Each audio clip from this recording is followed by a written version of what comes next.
Okay, 10 seconds from now, when the slide moves, Harry, you're live. Your mic is now live.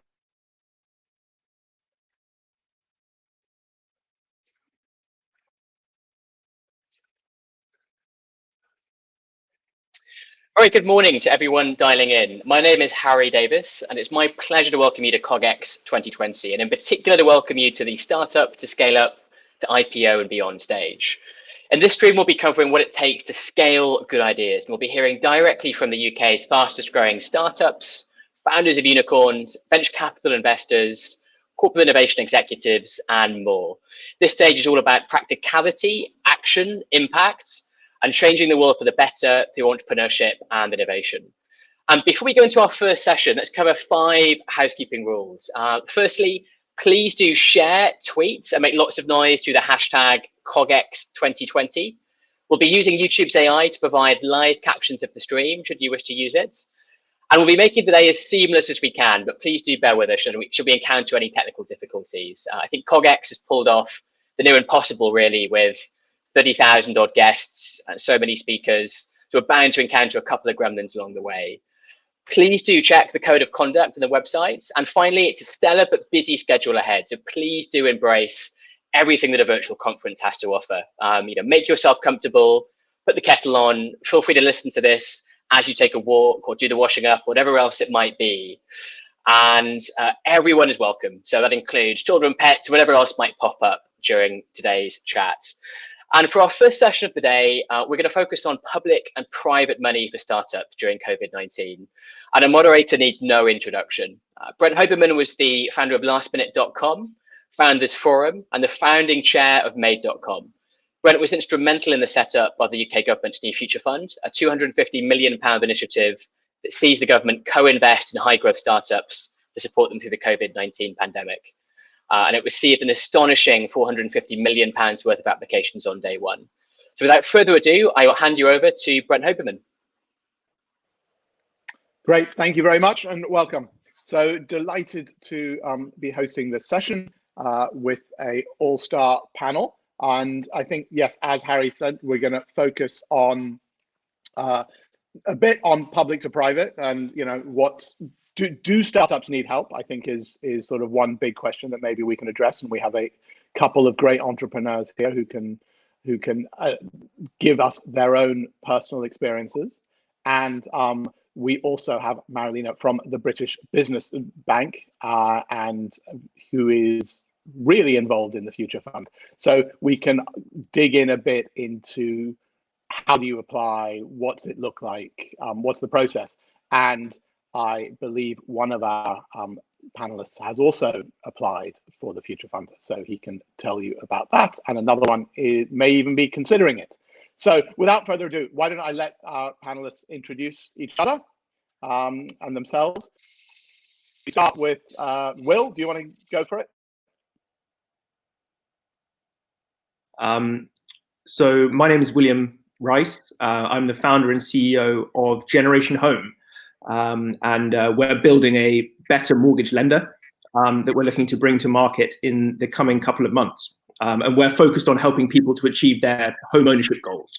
And that means providing flexible solutions to address affordability challenges for first-time buyers and delivering a service that helps our customers to manage their housing wealth. And Will, you have how is COVID affecting your business quickly, and Sure. What are you doing about it? Pretty substantially, insofar as housing market was entirely locked down for the first couple of months. And so there's been a huge amount of uncertainty relating to the entire industry that we operate in, ranging from uncertainty around when the market will, the purchase market in particular, will reopen, but also the financial impact that this will have on an industry that's heavily dominated by intermediaries, and the solvency, the financial position of many of the players in the ecosystem has been in question. So from our perspective, we immediately had to start thinking about our strategic focus on the purchase market, and looking at whether we could rapidly diversify in a worst case scenario into other areas of home financing, most notably remortgaging, which is the one area of the home finance market that's particularly resilient to economic conditions.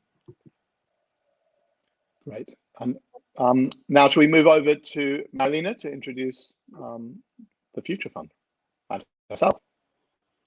Hello, good morning all. I'm Marilena Ioannidou, and I'm a director at the British Business Bank, and have been there since the pre-launch of the bank itself back in 2013. I'm a director in the British Business Investments subsidiary of the bank, where I lead on the fintech investments as part of our investment program in looking at the alternative lending space. And since 2018, I was also involved in our launching of the Regional Angel program at the time, the new initiative of the 100 million launched in 2018 to help the imbalance of angel investments across the UK in terms of access to capital. And over the last few weeks, I have been involved as part of the wider team in the bank, put together to help the delivery of the Future Fund scheme, as it was announced by the Chancellor on the 20th of April. Great. Okay, well, we'll come back. Lots of questions there. Richard, Monolith. Hi, everyone. My name is Richard Alfeld, and I'm the CEO and founder of Monolith AI. Monolith AI develops an artificial intelligence solution that helps manufacturers, public examples are Siemens, BMW, to learn from their engineering data, engineering experience, and product data so that they can bring better products faster to market in the future. Great. And shall we talk a little bit about about the startup journey? Why don't we just go through that quickly? So how well are you doing? And how did you start? Where do you come from? Sure. As a business. So I used to be a fellow for artificial intelligence in aerospace engineering at Imperial College London. So went the academic route into entrepreneurship. Used to work with McLaren, Rolls-Royce, NASA, so like lots and lots of industrial focus. And then one day realized that the way we're currently making products, whether that's a shampoo bottle or a Mars rocket, was actually quite outdated compared to, let's say, how we try to drive them through autonomous driving. And so started to build a platform that helps engineers develop these things and think about these things differently. Great. And you've got lots of great marquee clients now, right? Can you Yes. I think it's always interesting to see. And how important was that, just in terms of, has that given you real credibility now and made it the whole journey a lot easier? Was that the transformational point when you get those big corporates? I mean, some of today is about corporates and startups, and so if you could elaborate. Definitely. So like when you start out, right, like getting this first big corporate to trust you seemed like an impossible task, right? The procurement process alone, let's say in a company like Siemens, can take 12 to 18 months and contains paperwork that even gives our lawyers a headache. And so just approaching that is obviously very, very difficult. But once you've basically got this first logo on the website, which can take as much as 2 years from the time that you actually start working from them, it does make a big difference. Yes, I mean, basically lots of other companies start reaching out to you instead of you trying to go to them, and are just interested in learning more about what it is that you're actually doing for their competitors, for everyone else in the market. So it's tricky to pull off, but once you've got the first one, the second one is easier, the third one is even easier, and then it starts snowballing a little bit. And any quick tips for anyone in the audience who is trying to get that first client, that first big corporate over the line? Make it cheap. Make it cheap. Yeah. Yes, definitely. Yeah, I think that's a good advice. Yeah, so it doesn't have to go through a massive procurement hurdle. Okay, and I guess make sure get to the decision makers somehow, right? Which is also very hard. Yes, yes. I mean, top down. If you accidentally walk into the chief technology officer of BAE Systems at an event, that definitely helps too. Yeah, even just if you get the email coming down from him or something, right? If you can send it to them, then it goes down automatically. Yeah, great. And I mean, I'll sort of ask a general question, but I think we should go to Marilena next. But just sort of thinking about, Marilena, when you think about the Future Fund now, what's the early feedback been? Has it been what you expected? Was there much debate on whether this was at all necessary? You know, I think we could talk a bit about whether we think, just generally to the panel, whether we think government investment in technology is a good or bad idea in startups. Yeah, I think as per all the programs that were put together pre the Future Fund, they were all focused on businesses that were actually revenue generating or profitable. So there was a big gap in the market for a lot of our kind of stars in the UK, which are all the tech and startups and high growth potential businesses. But at the same time, given many are pre-revenue and pre-profitability, they wouldn't really tick the boxes for when looking to apply for any of the schemes on the loan side that were launched. So there was a big push of what are we going to do for all these high potential businesses to ensure they can find the funding, given the message out there was anybody trying to raise new equity. It was a bit of an uncertainty out there because all the VCs or other equity investors, how would you value a company when there's so much uncertainty? I mean, how do you put a price and actually manage to go through an equity raise? So there was a lot of push on how can we help these businesses, which are obviously, in demand of capital, to help them continue their growth journey and fund the whole the innovation and the things they were doing, so as not to end up in a holding spot. So, and that's how the Future Fund came about. And obviously, it was launched as a 250 million commitment. And as you noted before, within 2-3 hours of it going live, we've already way exceeded the 250 million, and we are still receiving applications on a daily basis. So we continue to look forward to receiving those. I mean, and obviously monitoring the volume. So then obviously it's a decision of from HMT and Treasury, what is the right funding level once we know how much demand there is out there. So we encourage parties to continue to participate. Great. Shall we just ask quickly about the process, and maybe, Will, can they give us some feedback on the process? Marilyn, how's the process? Has it surprised you in terms of the efficiency? Or, I mean, we've heard that what did happen is a lot of people jumped on the site to get themselves in the queue, as it were, the great British thing. Lots of articles about queuing over the weekend, I noticed.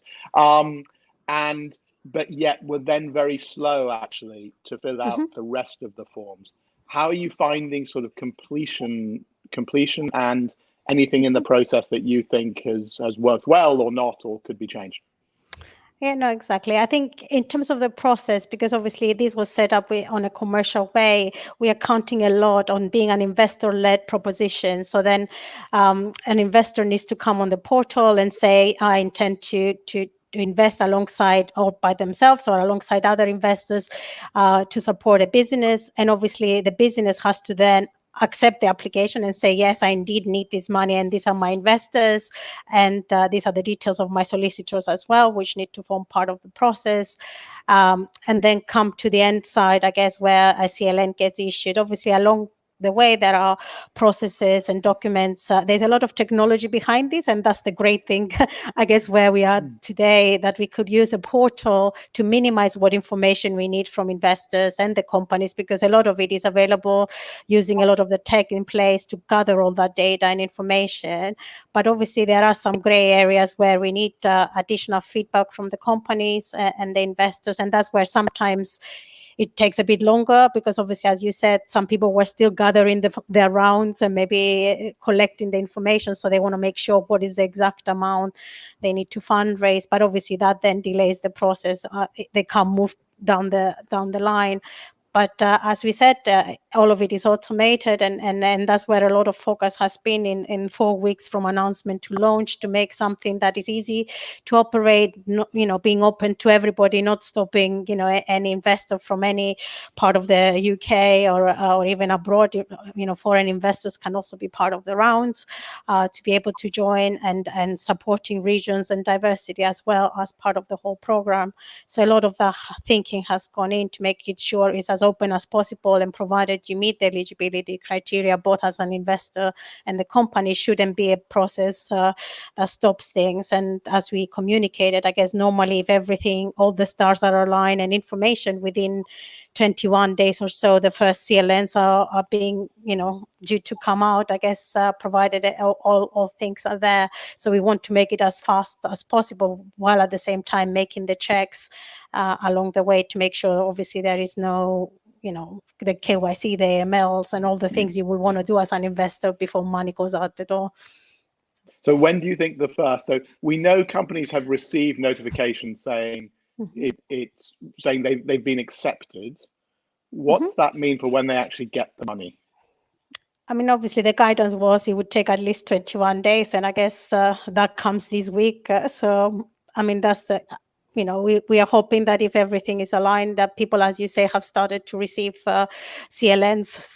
So the notes have been getting issued to their solicitors, and it depends how quickly parties are ready to fund the rounds, put the money in the bank account, because we can only follow with our funding once everything is done on the other side. So once funds are in the account and the solicitor can confirm the investors and the amounts, because we are again working on a match funding basis.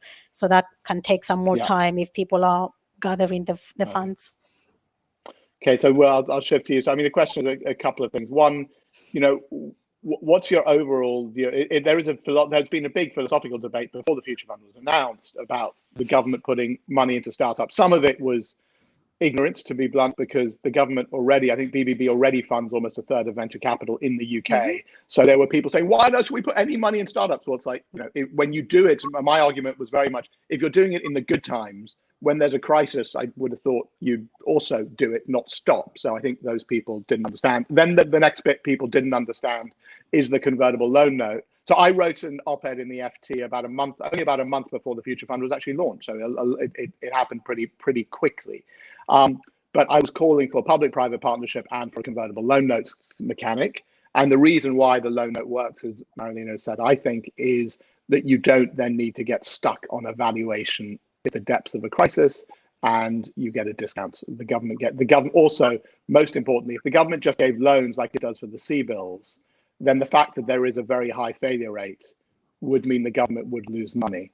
However, the government getting stakes in some of the best startups, hopefully, means that the government can compensate for those loans and make money. So this is the other point people sort of really missed. I know you didn't, but moving over to Will. So you did. I hope it's not confidential, but you did choose to apply. So it's not anymore. Can you tell us what, from a user point of view, you felt of that process, and what made you decide to apply? Sure. Thanks, Brendan. Fortunately, that wasn't confidential. The decision making was really the speed that the program offered was critical to us. So we were in a probably a relatively rare position that we actually had funding lined up from a new investor, and we had terms pulled when coronavirus started. So we'd had our funding position relatively sorted for several months. And as a lending business, obviously capital markets and funding has different meanings for us, from equity through the debt stack. And we'd actually brought everything together to go to our board to get all of our launch funding ready. The Friday before, I don't know if you remember the date, when Saudi Arabia and Russia fell out at OPEC+. And it was the weekend that markets then preceded the market tanking the following week, and the beginning of lockdown in the following fortnight. So we'd gone from a position where we were tantalizingly close to having everything that we needed to get the business really flying, to suddenly having one piece of what was quite a carefully constructed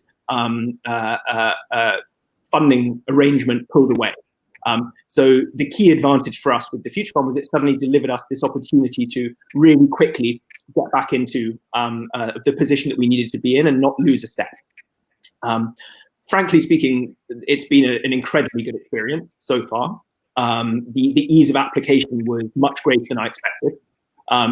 It felt a little bit like Glastonbury, applying for tickets early in the morning. I was expecting to be clicking refresh over and over again.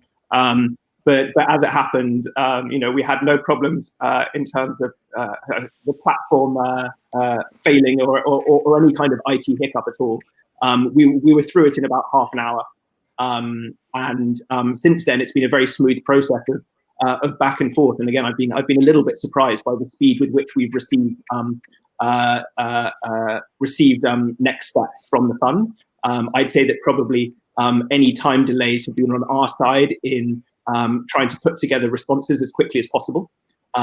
We're in the lucky position of having multiple funds taking part in our round, multiple private investors, and so obviously there's a little bit of wrangling involved in getting the information that's necessary for KYC and so on. But we were very lucky to get conditional approval on Friday, actually, so just at the end of last week, and I believe that multiple other funds started to also see conditional approvals coming through last week. So that appears to be the pace of cadence that early applicants have seen. And again, the ball's in our court now in terms of getting the remaining KYC pieces of the puzzle in place. From regarding your question, Brent, on the rationale behind it, I completely agree with you that it's a very, very different beast when you have government money coming in on commercial terms. And I think that the scheme's been very intelligently arranged to be driven by private investors. The only thing I'd slightly quibble with on you, although I think it's a good thing, is while the scheme does leave open the option to fix a valuation essentially at a later date through the discount structure, I think that most investors are unwilling or will be reluctant to come in without something of a priced round.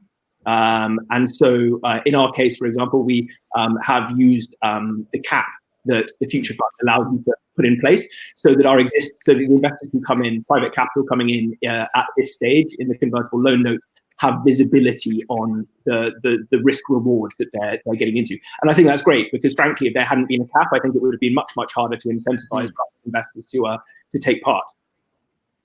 Yeah, no, I certainly agree. I think the cap is a good way. I think for those who can somehow manage to do it without a cap, great. I personally almost never, I don't think, have invested in uncapped convertible loan notes. I because there is some disadvantage, I argue, that if I'm going to add a tremendous amount of value, like if I'm going to introduce Richard to 10 people he's going to do a deal with, and I just increase my price dramatically at the next round. So it's it can provide a perverse disincentive with a uncapped note. Richard, tell us what your thoughts are and what you're able to tell us, because I saw something in the chat, but that's what you are happy to talk to all of us about your views on the Future Fund. Mm-hmm. I've actually had a similar experience in the sense that, it's similar but slightly different. And so the original plan for us was to raise a large Series A this year on the back of strong commercial progress. However, the way this has currently worked and with COVID striking the market, we are a digital platform and we allow engineers to work from home remotely. So for us, demand has definitely picked up. However, procurement officers and procurement has been sent into furlough. And so basically we had suddenly more demand, but nobody basically could buy any further licenses or buy anything else. And so what do you do when you suddenly have more demand, but less revenue? And this demand, and this is going to keep looking like this for like 6 to 12 months. And so we were suddenly in a situation where we realized we need at least $1 million more cash in the bank to keep growing and to keep going forward. And so we basically decided, okay, we can't do our Series A this year because we just don't have the revenue numbers, even though we have the customers. And so we started basically a couple of weeks while the Future Fund discussions were raging and that were going on. We started looking at raising funding. And the responses that we got from most investors were basically either, oh no, we're currently not investing, we're waiting to see what happens. Then there's obviously a couple of hunters out there who say, oh, I'm going to get a bargain right now. But I feel like the majority of the VCs that we spoke to basically said, for us, it's portfolio companies only. And I feel like that was the most frequently encountered response. And due to the fact that the Future Fund, supports venture capitalists with their own portfolio companies so that they can invest in us, but get match funding from the government. So it's not the full risk of giving us more runway, but only a shared risk, made it a perfect instrument for us to go back to our existing investors and say, look, we're going to apply to Future Fund. If you put up half the money, we basically have a convertible note, no impact on valuation, to keep going for another 12 months. So we don't have to say no to customers right now, and we can keep getting money in. That worked perfectly. We got 600,000 from existing investors, conditionally approved by the Future Fund as well last week on Friday. And so it looks like Monolith is definitely one of the companies who will benefit a lot from the Future Fund, and for which the Future Fund was a really good instrument, is a really good instrument. I think with regard to the speed, it has definitely kept me on my toes. With regard to the email response, you sort of need to get back and get all the things approved within 48 hours. If you have like 21 angel investors as part of the company and you need 75% shareholder approval, and it's in the middle of the week and everyone quickly needs to sign this, then it can become rather stressful, and you keep calling people at 11 p.m. in the evening and be like, come on, you need to sign this by tomorrow. So there has been like one or two occasions where it definitely felt like quite a bit of a scare. But I totally see that this is all for increasing the speed and for increasing like the closing time. And for us, that's obviously a great thing, because it means instead of me running around for the next 3 to 6 months being totally worried and trying to negotiate valuations, it's basically taken one chat with my existing investors. We've got the Future Fund conditionally approved, and from next week onwards, we can go back to supporting engineering companies and manufacturers in the UK, still doing work despite being sent home and working remotely.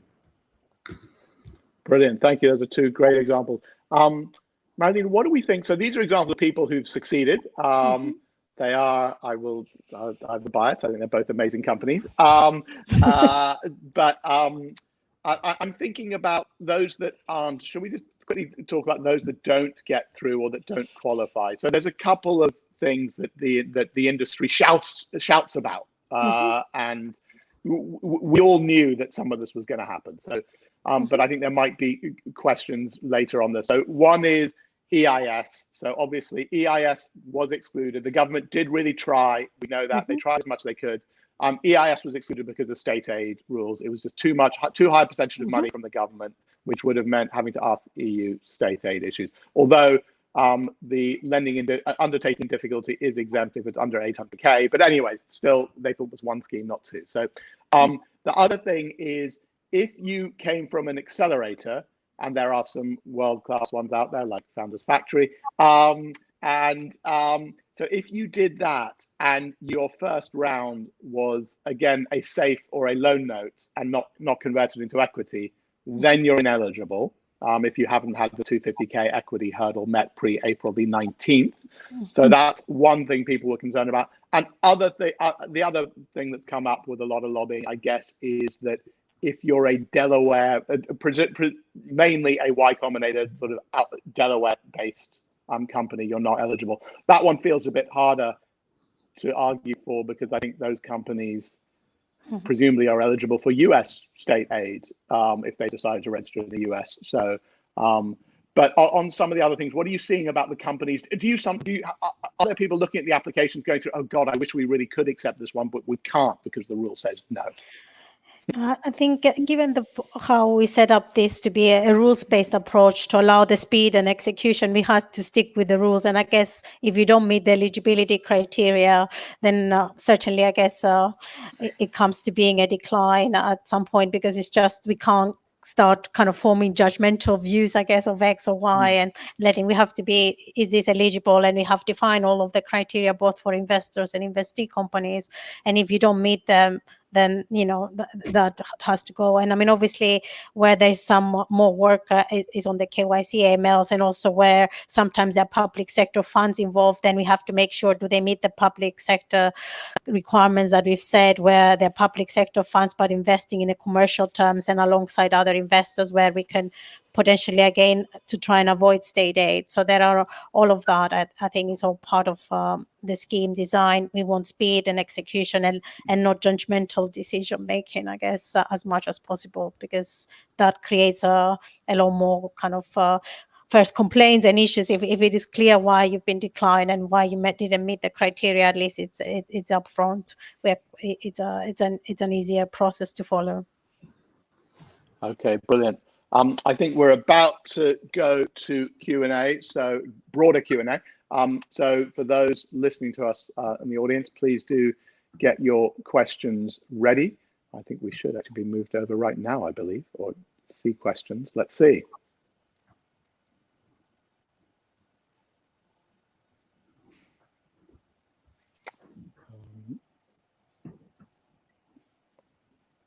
Oh, so I'm going to hand over to Harry for the Q&A to help us with the Q&A.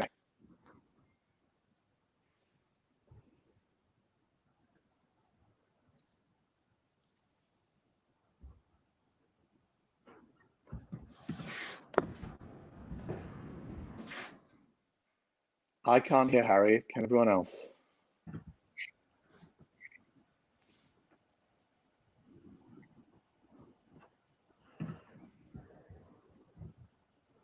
Harry, we back? Perfect. Here we go. Can you hear me? The way Harry is just unmuting himself, hopefully. I believe. Perfect. Could you hear me? Great. So I hope you'll all join me in a virtual round of applause for all of our speakers. Thank you all for a great session. And for those of you with an eligible pass, you will now be able to join our speakers and pose your questions through our breakout Q&A virtual room. Our next panel will focus on VC funding upside down and will commence at 12 o'clock. Until then, please do enjoy the break, make yourself comfortable, and please do keep tweeting through the hashtag CogX2020. And we'll see you later.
So welcome back to the Startup to Scale Up to IPO and Beyond stage.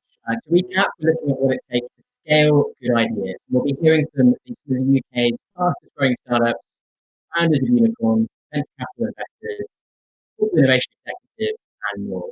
This stage is all about practicality, action, impact, and changing the world for the better through entrepreneurship and innovation. Before we go into the next session, let's just recap on a couple of the housekeeping rules. Firstly, please do share tweet what you love to noise through the hashtag CogX 2020. We'll be using YouTube AI to provide live captions of the screen should you wish to use them. And you'll also be able to post your questions through Slido. You'll get the opportunity to have those answered and break out after the session. And of course, we'll be striving to make today as seamless as we can. Please do bear with us. It's a huge event with 50 or 1,000 guests, 100 speakers, and they've almost pulled off the impossible here at CogX. So please do be patient should we encounter any problems along the way. And please do check out the current content on the website. Finally, it's a stellar but busy schedule ahead, so please do embrace everything that a virtual conference has to offer. And please do make yourself comfortable. So Teflon, feel free to listen to this, maybe you can take a walk, do the washing up, whatever it might be. And everyone is welcome, so include children, pets, whatever else they offer through the session. So straight to it, our next session will cover VC funding upside down. We're going to look at alternative and innovative ways to evolve venture capital. And it's my pleasure to introduce a good friend to guide us through the session. And with less than 1 penny in every pound of startup funding goes to all female teams, David Fogel is the co-founder of Alma Angels, an organisation revolutionising early-stage investment for female founders. Previously a VC, an accelerator director, David's worked tirelessly to improve diversity in the startup ecosystem over the last few years. So David, it's a pleasure to hand over to you. Thank you very much, Harry. Hi, everybody, and welcome to VC Upside Down.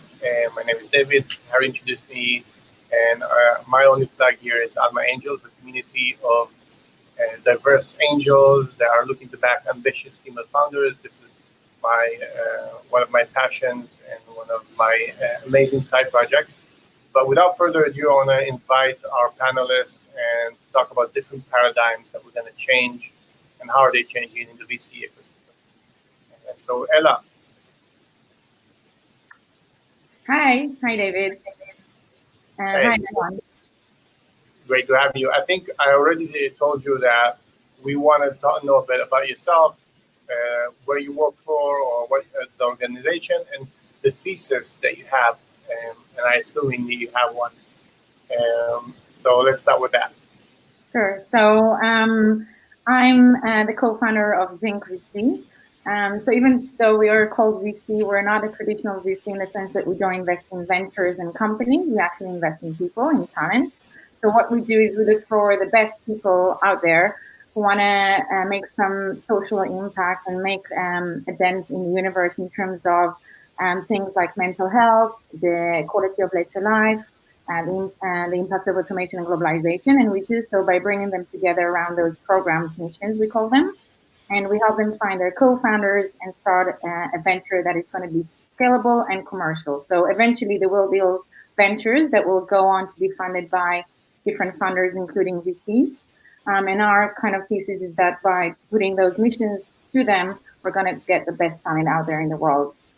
So far, we've been able to attract over 2,000 people from around the world to apply to our programs, and we've supported 150 founders, very diverse in terms of backgrounds, ethnicity, age, gender, etc. Wow.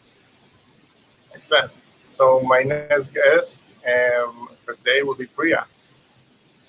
And can we see her? Excellent. Hey, Hi, Priya. David. Thank you so much Go for the invitation. So my name is Priya Guha. I'm a venture partner at a fund called Merian Ventures. We're a San Francisco headquartered fund, invests in the US and UK, specifically in female-led deep technology innovation. And the reason we focus on female-led technology is for the reasons you stated in your introduction, David. Women have across the world not received the same amount of capital investment as other founders, and that's also the same for other underrepresented groups. So our mission really is to try and spot the amazing ideas that just aren't getting the right funding and support those to scale both in the US, UK, and globally. Oh, excellent. So the third panelist is actually another man, amazingly. Eamon, are you joining? Yes, here I am. This feels like the Eurovision dialing in from my kitchen. The votes of the Irish jury are in. So listen, thanks very much for having me. My name's Eamon Carey. I'm the managing director of Techstars here in London and also a partner at the fund. So Techstars is one of the most active early stage investors in the world. We run 50 accelerator programs around the globe, taking in 10 companies into each program, putting them through a 3-month program of connecting them with great mentors, advisors, partners, and investors, and helping them to do 2 years worth of work really in 13 weeks. We've invested in over 2,000 companies around the world. I've invested both through Techstars and as an angel in over 50 companies across a wide range of sectors. And yeah, looking forward to sharing some thoughts with the rest of the group today. Excellent. And last but not least, somewhere across the world next to a beach, there's Nicola joining us. Hopefully the connection is good enough, Nicola. Can you hear me? Yes, hi David, how is everyone? Really, really happy to be here. And yes, I am close to the coast in northern Germany, trying to get a bit of inspiration from looking at the sea, but really pleased to be here today.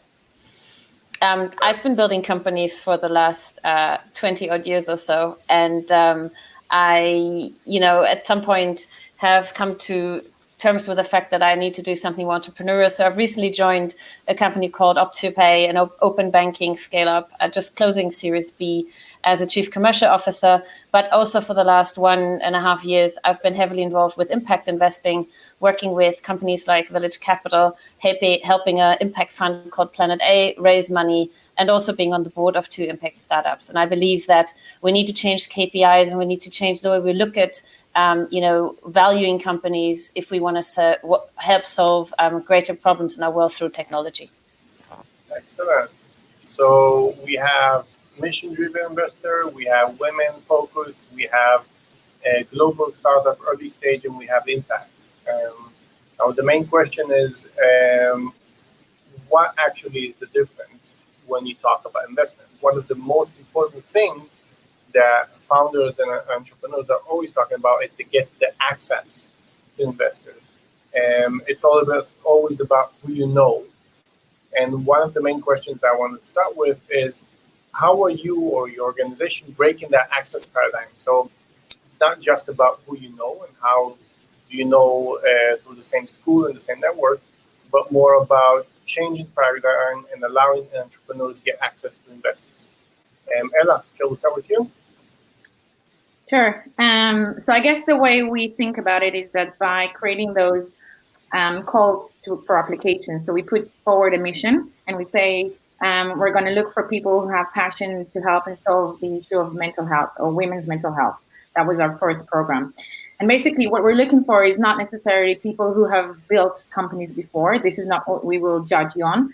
We will judge people on 3 main things. So one is, can they demonstrate the passion, and in a way we talk about obsession to solve a problem. So we're starting with the problem, and can they show us that they have been thinking about it for a while, they've done something about it. There is this kind of an internal motivation or drive for them to put the next 10 years of their life into solving that problem. So that's the most important thing for us.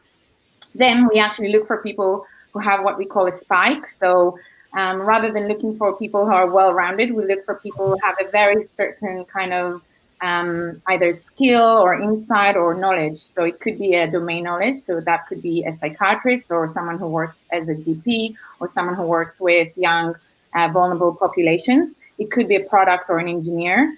It could be a salesperson or a commercial person. It could be a teacher. So it actually really opens up the kind of people that would see themselves as potential, future founders.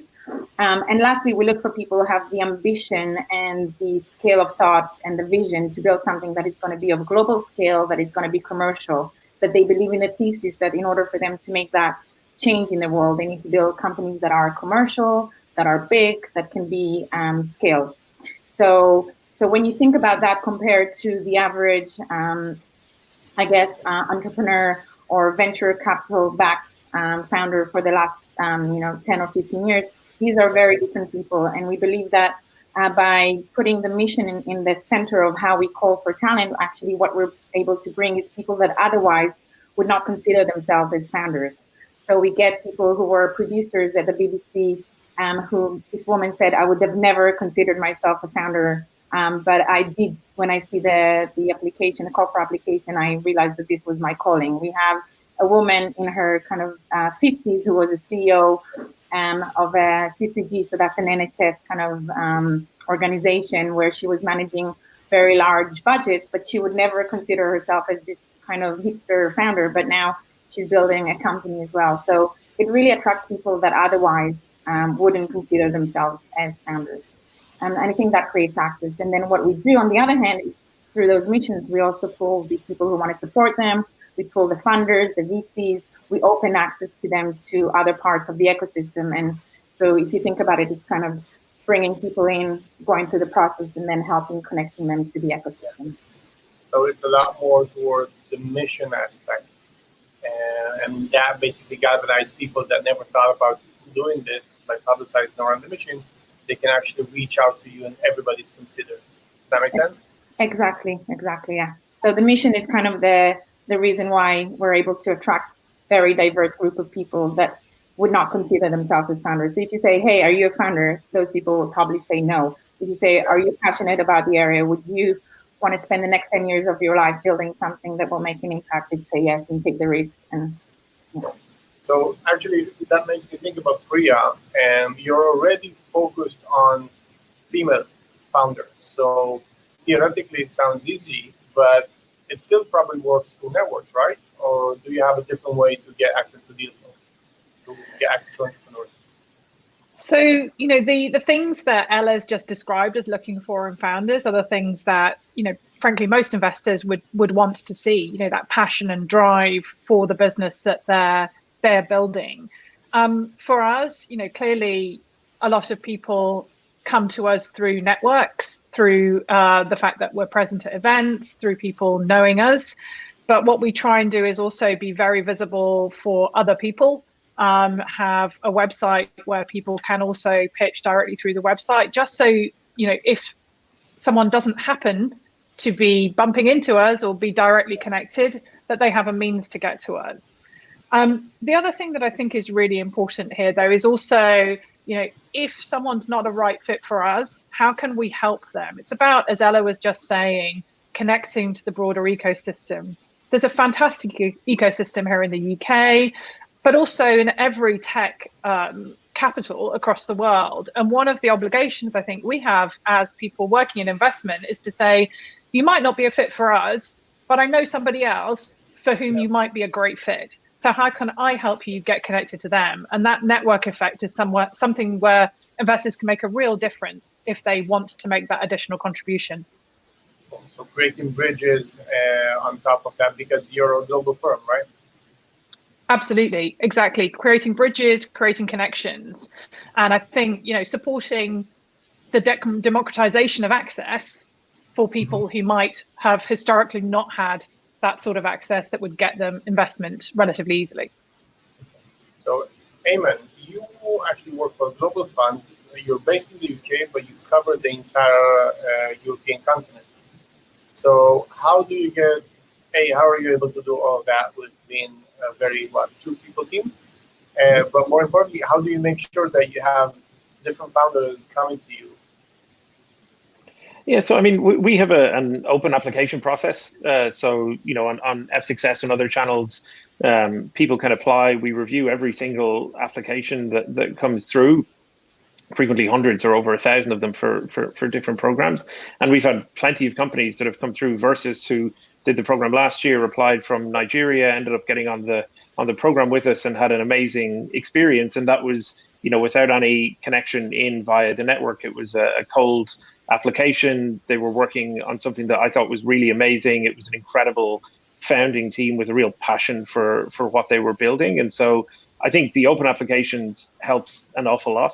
I joke about this an awful lot as well, but I mean, in the early days, certainly, and still until comparatively recently, for obvious reasons, I used to go to the opening of an envelope.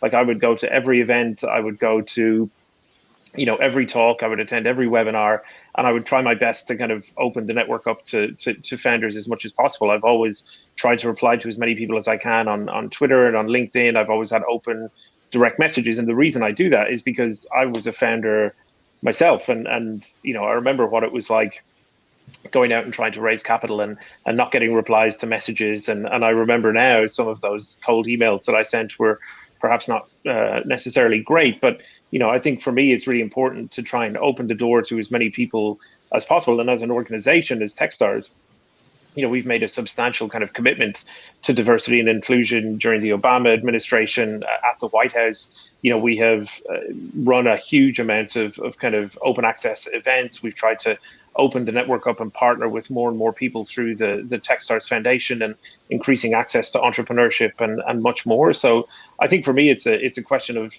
just being open, having conversations with people, and also I think similar to what Priya said, trying to support the companies where maybe there isn't a fit or where we can't invest, or maybe where they're too early. And we've released Entrepreneurs Toolkit where people can go on and get access to Techstars resources that normally only companies going through the program can get access to. We're hosting an awful lot more office hours. Something else, right? On top of what Techstars did, you also created something else to help entrepreneurs get access to investors, if I'm not mistaken. Yeah. I mean, I find it actually really personally frustrating that great companies don't raise capital all of the time, right? I think the system that we operate in as a venture community is flawed in a whole variety of different ways. And so, when I moved back from New York, I had a bunch of friends of mine there saying, "Hey, send us interesting deals you see from Europe." And so I started sending out a deal flow newsletter basically every 2 weeks. It started out going to a couple of angels and VCs in New York. It now goes to over 800 angels and VCs around the world, and feature 3 or 4 different companies that I've met that either I have invested in, or I'm going to invest in, or I would love to invest in, or that I can't invest in for they're maybe too far along, and try and share that deal flow with other great people who want to support founders. So I think there's lots of things that we can do to build better networks and better connections, and fundamentally help the best possible companies get funding and open the network up globally, because I think capital has become a lot more mobile and will become even more mobile over the next couple of years. So if I summarize it for the founders that are watching, Ayman is open to cold emails, and he can share with hundreds of investors in the US and Europe, right? I well-researched cold emails, right? So if you send me a mail merge, it's like I'll know somewhere in my brain, I'll have figured it out. But I mean, I invested in a company called On last year, where they said, I still remember the first line of the email. They said, "We know that you love mischief and brands that have a sense of personality." And they went on to talk about what they were doing. But that little bit of research, I've spoken and written at length about the importance of mischief and humor in product design. And I've also spoken and invested in a bunch of companies in direct-to-consumer brands that have a personality. And so that one line was enough to get me to the rest of that email. So, cold emails work if you put a little bit of work in. If you send the same email to a list of 1,500 investors that you've bought off the internet, might not work. No, but now everybody's going to mention that you like mischief when they email you after the session. Yeah. Well, I mean, at least they've done enough research to listen to me on the session. Fair point. So just thinking out loud, and this is for Ella, Priya, and Ayman. I think we lost Nikla.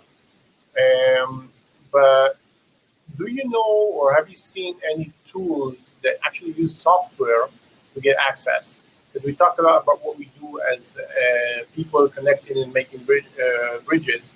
But do you have a tool or a company that you saw that actually helps doing that better? So whoever wants to go first, please feel free to raise your hand and go for it.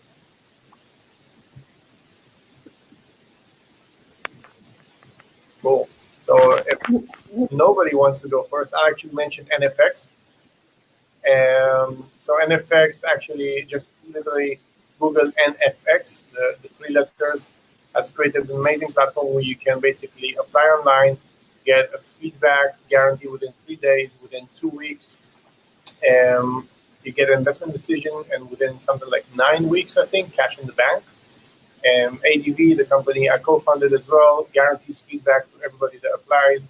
Accelerated.ventures. There's a lot of software coming to help founders get feedback and hear back from investors. So go for it, Ella. I wanted to say not a software, but I think there are a lot of resources. So if you do search online, if you do Google, there are a lot of kind of office hours. So Playfair Capital is hosting one or did just recently. So there's always things that are happening, accelerator. So depending on kind of where you see yourself affiliated in terms of are you part of a certain network or community, if you really research well, wherever you are in the world, there's and I think Priya was talking about this kind of ecosystem support in the UK. It's amazing. Diversity VC. There are different organizations that are really trying to make it easier for people to get feedback, to get access, to ask questions, because you don't always have that support. You don't know what to ask even. So I think if you do that research and you look for those opportunities, just go and do it. Go and have a chat with an investor. Go and have a chat with other founders. Get feedback. Put yourself out there. So I think don't just rely on one-to-one emails. There are a lot of things that are happening. The ecosystem is very active. Right? I know that London Tech Week is organizing Tech Invest for female founders. So there are initiatives. I'm personally. We're very we can do whatever we can do with our founders, and we try to give back to the community, but everyone is trying to do something. So if you actually research well, I think at every given week, there is something happening that could be relevant to you. So if you're a founder out there, I suggest more than just those kind of online platforms, try and find the opportunity for you to meet people and get some feedback. Priya, you also had some a good example to share. Sure. I mean, I was just going to comment on the NFX example. First of all, founded, as you know, co-founded by an ex-British entrepreneur called Pete Flint, who was the founder of Trulia, a very successful company that scaled out there in the US. They have an amazing platform, and their thesis has, as you rightly say, been designed to break the sort of conventions of VC, which is fantastic. The challenge, though, I think, comes where people don't even know where to start to then look for places like NFX, which have a really great platform. And as we've just been discussing, you can go to investors, you can use the ecosystem, but I think the third piece of the puzzle that's really, really important is to use your own peer group. So find people who are maybe, a few months, a year ahead of the journey than you are, understand where they would suggest you go for advice, use them as a sounding board, use them for introductions and connections, because that peer group can actually be one of the most powerful things I've seen to transform the journey for someone, particularly for somebody who might not have as easy instant access to those networks as other people. Yeah, definitely. I think this is a good time to give a shout out to YSYS, a community of Black and Asian and underrepresented minorities. Deborah has been doing an amazing job over the last 3 years building that community, and it's just about founders connecting and helping and building new networks on top of the ones that we had before or that are existing in the ecosystem. So actually, I want to move a bit to the side and raise a different type of question. I think there's a big saying in terms of when you talk about startup over the last decade is that as long as your top line revenue is growing, you can justify anything, or you have to lose money in order to scale fast. And this kind of changed and created the dichotomy of how you build companies versus you build startups. So this one is more for Nicola to start with. Do you actually agree with it? And if yes or no, tell us why. And can you give us an example of a startup? All right, I think we just lost her. Excellent. And so with that note, perhaps we'll bring Ella for that one. Do you think fast scaling and growth at all costs is the right approach?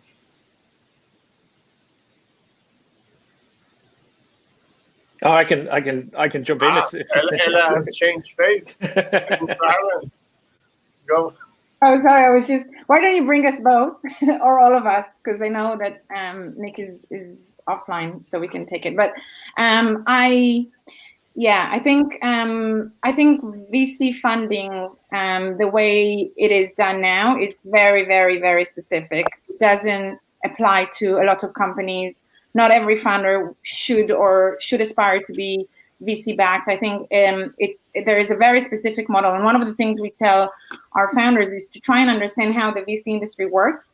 So you understand what are the motivation of an investor, of a VC. They have their own investors. They have to return a certain amount of money back. How does it work? What the mathematics behind it? So you understand how they select companies to back. And when a VC says it's not for us, it doesn't mean it's not a good company, or your model is not going to work, or you're not an incredible entrepreneur. It just means that it doesn't fit their thesis. And a lot of it is driven by some way of returning the investment that was put into their fund, and that looks as fast scale. So I don't think it's right for everyone, and I think the economy cannot be relying on that only. Our thesis, personally my thesis, is that we need different kind of companies as well. Specifically when we think about mission-led approach, and also the founders that we want to attract for Zinc is the companies that are actually maybe, before we had this call on Friday, Eamon was talking about, a company that had a 30 million exit. For a VC, that's a write-off, that's not success. For a founder who worked really hard to get there and sold a company, or had been able to build something of scale that created jobs, that made an impact, that's a huge achievement. And also for his shareholders, so depending who they are and when they kind of got in, it could be a really good deal. So I think that people need to really think, first of all, what is the kind of company that I want to build? What kind of founder am I? What kind of impact I want to have? What kind of growth do I want to see? And what is my plan? Is it to exit? Is it to build something that will have some kind of longevity, years to come? Do I want to sell it back to employees? So people are talking about employees-owned companies. So there are so many different models. And then once you know what's your vision, who you want to be, what kind of company you want to build, then you find the right funders to support you on that kind of road and that journey. And if VC is the right answer, then go for it, and that's great. And there's a whole ecosystem, but it doesn't have to be that, and that actually doesn't fit most companies in the world.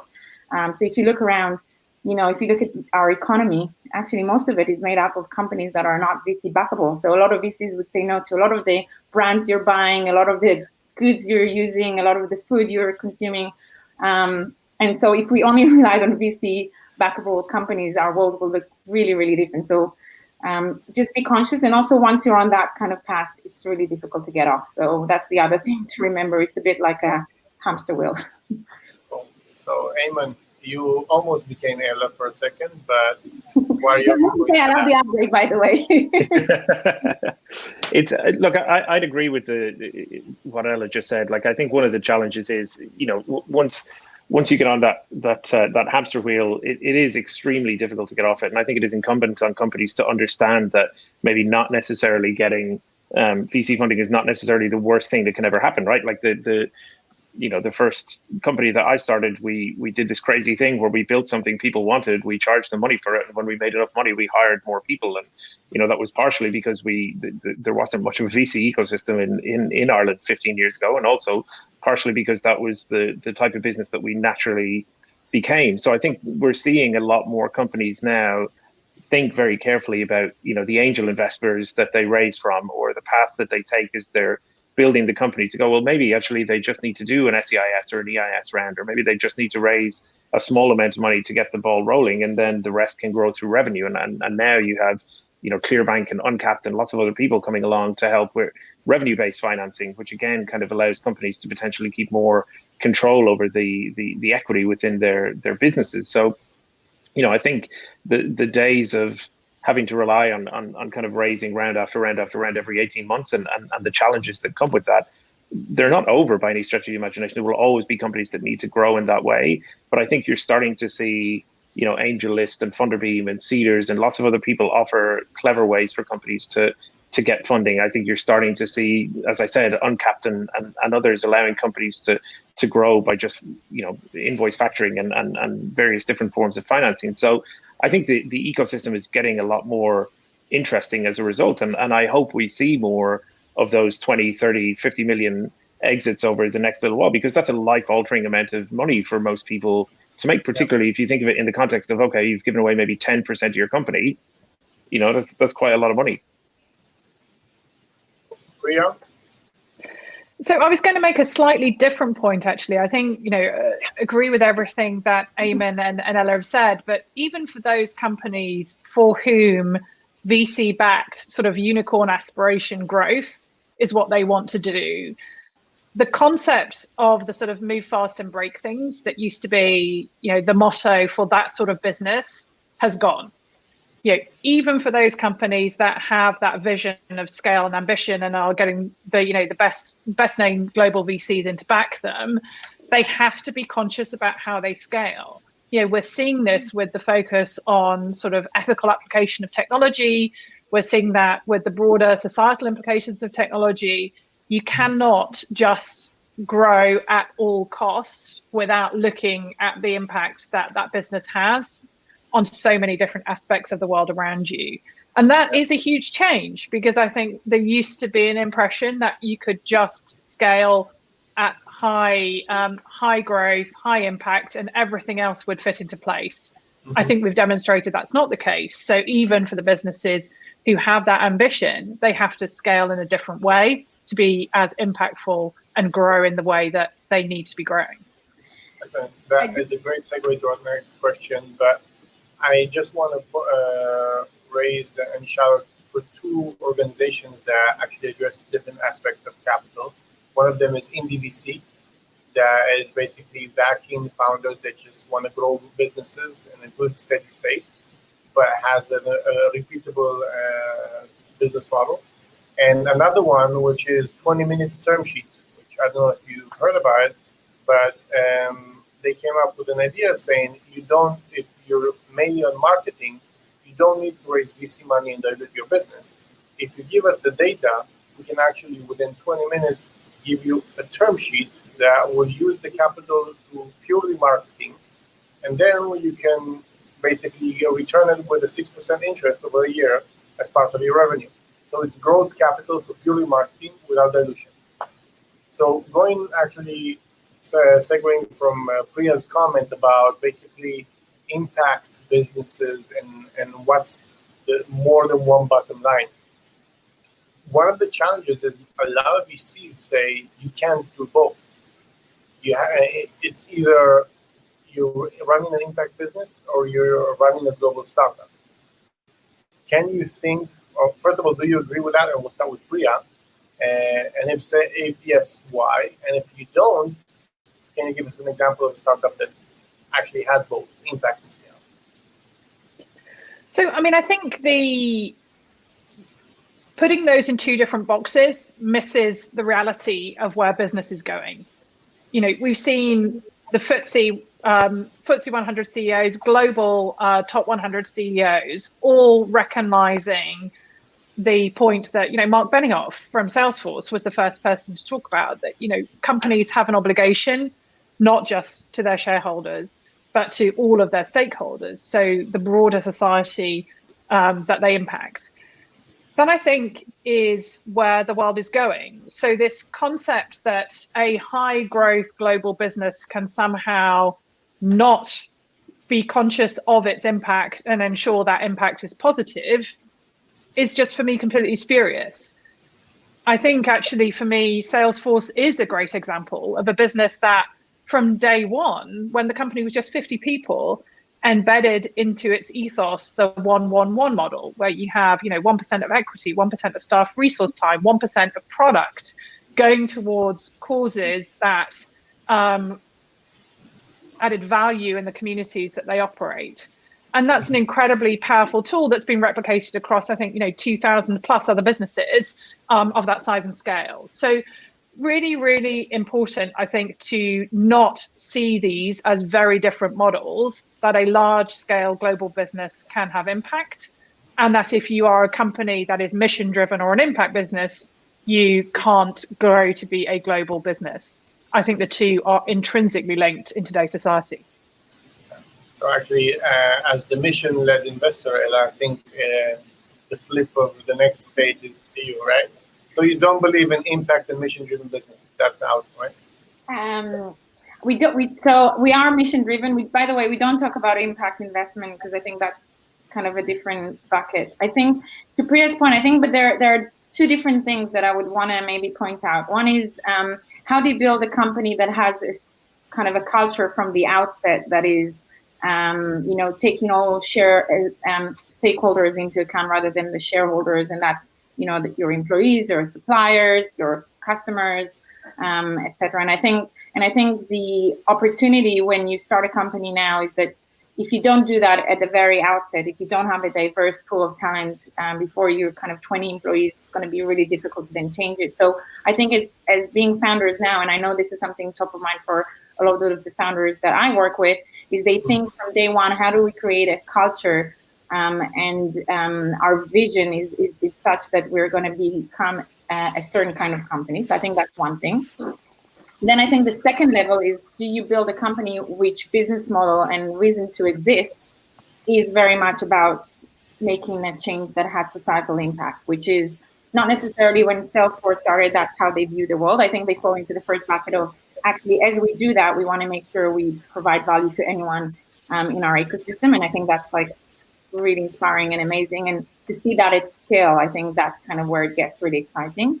So what we are working on is beyond that, is actually making sure that the companies we built, their reason for existence, the reason why they exist, and if they didn't, then there'll be less of impact in the world in terms of them trying to solve a specific societal issue, whether it's improving the quality of later life or mental health of young women and girls. And I don't think we have a lot of companies that had achieved that over the last kind of 20 years. So if you do look at the FTSE 100, or if you do look at the unicorns of the world, not a lot of them have really embedded that kind of business model that looks at solving big societal issues as well as being commercially successful. But there are a few, and they're growing, and it's exciting. And what we're trying to do from our side is actually build a pipeline of very, very early stage companies, knowing that not all of them will go on to be that big and that successful, but hopefully we'll start be part of, or we are part of an ecosystem that is trying to make more of those companies and build them very consciously.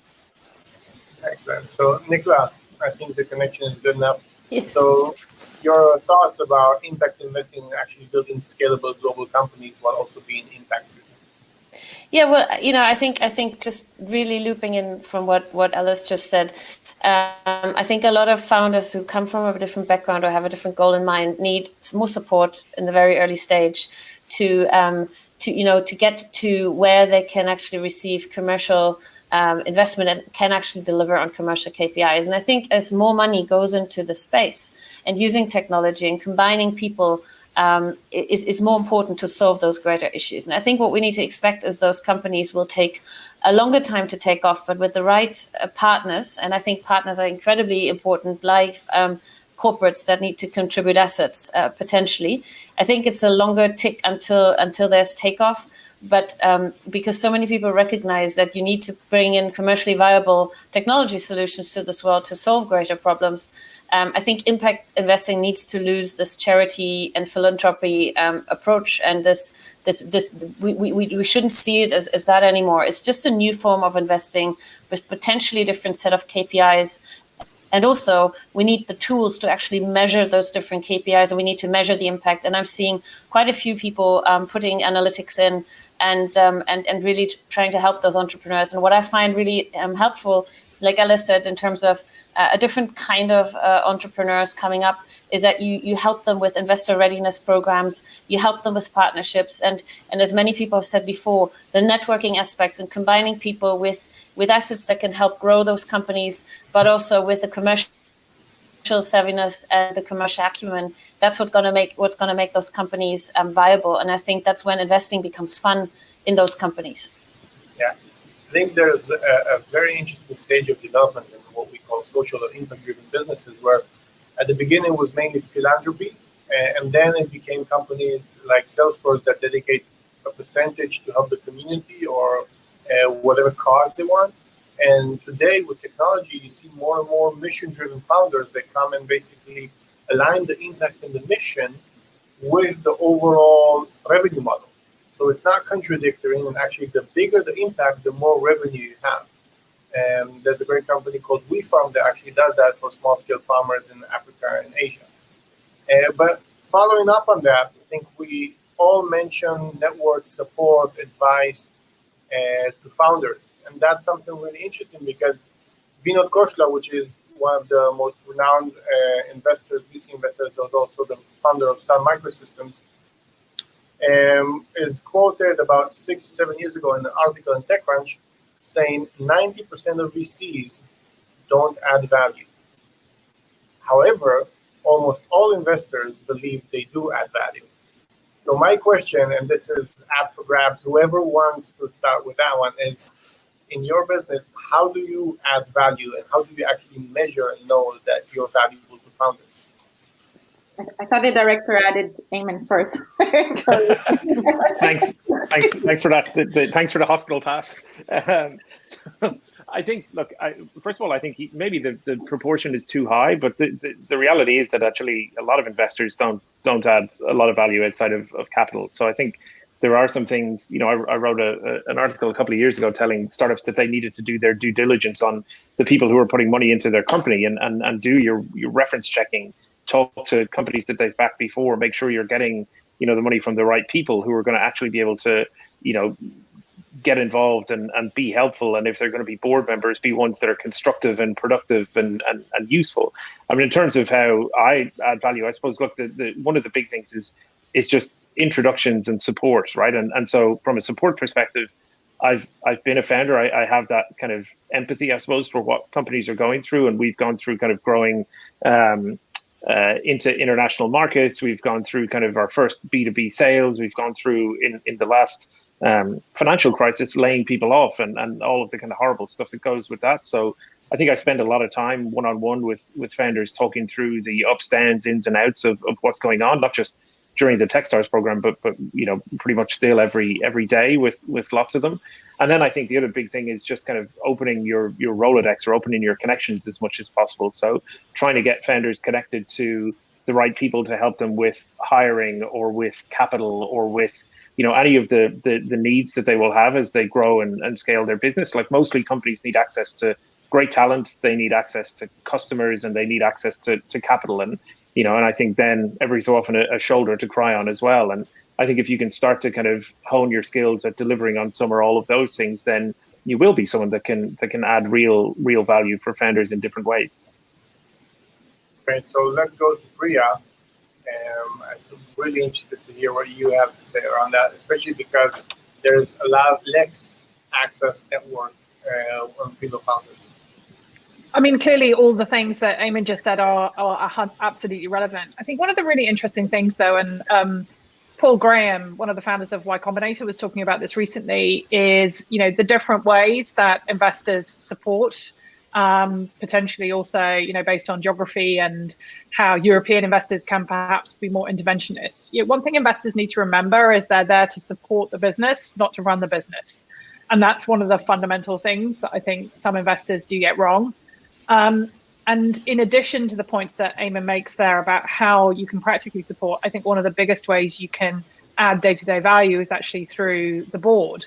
And if you do have a seat on the board, making sure that that board operates in a way that is, you know, giving the right checks and balances, as you would expect, but also supporting the founder and the direction of travel for the business. Boards are so fundamental, and I've seen so many horror stories of boards and chairs of boards in particular being just very, very difficult for founders. And I think that's where investors can add a lot of value.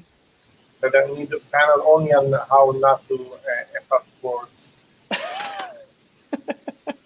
Cool. So we only have 2 minutes to go. Ella, your main insight on how to drive value as an investor. Yeah, I think it really changes also at what stage you are in terms of, you know, your life cycle as a company. I think one of the things that I think are really important, and we touched upon it a bit, is the social capital. So not just the cash, but actually the connections you can make. Can you draw in the right people to support the founders on their journey? That's one. Second one is personal development. We've embedded on the back of just learnings from our first program, executive coaching. So every founder on our program is offered executive coaching and also team coaching. And I think a lot of early stage investors talk about investing in talent, but the support is more around the product and the venture. So how do you actually support the founders as they need to evolve and grow with the company? That is another thing that I would highlight. Okay. And last but definitely not least, the person that actually builds company, Nicola. You're also an investor, but you're playing on both sides. How do you see the strongest added value? Two final points, because I think we're ready to go. But really, I think, like in a career, potentially also think about the investor you would like to have after this current round. So you want to make sure that you get the right people in now who can then support maybe the next stage of growth investor that comes in. And secondly, and I think that's super important, find investors who share the same vision and passion about the sector or the technology you're in. And someone who has a belief in the long-term growth, especially if you're going into a sector that is not super developed yet, and really find someone who completely shares your belief and is ready to go, the next 3, 4, 5 years with you, and not just the next 1 or 2 with your KPIs ramping up. I think that's actually the best way to close this panel for now. Think about long-term with your investor. Understand that it's a long-term game to build a company, and make sure you're aligned on that. So without further ado, I want to thank everybody and hand it back over to Harry. Thank you very much, David. So I hope you'll all join me in a virtual round of applause for all of our speakers from wherever you are. Thank you to everyone for a great session. I think particularly for founders thinking through fundraising, and fascinating to hear everybody's thoughts on how we reform VC for the better. For any founders out there, as you heard, all of our panelists are super supportive in the ecosystem, so do go ahead and follow their updates on Twitter. And for those with eligible passes, you'll now be able to ask your own questions to our speakers through the breakout Q&A virtual room. So get active on Slido, go and join that breakout, and go and ask them some questions to follow up. And in the meantime, next on this screen, we're going to be commencing at 2 o'clock with a pitching competition on COVID for health. Until then, enjoy the break, make yourself comfortable, grab some lunch, and please do keep tweeting through hashtag CogX 2020. And we'll see you later.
8, 7, 6, 5.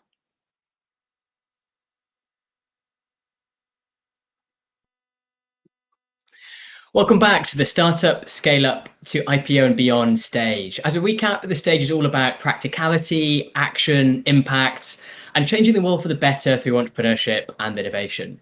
We've been covering what it takes to scale good ideas, and there's no better way to demonstrate that than hearing directly from entrepreneurs in a pitching competition with a stellar panel of judges, as we will do shortly. Before we go into the pitching competition, just to cover a few points of housekeeping. Firstly, please do share, tweet, and make lots of noise through the hashtag CogX 2020. We'll be using YouTube's AI to live caption the stream. So if you wish to use that, please do. And you should see a Slido link through the session to vote for your winners as we go as well too. Finally, it's a stellar but busy schedule ahead, so please do embrace everything that a virtual conference has to offer. Make yourself comfortable, put the kettle on, feel free to listen to this as you take a walk, do the washing up, or whatever else it might be. Everyone is welcome, and that includes children, pets, or whatever else might pop up through the course of the session. And our next session is a pitching competition for early stage founders focused on the theme of combating the fallouts from COVID-19 through technology and innovation in healthcare. And we have an excellent host in this session for us today, Miles Kirby, a serial venture investor. Miles was co-founder of AV8, an early stage deep tech fund, and previously had roles as venture investor director at Oxford Capital and managing director at Qualcomm Ventures in Europe. So it's my pleasure to hand over to Miles Kirby. Thank you very much, Harry. And I'm delighted to be here today, and welcome to the Tech for COVID pitching event. So this will be the first of 3 sessions before the final on Wednesday, when the overall winner is announced. And today we'll be hearing from some of the top companies in the health category.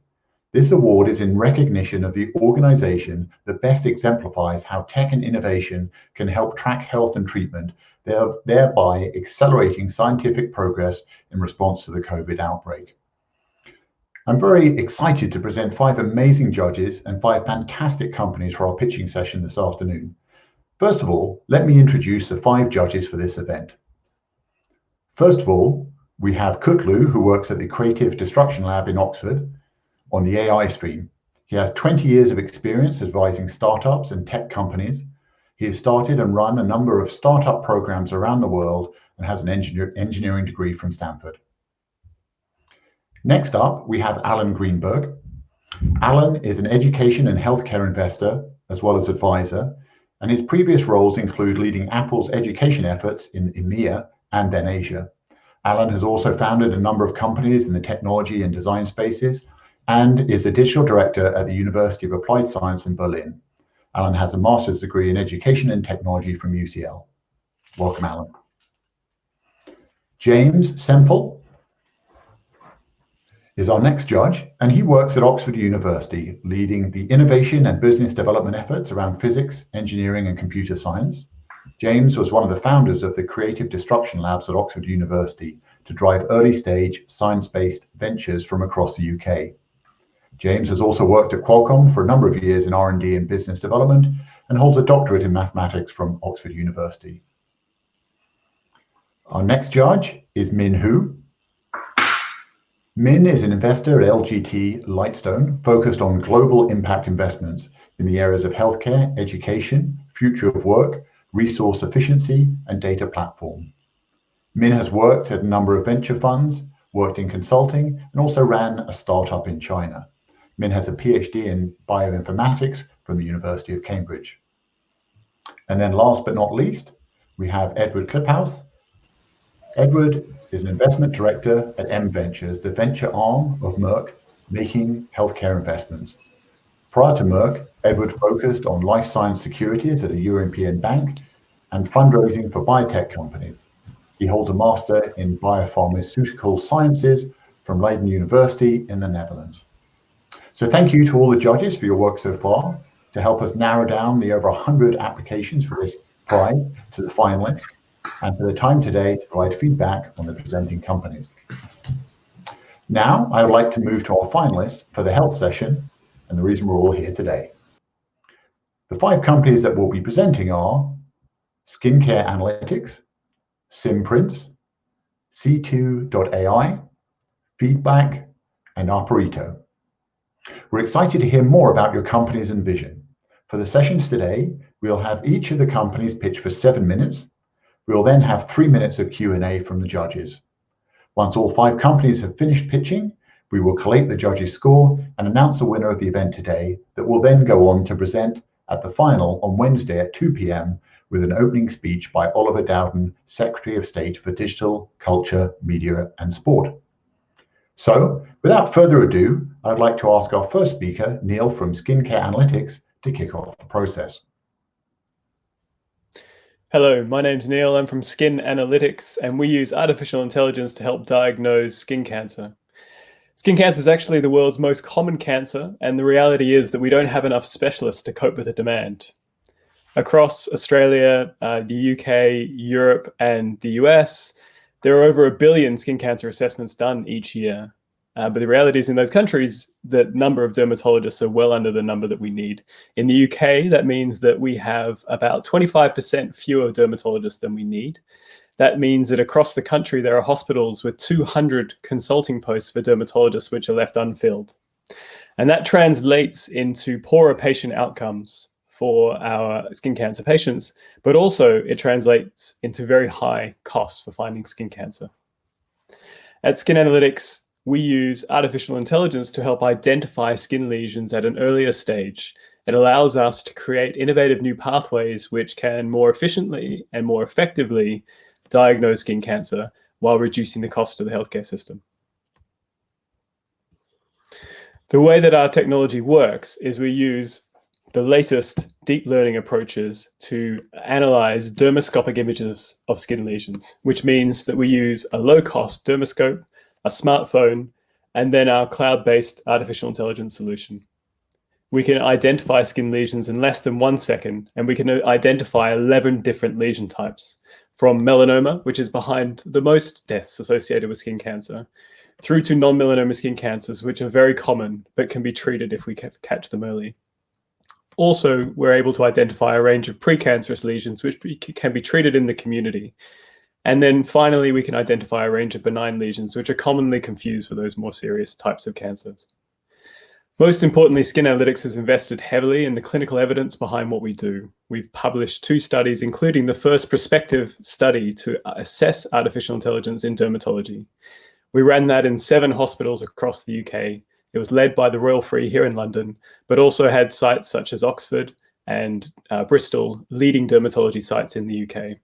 And in that paper, which we published in JAMA, we were able to show that the artificial intelligence was as accurate as a dermatologist in finding a range of different cancers. Importantly, in addition to being able to provide dermatologist quality assessments at primary care or earlier, we're able to dramatically reduce the number of onward referrals.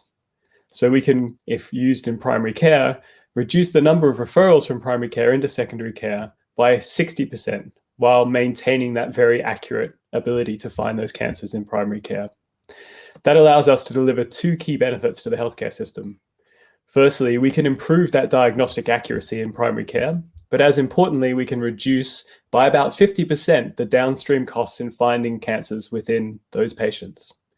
So we're able to improve the healthcare outcomes for patients while delivering a cost saving to the NHS. We thought that that was a powerful proposition for the business as a whole, and we certainly have been building the business with that in mind. But when the COVID crisis came, what was really obvious was the importance of that technology being ready to be used now had suddenly jumped significantly. And that was simply because the way that hospitals had to react and primary care had to react to the COVID crisis was to dramatically change the way that it worked. Primary care went online, it went remote, and patients were suddenly not being assessed for skin cancers.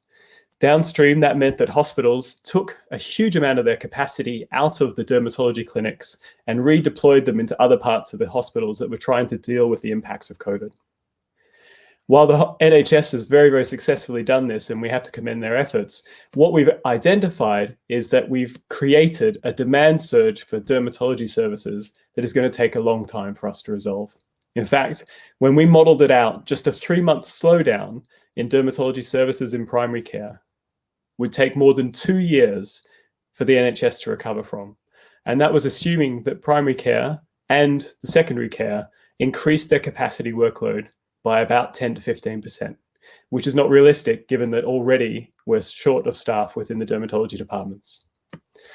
So Skin Analytics, our technology has a unique opportunity to allow us to help primary care as it starts to come back online, reduce those onward referrals, and really stratify the risk for the patients that we assess. So we can identify those patients where the risk of it being cancer is high enough, it makes sense to send them into hospital in these times during COVID, when there's a risk, obviously, of COVID transmission. We can also identify those patients where it's safe to delay treatment for 3 months. And as importantly, we can identify those patients who don't need treatment and don't need to go into the hospital system at all. We launched this service with the University Hospital Birmingham about 3 or 4 weeks ago now, where we designed and implemented it within about 3 weeks with the University Hospital Birmingham team. It took a joint effort of many different departments within the hospital and the entire company at Skin Analytics to get that done within that time frame, while ensuring the highest clinical quality and safety for all the patients involved. And what we did is we set up clean sites across the city of Birmingham where patients who were referred or on the backlog for referral from GPs were able to be sent outside of the hospital, where a healthcare assistant and a medical photographer would help that patient capture the right images.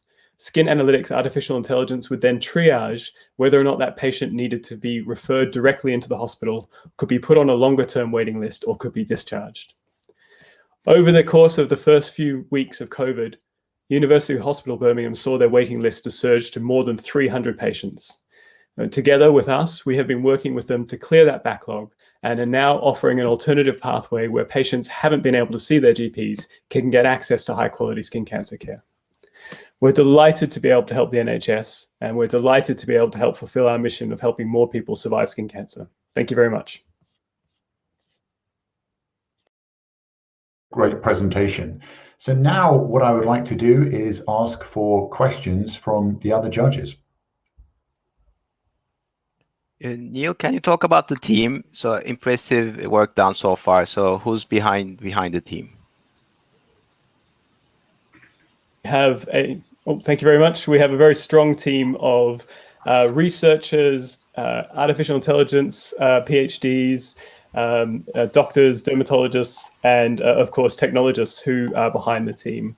We're ably supported by a really strong board of directors, which includes industry experts from both the NHS and the private health insurance world. And we have a really strong clinical advisory board made up of research dermatologists, practicing dermatologists, health economists, and other advisors that really help us nail down what the value that we can bring to the healthcare system is. Steve, can I ask you, please? First of all, the presentation was outstanding. The work you do is obviously very important. I'm interested in going into the detail of the negatives and false negatives. I mean, the challenges you have in dermatology, even when you see a highly experienced practitioner, is that he or she could possibly miss something. So you say you can compete as well as the dermatologist. Can you elaborate a little bit on what that actually means in qualitative and quantitative standards, please?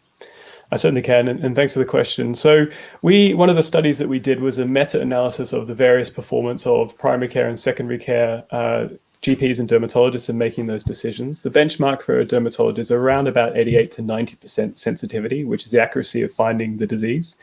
We set, as you know, artificial intelligence, we can set the threshold performance that we're looking for, and we get to trade off the sensitivity, the accuracy of finding the disease, with the specificity, which is the over-referral rate.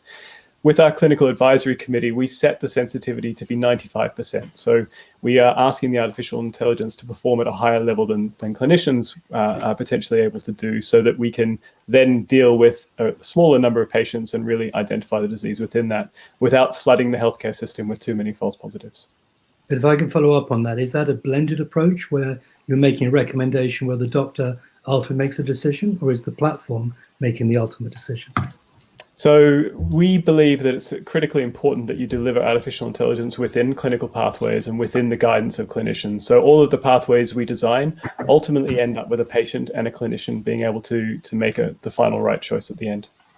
It's really about, I think, from our perspective, driving efficiency with the use of artificial intelligence rather than supplanting the existing pathways.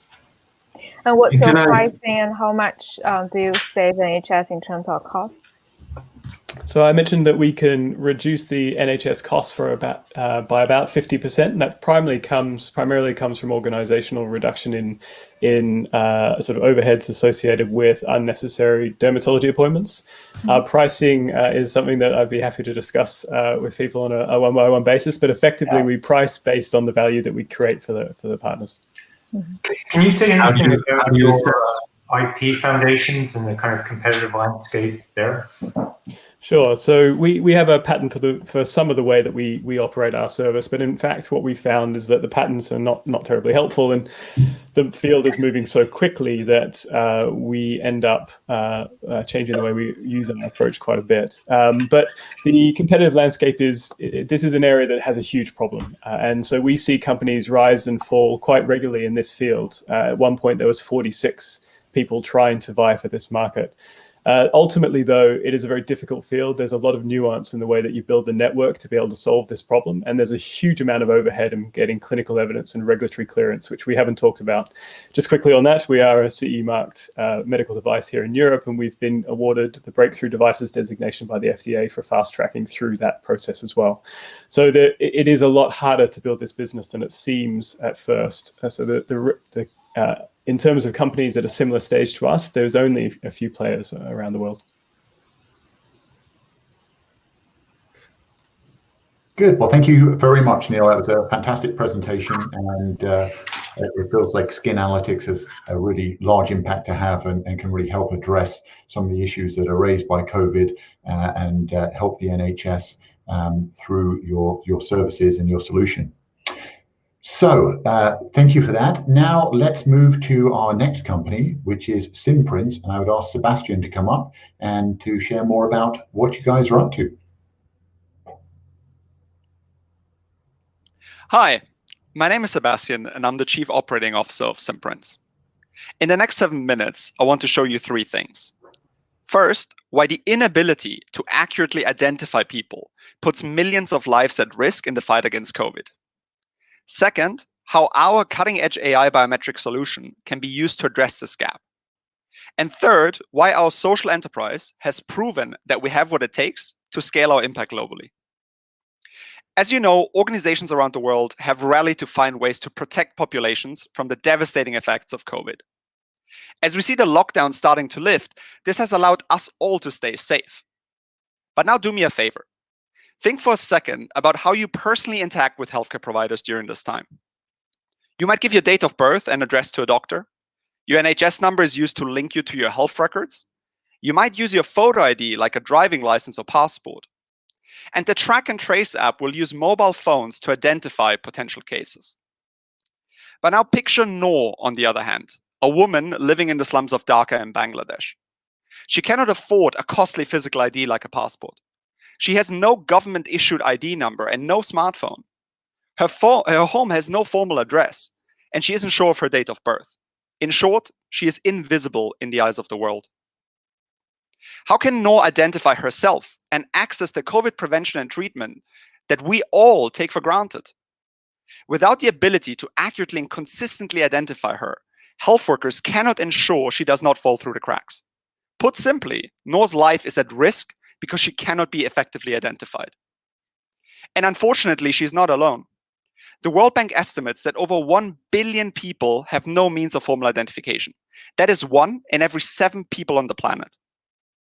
And we have the tools to fix this problem.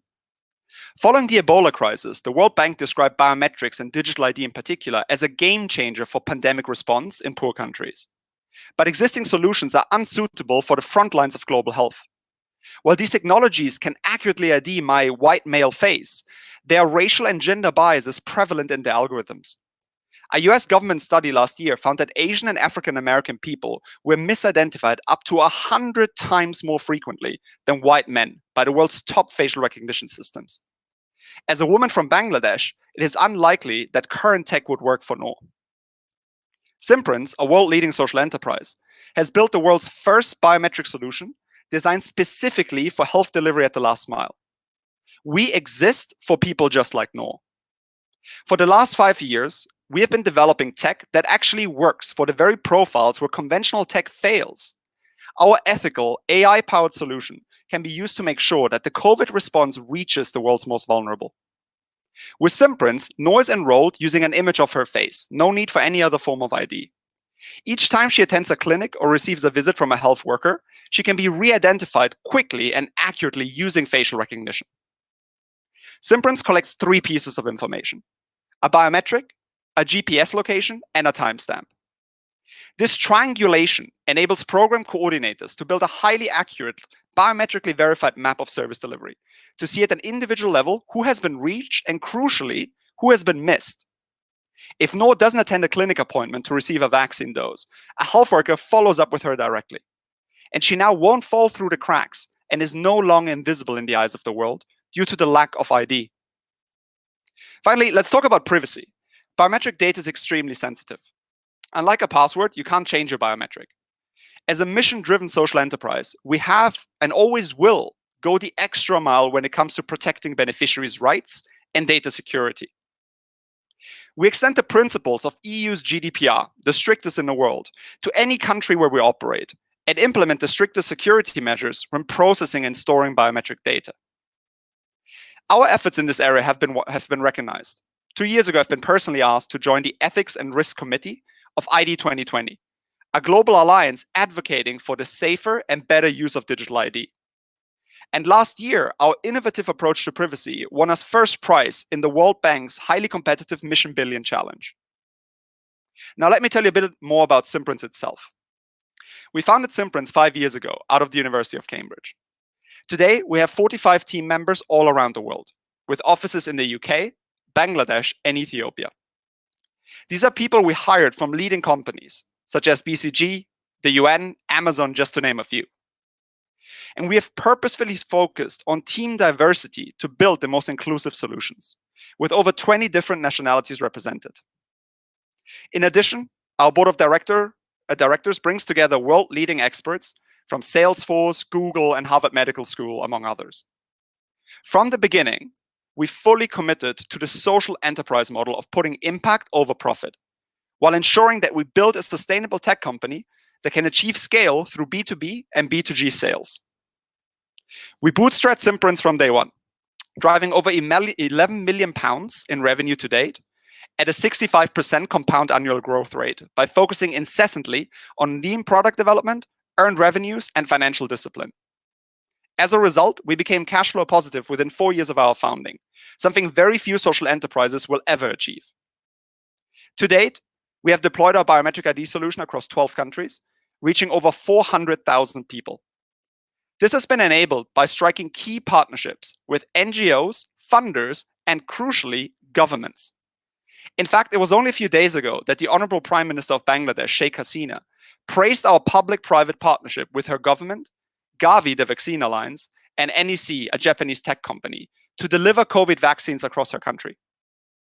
Similarly, in Ethiopia, we're working directly with the Ministry of Health in the NHS equivalent to embed a biometric solution as a core component of how services will be delivered to up to 110 million Ethiopian citizens. Together, we envision a world where every vaccine, every healthcare service, every public good reaches the people who need them most.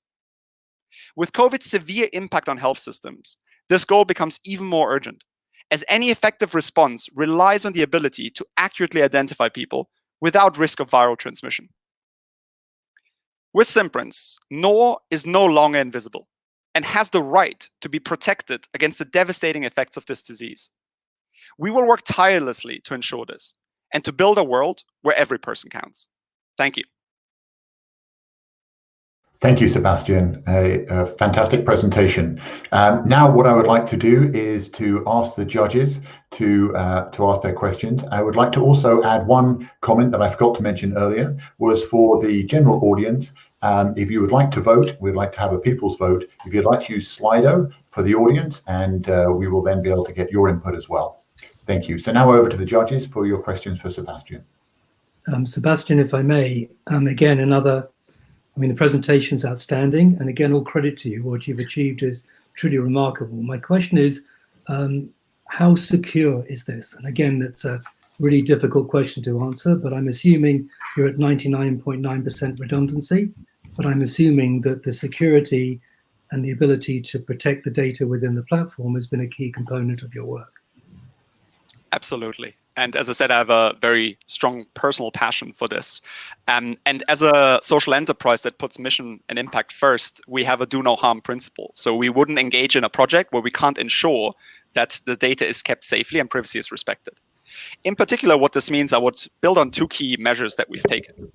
The first one is to build on the shoulders of giants. So we're not trying to reinvent the wheel when it comes to security infrastructure. We're trying to make sure that we leverage, the cutting edge services of companies such as Google to make sure that we actually have the right security infrastructure in place. In terms of the second one, it's a bit more of a technical biometric concept, but it's around data siloing, which essentially means that you never keep personal identifiable data and biometric data in the same place. That is sort of the main no-go in biometrics. And we only deal with pseudonymized biometric data and keep that in a silo, in a separate database, encrypted at rest and in the cloud. Sebastian, as national governments improve their kind of national ID systems, do you have an opportunity to be embedded as the system of choice, or how do you see that kind of unfolding? It's a very good point. The key word here is interoperability. Something that in the biometrics industry, unfortunately, with vendor lock-in being a presence for the last 50 years, has been a huge issue. We use interoperable standards, which essentially means that our system is interoperable with leading government systems. As an example, you might have heard of India's Aadhaar system, which is a biometric system which has registered over 1 billion Indian citizens. We use the same standards as Aadhaar. So we can be interoperable with any government efforts, as long as they also use open standards. So I think you said the addressable market, if you like, is 1 billion people, and you're at about 400,000 now. How do you see the ramp up over the next couple of years? This has been an interesting one because we operate in essentially two industries which are currently seeing an upcoming massive wave of interest. One is global health and health system strengthening, and the other one is mobile biometrics, both of which are predicted to grow significantly in the next 5 years. And we moved as a first mover 5 years ago. We're one of the only companies, if not the only one, that is actually working at that intersection already, although we expect a lot of competition to come into the market. In terms of people that we're going to reach, our current projects that we have for the next 3 to 5 years see us scaling to around 8 to 15 million people. But as I said, our project in Ethiopia alone, if gone nationally, which is the intention of the government, would be 110 million people. And how do you scale in places where there's limited access to technology? It's a key challenge. We built for the last mile. That's a core design principle, which means that our operation, our technology works offline and needs minimal charging to last a long time, is rugged, IP65 certified. So it's meant to build and last in those very environments. Yeah. Great. Great, thank you, Sebastian. Fantastic presentation, and again, a really strong impact for 1 billion people. Excellent. So now what I would like to do is ask Richard from C2.ai to come up and start his presentation. Thank you very much. Hospitals exist to save lives, make people better, not make them worse. That's pretty fundamental, but actually those outcomes have been exceptionally difficult to measure in a meaningful way. This is the challenge that we've overcome. Our systems uniquely, objectively, and accurately risk adjust for patients and can tell which hospitals, which specialties, which consultants and wards are doing well, given their specific case mix of patients, where the hospital has issues for mortality and complications, what the causes are, what the economic impacts are, and how to resolve them. This is genuinely unique. So, for example, in New Zealand, the authorities there have essentially exempted us from the normal tender process because they view our solutions as globally unique. Our co-founder invented the most widely used surgical risk assessment system in the world. He was formerly the patient safety czar in the UK. He's advised the American Surgical Association on the most common safety system in the US. Our CEO was head of quality and safety in the Department of Health, and he led development of the first national healthcare standards in the UK. Our commercial leads in what is still a small team have taken the software as a service business from $3 million to $100 million annually, and have done the startup to exit journey 8 times between them, with money on money returns of up to 300 times. So we think we've got the right team to build from here. Our products address the avoidable harm and avoidable mortality in hospital. That's a £2 billion a year issue in the NHS, but actually that figure is very low. In typical hospitals in the US, where I've looked at systems there, they can only identify 10% of the avoidable harm that we can detect with our systems. And so there's an awful lot of stuff going on that it isn't seen in those hospitals. And in the US, they view that avoidable harm and mortality is a large part of a $750 billion waste bill that they have every year in healthcare, roughly 25%. Our AI-backed systems use the largest patient data record in the world, 140 million patient records from 46 countries. And our IP, we think, is very hard to replicate. We've taken 10 years of development. You'd need to have a similar referential data set. You'd need to recreate and check the algorithms. Then you need to find leading hospitals who will work with you to do that validation. We've worked with Imperial in the UK, with Karolinska in Sweden. And then when you go to a new country, having got approval, you then need to get a new reference customer in that territory. So we think we've got a 3 to 4 year lead on anybody else in the market, and we're present in 11 countries. So long-term development and validation is done. We're expanding our range of software as a service offerings. The main focus now is go-to-market. So let me talk about 2 innovations that relate directly to creating capacity and saving lives of COVID-19 patients. Hospital-acquired pneumonia and hospital-acquired acute kidney injury increase a patient's stay in hospital by up to 8 days on average. Now, that's normally an issue, but particularly with COVID-19, that's blocking beds that are needed during this phase of the pandemic. Not necessarily in the UK, but perhaps for the next phase. But in Mumbai at the moment, there is a critical need to free beds. More than 1 in 5 patients in ICU will have a hospital-acquired acute kidney injury. That's in normal times, but during COVID-19 times in New York, we've seen that 36% of patients hospitalized with COVID have AKI. So they're staying in hospital later, and the mortality rate is something like 40%. So COVID-19 patients are dying as a result of this avoidable condition. How serious is this? Well, those conditions kill about 140,000 people every year just in the NHS. And it costs £2 billion annually, although the long-term life-changing conditions of that, people requiring dialysis, etc., significantly higher amounts of money. Our approach here is an app which distills down from our patient safety system to enable frontline doctors and nurses to rapidly assess patients for their respective risk of developing either of these hospital-acquired conditions. It then recommends appropriate action to prevent those conditions occurring according to the individual risk of the patient. So we've been able to reduce those conditions in New Zealand, in Sweden, in the UK, which contributed to an HSJ Patient Safety Award.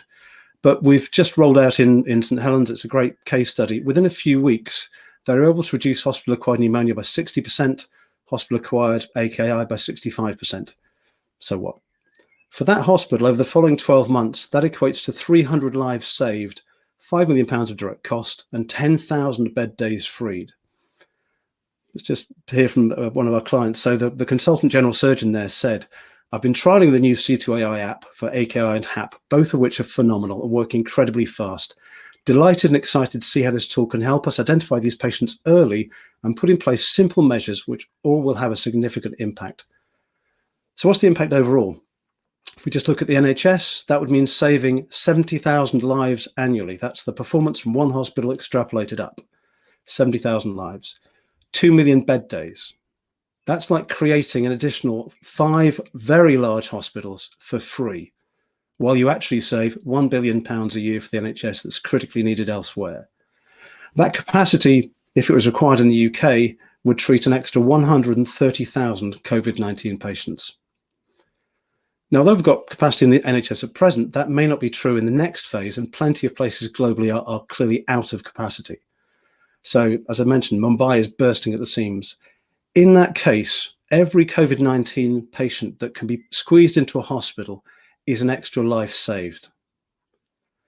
At a time of stress and confusion, the app provides clarity without disruption or the need for any integration. 2 minutes to download, a minute to learn, 30 seconds to do an assessment. So the bottom line with the app is that it saved lives through the prevention of these 2 conditions and saved the lives of COVID-19 patients who suffer from the acute kidney injury in particular, and save lives by freeing up the bed capacity that they critically need at this difficult time. So let me talk about a second part of what we do. As countries proceed to restart the elective surgical list post-COVID-19, they need to prioritize the waiting list. This is exceptionally complex. Somebody of my age going for a radical laparoscopic prostatectomy, I have a 1.6% risk of mortality. If I have low blood pressure, it's 5.2%. If I have low blood pressure and low sodium, it's 15.2. There are literally millions of combinations. We've used the large data set that we have, AI-backed, to hone down on the appropriate physiological variables, which, depending on the operation, will give an accurate risk of mortality and complication. Now, we do that on an individual basis, but we can do that and bulk load, essentially, the elective surgical waiting list, such that you can then hone through and identify the right priority, who should go first, who should go second, etc. That prioritization is pretty much impossible without this approach. And by using this, you're going to get less avoidable harm, less mortality, and get through the list more quickly. We're committed to patient safety, committed to data privacy, and a fully ethical approach to AI. We don't have any information in the cloud. We have our own hardened data center. We have NHS Digital, who has given us access to their information for the last 10 years, because we are trusted with that information. I think we're one of 6 companies which actually have access to that. And we regularly go through a 2-day audit, which is particularly onerous on us to make sure we're using that in the correct way. But we'll use pseudonymized data with hospitals to make sure that there's no issues on patient privacy. We're very proud to have been named one of the 10 essential digital health ideas for a UK national COVID-19 response by Healthcare UK. That's NHS England, Department of Health and Department of International Trade. And we're also very proud to be here. Thanks so much for inviting us.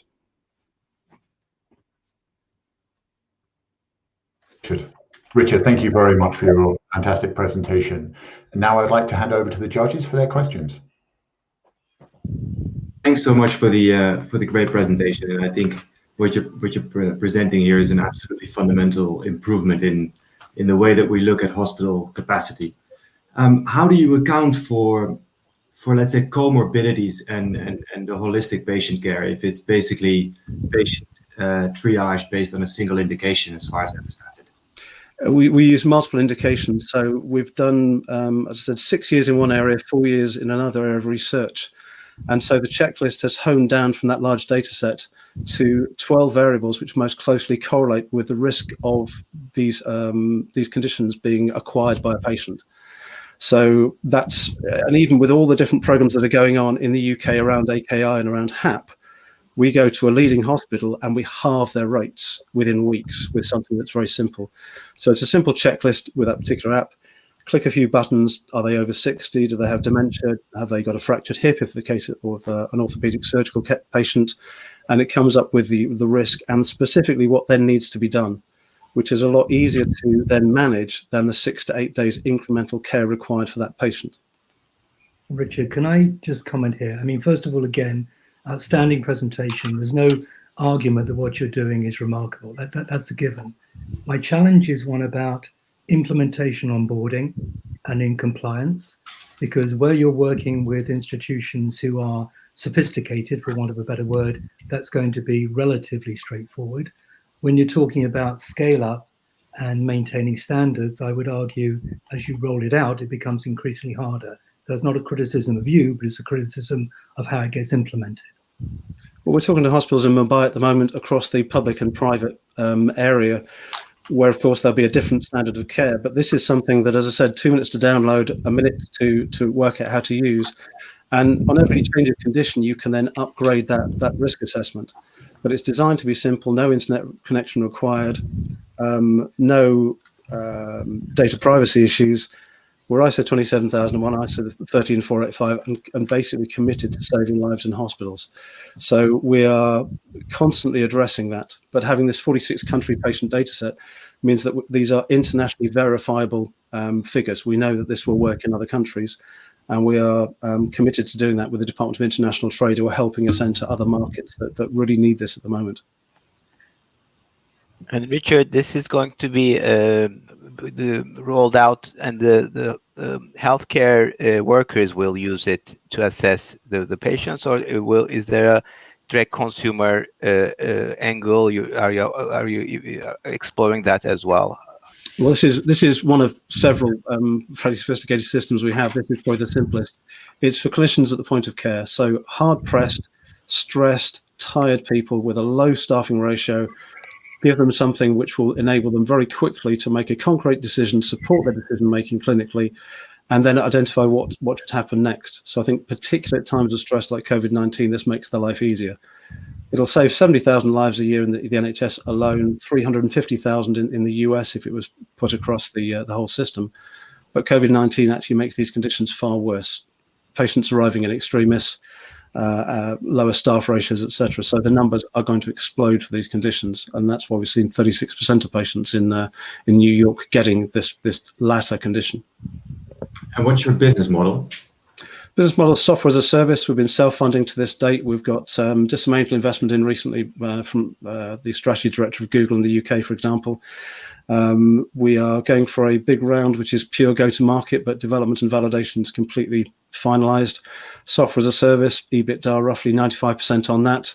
But we do provide, in the more sophisticated retrospective audit systems, we provide quite a lot of expert help to hospitals to not just identify where those 90% of harms they can't see are, but how to resolve them. So if I remember correctly, you're identifying in the UK a reduction in the prevalence of AKI from about 8% to 4% or something in one study? No, we've been able to halve the number of cases in the hospital. There are about 350,000 cases of AKI in the UK. Of those, about 40% are hospital acquired. But actually, we look at these with it using a different system. We know what the situation was before we started using this particular app and afterwards. So their raw numbers of AKIs halved, which means hospital acquired has been pretty much eradicated. And in a published study in British Journal of Nursing, we're able to go from 3 to 4 cases a week to pretty much 0, because for some reason they were all hospital acquired. Great, thank you, Richard, and thank you, judges, for the questions. Fantastic company, and I mean, the takeaway I took there is potential to provide an extra 130,000 COVID treatments per year is fantastic from a very simple to deploy solution. Great. Well, now let's move on to our next company, which is called Feedback, and I'd like to invite Tom to the stage to present the company. Hello, thank you so much for having me. Very nice to be introduced to all of you. My name is Dr. Tom Oakley. I was a radiologist by clinical training, and I am now the Chief Executive Officer of Feedback PLC. And what I really want to talk to everyone about today is the importance of good quality medical imaging as part of routine medical communication, particularly as it relates to COVID-19. And this has been our focus really since the onset of COVID-19 back in February and March. We have a core application called Bleeper, which is essentially the only true clinical grade version of WhatsApp available on the market. And I say that as an important caveat, because we are the only communication platform that really allows you to see diagnostic quality imaging as part of instant messaging. Imaging is fundamental to all clinical decision-making processes. Almost every patient coming into a hospital gets imaging of one form or another. And therefore, you've got to be able to have access to good quality imaging if you are making any decisions about a patient. And for this reason, it's also abundantly clear that the Medical Device Directive has a very strong view on this, in that any communication platform that shares digital images about patients is actually counted as a medical device under the directive. So we've been working really hard with the NHS in order to provide Bleeper within the regulatory frameworks in a way that will allow clinicians easy access to medical imaging and colleagues through instant chat on the go. Since Christmas, we've been working with Pennine Acute Hospitals Trust in Greater Manchester, who were helping us to evaluate our new product Bleeper and to provide some of the clinical evaluation as part of the CE marking. When COVID hit, we actually worked very, very closely with the trust to turn the product round with a whole additional feature set to really help them to support their COVID-19 deployment. And we did a complete product overhaul in literally the space of 3 weeks. It was a large undertaking, but we did it very willingly because of our desire to support the NHS in this key deployment. So what we actually added to Bleeper, as well as just the instant messaging and the clinical quality imaging coming directly from the hospital's PACS system, we actually added in clinical forms to gather key information as part of referral processes. We allowed individual patients to be flagged by key clinical status, such as COVID-19 status, and also by ventilator status, and provided a dashboard to the hospital so that they could track patients by COVID-19 status and physical location, by ventilator status, and by physical location within the hospital, which are key parameters that all hospitals need in order to safely manage their supply chain in so much as it is relating to ventilators. One thing that we are particularly proud of with Bleeper is that not only was it able to help frontline clinical teams who were dealing with COVID patients, but we were also able to facilitate one of the key COVID-19 research trials called the Recovery Trial. So through Bleeper, clinicians were able to highlight patients to the recovery nurse trial nurses. And that not only saved the nurses a lot of time, because they would otherwise have had to have gone around every ward to locate patients that were suitable for the trial, but it also meant that they were actually getting that input really flexibly, really easily, and we're seeing more patients than they probably would have been able to cover otherwise. And we really believe that that has helped them to recruit in the right patient base onto that trial. Now, what we have achieved in such a short space of time by taking a diagnostic clinical imaging tool, adding instant messaging, and then regulating it with a CE mark is not only remarkable from a development perspective, but it's also remarkable because it means that there is now a tool that is available not just to the NHS, but to all healthcare markets that can actually provide that quality interaction around clinical communication. We have worked very hard to ensure that not only is the imaging quality of a suitable standard, but also that the communication is really easy. The whole purpose of Bleeper is to allow clinical teams to communicate flexibly on the go, wherever they are. And one of the things that we have seen from working so closely with the NHS during the COVID-19 crisis is that often actually there are very high levels of staff absence during COVID-19. Not only because staff are themselves infected, but also a number of staff have to self-isolate, especially also if family members are infected with COVID-19. And at some points, absence rates within staff have been as high as 20 to 40% for a trust. Now, one of the things that Bleeper allows you to do is to be able to supply ongoing care input from home. So if you are a senior clinician, you can actually continue to provide advice and guidance to junior colleagues who are on the front line from home, because you have access to the clinical quality imaging that you would have had in the hospital environment, and you can directly speak to your colleagues through this instant messaging. And in that regard, you're not only making patient care safer, but you're also supporting colleagues at a time of what is unprecedented demand on them. And we are really proud to be able to step in and help. And sadly, it looks to be like an anticipated second wave coming through later this year. And so our ambition now with Bleeper is to take the lessons that we've learned at Pennine, to really push the product out across the NHS and to try to work with and support as many providers as we can.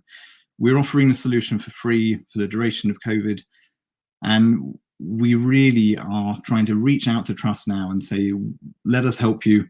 There is a great quality platform here to facilitate your communications, to help you bring in staff who may have to self-isolate, and also to just enable you to practice in the way that you want to. And I suspect that a lot of the changes that we're seeing in workforce deployment from COVID will actually resign and continue after the COVID crisis has passed. And we are going to have to digitally evolve our workforce, and even clinicians are going to start working from home more flexibly. So I can see that the need for tools like Bleeper is only going to grow, and we are really keen and really proud to be able to stand alongside the NHS during this time of crisis. And I think that may be my time. Very, very nicely timed. Thank you, Tom. So obviously massive impact and directly addressing many of the issues that have arisen with COVID. So I would like to now ask our esteemed judges to ask their questions. Hi, Tom. Just a quick question. So how do you ensure the quality of the images, and why aren't competitors doing the same? That's a good question. So we actually started out in 2001 as a PACS provider. So PACS is essentially a digital library of medical images, and it's how hospitals store images. It's what radiologists use when they report images. So having come from that background, we were able to repurpose our technology, build an instant messaging interface around the front end of it, and add in things such as image annotations so that teams could speak directly from the imaging and ask questions. So that's really why we are unique, because we started as PACS, and therefore we have always been a radiology quality image provider. Great, thanks. Tom, what else will this enable? I mean, I guess annotations, collaboration, but I mean, VPN, a secure connection, circulating the images by email. I mean, I guess you make it much more accessible with mobile, but I guess what else does this bring to the table, and will it stay off? I mean, if we have kind of control over COVID, will people still keep using it, and what values will you provide to ensure that? Yes, absolutely. So Bleeper is a web application, so it's accessible from any internet connected device, so mobile phones, tablets, desktops, and computers. It is actually a zero footprint application. So unlike tools like WhatsApp, which store information on a local cache on your device, there isn't anything stored here. So if you're a doctor like me and you have a habit of losing your phone, there is no patient data there for anyone to hack. We just shut off access and provide access to your new device. We comply with all of the NHS data security standards, as you would expect for any provider. And obviously we hold a CE mark as a certified medical device. So Tom, maybe more of an observation where I'd love to get your feedback on. We've observed within Inventures quite a few of let's say, image recognition technologies or let's say messaging solutions for hospitals. And the enabling technology seems to be everywhere. However, the solutions are not ubiquitous yet in the system. Why would this one or your proposition be ubiquitously distributed? And I guess the second part of that is, how do you sort of like embed yourself in that hospital information system to make it frictionless? Yeah, really good questions. So we integrate with the hospital PACS system, so we can query retrieve any image at will. We also integrate into some of the core hospital systems that basically bring patients into the app and also include their ward locations, so you can follow patients throughout the hospital journey. I've forgotten what the second bit of your question was. This was more around the embedding side, but let's say the enabling technologies are pretty widely spread. However, the adoption has been very limited, and so the question was, why would that be in this case different?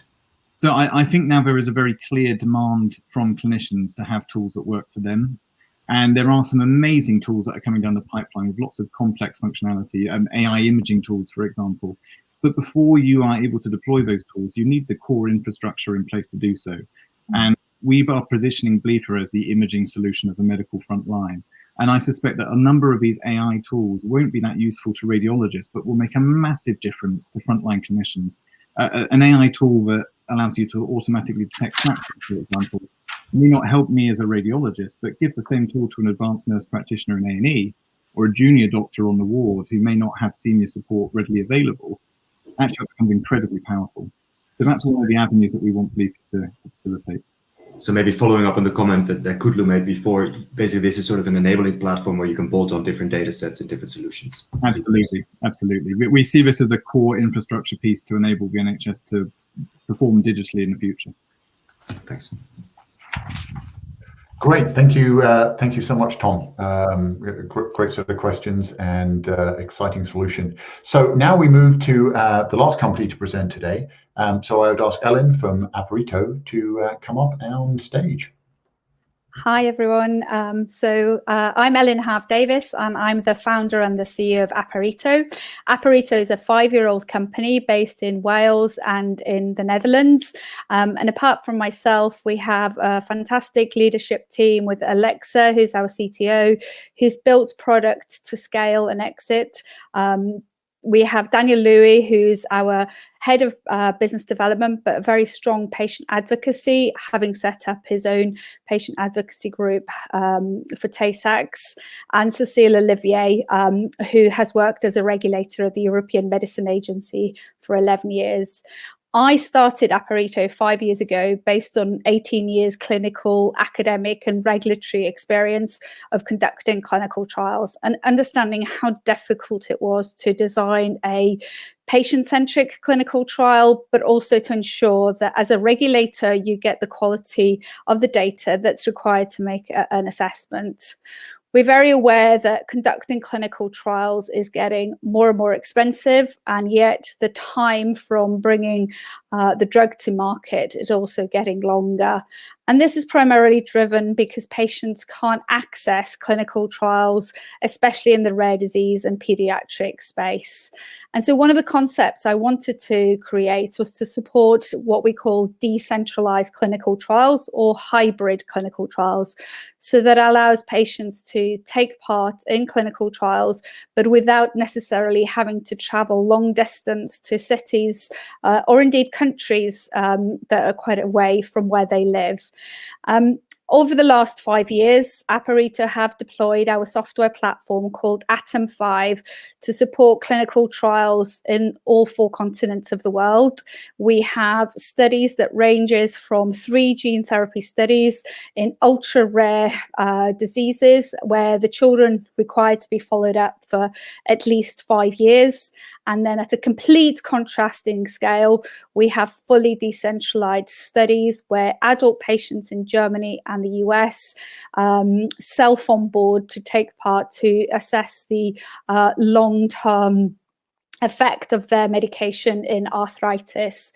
So our platform is named Atom5, and it's a highly configurable, scalable platform. It incorporates all patient-generated data. So we wanted to make sure that we can incorporate the variety of data that could convey the disease impact.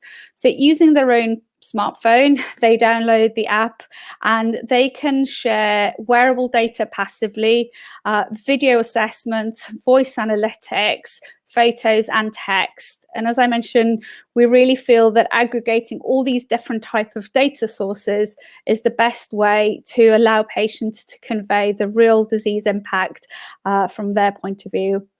Clinical trials and drug development have been massively disrupted by COVID, mainly because site capacity stopped.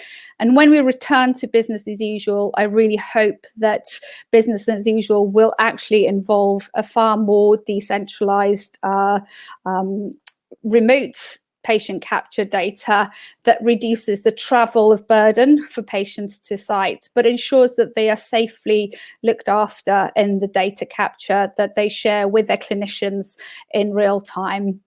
When COVID started, we were extremely lucky to partner with NHS Wales and the Betsy Cadwaladr Health Board, and via TechForce 19 NHSX, within 10 days, we were able to deploy a COVID-specific symptom checker in both Welsh and English with an integrated wearable device for cancer patients on active treatments in the Trust in North Wales. Since then, because the platform's so configurable and dynamic, we're now rolling it out in the Trust to support post-COVID discharge patients and larger cancer patients that will be supported with a virtual hub. So we're supporting clinicians to clinically triage the data coming through according to the new score, the National Early Warning Score, and really excited that because of the way our Atom5 software platform had been built, that it was really easy to configure it and deploy it in both languages to serve the patient community within the NHS. And that's where we're really now looking forward to continue with the work that we're doing with clinical trials to ensure that access to clinical trials and drug development, which will be really hindered by pandemic such as COVID in the short term. And while we would never wish for a pandemic like COVID, we hope that the rapid adoption of patient-generated data, digital biomarkers and digital outcomes will actually lead to a better clinical trial experience. But in the same breath, we're now able to use our platform for supporting frontline clinicians that are not able to bring in their patients into the NHS at quite the same a frequency that clinical appointments, which again, to be honest, in a geography like Wales, like many others, these patients were having to travel an extremely long way for clinical appointments, and sometimes getting saving on that journey for them is also a huge improvement for the clinical workload. And through this collaboration, we see Atom 5 and the AI capabilities, because of the different type of data sources that are coming through it, having a very positive outcome on both the clinical trial drug development pathway and the clinical care pathway, which in turn will improve healthcare throughout. And I'm going to stop a few minutes early, or a few seconds early, I say, there. Thank you. And Ellen, thank you very much for a great presentation. Over to the judges.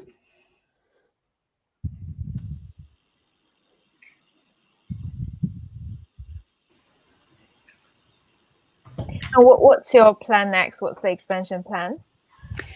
So at the moment, a majority of our clinical trials are funded by American-based biotechs. So apart from our Dutch Pareto BV, we're looking to extend in the States to have a direct contact with those US biotechs. But more immediately, we now want to scale our virtual hub concept from Betsy Cadwaladr Health Board in Wales to other NHS trusts via the NHSX procurement and Smart Cymru within NHS Wales. So Ellen, great to... If I can ask that, please. Ellen, great to see you again. And thanks to for the update. What proportion of the data you collect is self-reported versus, let's say, passively collected? And how accurate have you found the correlation to be with, let's say, phenotypical outcomes? So from a wearable point of view, in which most of the data that we collect from wearables are passively, we select the wearable according to the context of use. And so if you need a very high-grade medical device, then you have to select a different context of use wearable. So we actually find that only probably about 30% of our data comes from wearable and passive, because our view is it still needs context. So whether your wearable objective data doesn't necessarily tell you whether you're seeing clinical difference from stress, illness, snowstorm outside, and therefore that context is really important. We're seeing a huge amount of insight now from having video and wearable sensors combined in the performance of these assessments, and a recent partnership with a university in Germany for developing an ataxia rating scale is one of those great insights where the combination of data is actually what gives you the most accuracy and the most insight, as opposed to sort of one data source alone. So how do you see the competitive landscape, especially in the US market? Yeah, the US definitely, there's a company called Science 37, which are very focused on decentralized clinical trials. And PRA, a CRO, recently acquired Parallel 6, which have similar. So I would say the US are a bit ahead of Europe in their decentralized clinical trials approaches, mainly because the regulatory and ethics approval landscape's a little bit easier to navigate there. But there's great efforts now here in Europe to make sure that patients in Europe have access to the same technology. And so because we're familiar with European regulation and the landscape and have a platform that's highly multilingual and easily configurable, we think we're very well placed to address both those. Ellen, so each one is a project you do for a biotech company. And as you do these projects, is there anything you're learning from them or is there like cross-cutting value you're capturing, or the data and all the value basically belongs to the biotech and each is a new project for you that's delivered by the same platform? So if I start maybe with the software and then go to the data. So from a software point of view, it's highly configurable. And so we describe it like having lots of Lego pieces that we can very easily assemble all the different deployments with the same type of Lego. And that means that when we develop new assessments for ataxia, for feeding, for walking, whatever that is, then we can obviously use that in multiple clinical trials or deployments after. When it comes to the data access, that's very individual according to the contract, with either if it's a real world observational study where we have data sharing agreements, or if it's a very pivotal phase 3 regulated, then the sponsor would be a bit more precious about holding on to those data. Okay, Ellen, thank you very much for your presentation. Good. So now if I can ask the judges to put in the last vote, and then also if I could ask the audience, if you would like to vote, please use Slido to do it now. So while the judges put that in, I would like to thank all of the presenters today for a set of really compelling presentations, from skin cancer detection, automation and backlog reduction tool from Skin Analytics, biometric tools to identify patients around the globe and enable consistent treatments with Simprints. With C2 AI, we heard about a solution to dramatically reduce hospital contracted diseases, freeing up capacity and reducing costs. Next up, we had C2 AI addressing communication and imaging on the go to secure and enable new ways of working. And then finally, we heard from Apparito, who's providing access to decentralized trials, clinical trials without extensive travel for patients, and all have huge potential impacts to help during the COVID pandemic. So congratulations, first of all, to all the speakers for getting selected to the final out of over 100 applicants for the Tech for COVID event, and for giving us concise and compelling introduction to your companies and vision. We are in the midst of one of the biggest societal upheavals of a generation, and you should all be very proud of the work you're doing to help us address the huge impact of COVID and be able to be part of the solution. So the winners will receive a virtual plaque that they can use their marketing materials, a free booth at Cognition X 2021, and we'll also be making introductions to investors and potential partners through the CogX network. And of course, the winner will have the opportunity to pitch again on Wednesday for the grand prize session with Oliver Dowden, the Secretary of State for Digital Culture, Media and Sport. So with that, now the judges have all put their votes in. And I am very pleased to announce that C2.ai is the winner of this session. And congratulations to the team at C2AI and Richard for your presentation today. We'll ask you to come along on Wednesday to present. And then on the People's Choice, we have Simprints has come in there. So we had a very close set of votes. And so congratulations to Simprints as well on the People's Vote. So with that, if you do have a priority pass, I'd invite you to come to the Q&A session we'll be doing afterwards. Otherwise, please feel free to follow into the next installments where we will have the next 2 sessions for the Tech for COVID tomorrow, one at noon and one at 2 p.m. and then the final on Wednesday at 2 p.m. Thank you so much to all of the folks who've been here, presenters, judges, and also those in the background who've enabled this to happen. Thank you very much.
So welcome back to the Startup to Scale Up to IPO and Beyond stage. My name is Parveen Danda and I'm Head of Programs at TechNation. So this stage is all about giving practical tips in changing the world for the better through entrepreneurship and innovation. So today we will be covering what it takes to scale great ideas, and we'll be hearing directly from some of the UK's fastest growing startups, founders, VCs, and corporate innovation execs. But before I introduce you to the session, I just want to cover some housekeeping. So firstly, please do share and tweet, make lots of noise through Twitter. The hashtag is hashtag CogX2020. We want to be trending definitely today. We'll also be using the YouTube's AI to provide live captions, so please do check that out. This is a virtual conference. The CogX has done a phenomenal job. If there are any technical difficulties, we will be working very hard in the background to fix them, so please do be patient. And do check out the code of conduct on the website. And finally, you know, it is virtual. Use this opportunity to maybe go for a walk, listen to the conference, invite your family to listen as well. So our next session is about nailing your story and growing your market, which is really important for scaling businesses. And the focus is on how do you define your product and form the narrative around that. So I'm very excited, and it's a real honor to introduce our moderator for this session, Abadasi Osasodi. She'll introduce herself, is the CEO of Hustle Crew. Abadasi, it's my pleasure to hand over to you. Thanks, Parveen. Hey, CogX, thank you so much for being with us today. As Parveen said, I am Abadasi Osasodi, and the founder and CEO of Hustle Crew. We've been using talks, training, and mentorship to make tech more inclusive, specifically educating tech leaders about bias and privilege and structural oppression so they can mitigate their impact in everything from recruitment to design. I have three incredible leaders from the tech world with me today on this panel, and I'm going to let them introduce themselves. First of all, I have Tasha Litton at Seedcamp. Please tell me a bit more about who you are. Hello. Hey, thanks, Abba. I'm Tash. I run all things brand, marketing, and network at Seedcamp. We're a very early stage European investment fund with investments in over 350 incredible founders, including the likes TransferWise, UiPath, Revolut, and Cup Club, one of the participants in the panel today. And one of my core focuses is really working with our companies in terms of thinking about how they tell their stories and why that's so important, from everything from raising investment to driving customers and to hiring amazing people. Amazing. Thanks so much, Tash. Really excited to pick your brains over the next few minutes. Next up, amazing panelist, Sophia Qureshi, who is the CEO of Cup Club. Sophia, please tell us more about yourself. I'm Safia. I'm founder and CEO at Cup Club. We are a returnable packaging brand. So that means we are on a mission to eliminate single-use packaging, specifically in plastics, and replace that with packaging that consumers can return. We've started our journey with drinks, and we have a very, very exciting roadmap ahead, but I'd love to share some of the tips and tricks that got us to this point, just to help other founders and early stage companies think through what is important. So really pleased and honored to be here. Amazing. And last but not least, our third amazing panelist joining us is Therese Carlson, who's the head of marketing at Ericsson. Please tell us a bit more about yourself. Hi, thanks for that. My name is Therese, and I work at Ericsson One, actually, which is an internal accelerator at Ericsson. We're trying to take all the amazing people that work here and support them in developing new ventures within tech. Our hope is that we will be able to kind of change the world for the better and make sure that we get some new amazing tech innovations out in the market. Thanks. Amazing. So let's go straight into it. Folks are here because they want to learn ways to nail their story and keep growing regardless of what's happening at a macro level in the world. recently Black Lives Matter has been dominating the agenda, I think we are realizing we have a race crisis, a hate crisis, and we want to do a lot to improve as a society. How do entrepreneurs market in a crisis? Tash, I want to start with you. Can you either tell us what not to do or how to keep promoting your service or product when the backdrop is actually quite intense? Yeah, I mean, obviously, the last few months in particular, we've been kind of going through like iterations and incredible sort of different things going on in the macro climate. And, you know, fundamentally, as a brand, you're in this real point where you absolutely cannot ignore it and pretend like nothing is going on, but equally to just blindly be there trying to sell your stuff and, you know, not being aware or reframing your story and your messaging in light of what is going on is incredibly insensitive. So I guess, you know, and it's thinking around what is your core as a brand, because that shouldn't change fundamentally, but how do you take into account repositioning in light of things that are going on in the here and now, and then thinking around, you know, well, what does that mean from the medium that we're using as well? You know, even with situations like this, right, we're all online right now, people aren't so much able to come together in real world. How are you rethinking about the way you're getting your messages to people, as well as, you know, when things are changing very fast in the macro climate, lots of people, especially within marketing and in technology, we're always looking at how we can automate things, right, and make our lives easier. But the danger in that, if you've got campaigns running and there's all of this other stuff going on, and the lack of sensitivity or care by just turning some of those things off is, you know, it's a thing that is actually so simple to do, but I've been amazed at how many people have just totally missed the mark and stuff like that. Incredible. Thank you so much. Safia, I want to pull you in because Cup Club works with some incredible companies, you know, McDonald's, Starbucks. You've obviously been able to appeal to a broad set of stakeholders, from consumers to corporates. Yeah. Can you share any philosophies work in terms of messaging about your product for you to this progress? Okay, first of all, what's interesting when you're building a company and a brand is how very incremental this is. So it's wonderful to get to the point where we are, but we weren't there from day one. And it can, when you look over, you think, gosh, this is so daunting. How would I ever work with X, Y, and Z names when you first set out? So the path to building a brand and a brand that will resonate with people is a very slow process. It's kind of like in the same way that we think about maybe some of the really important things that we buy in our lives, like a property, maybe a car, things that we're not buying every day.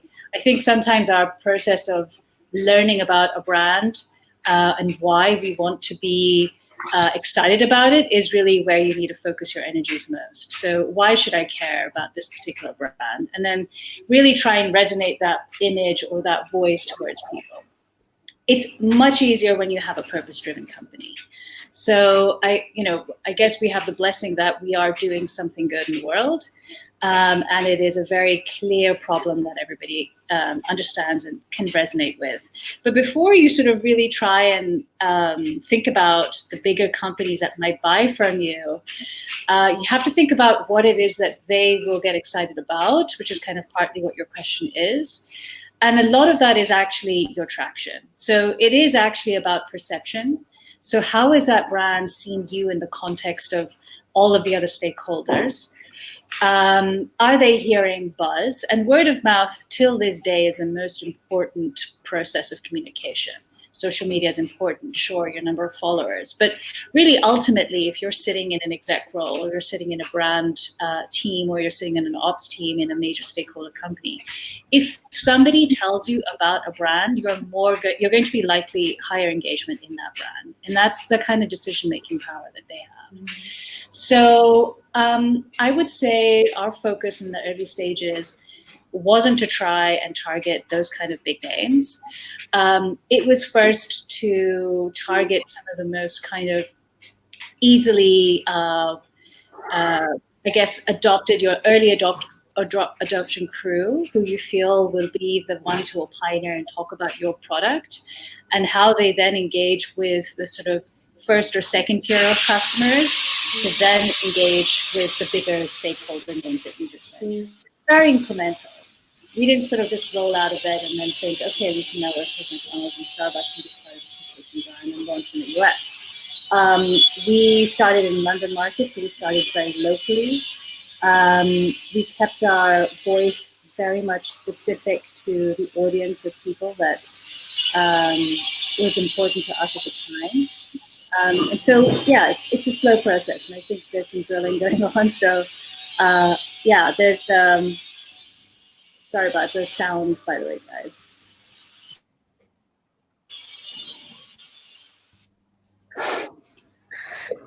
I just wanted to make sure that wasn't my power tools being overheard.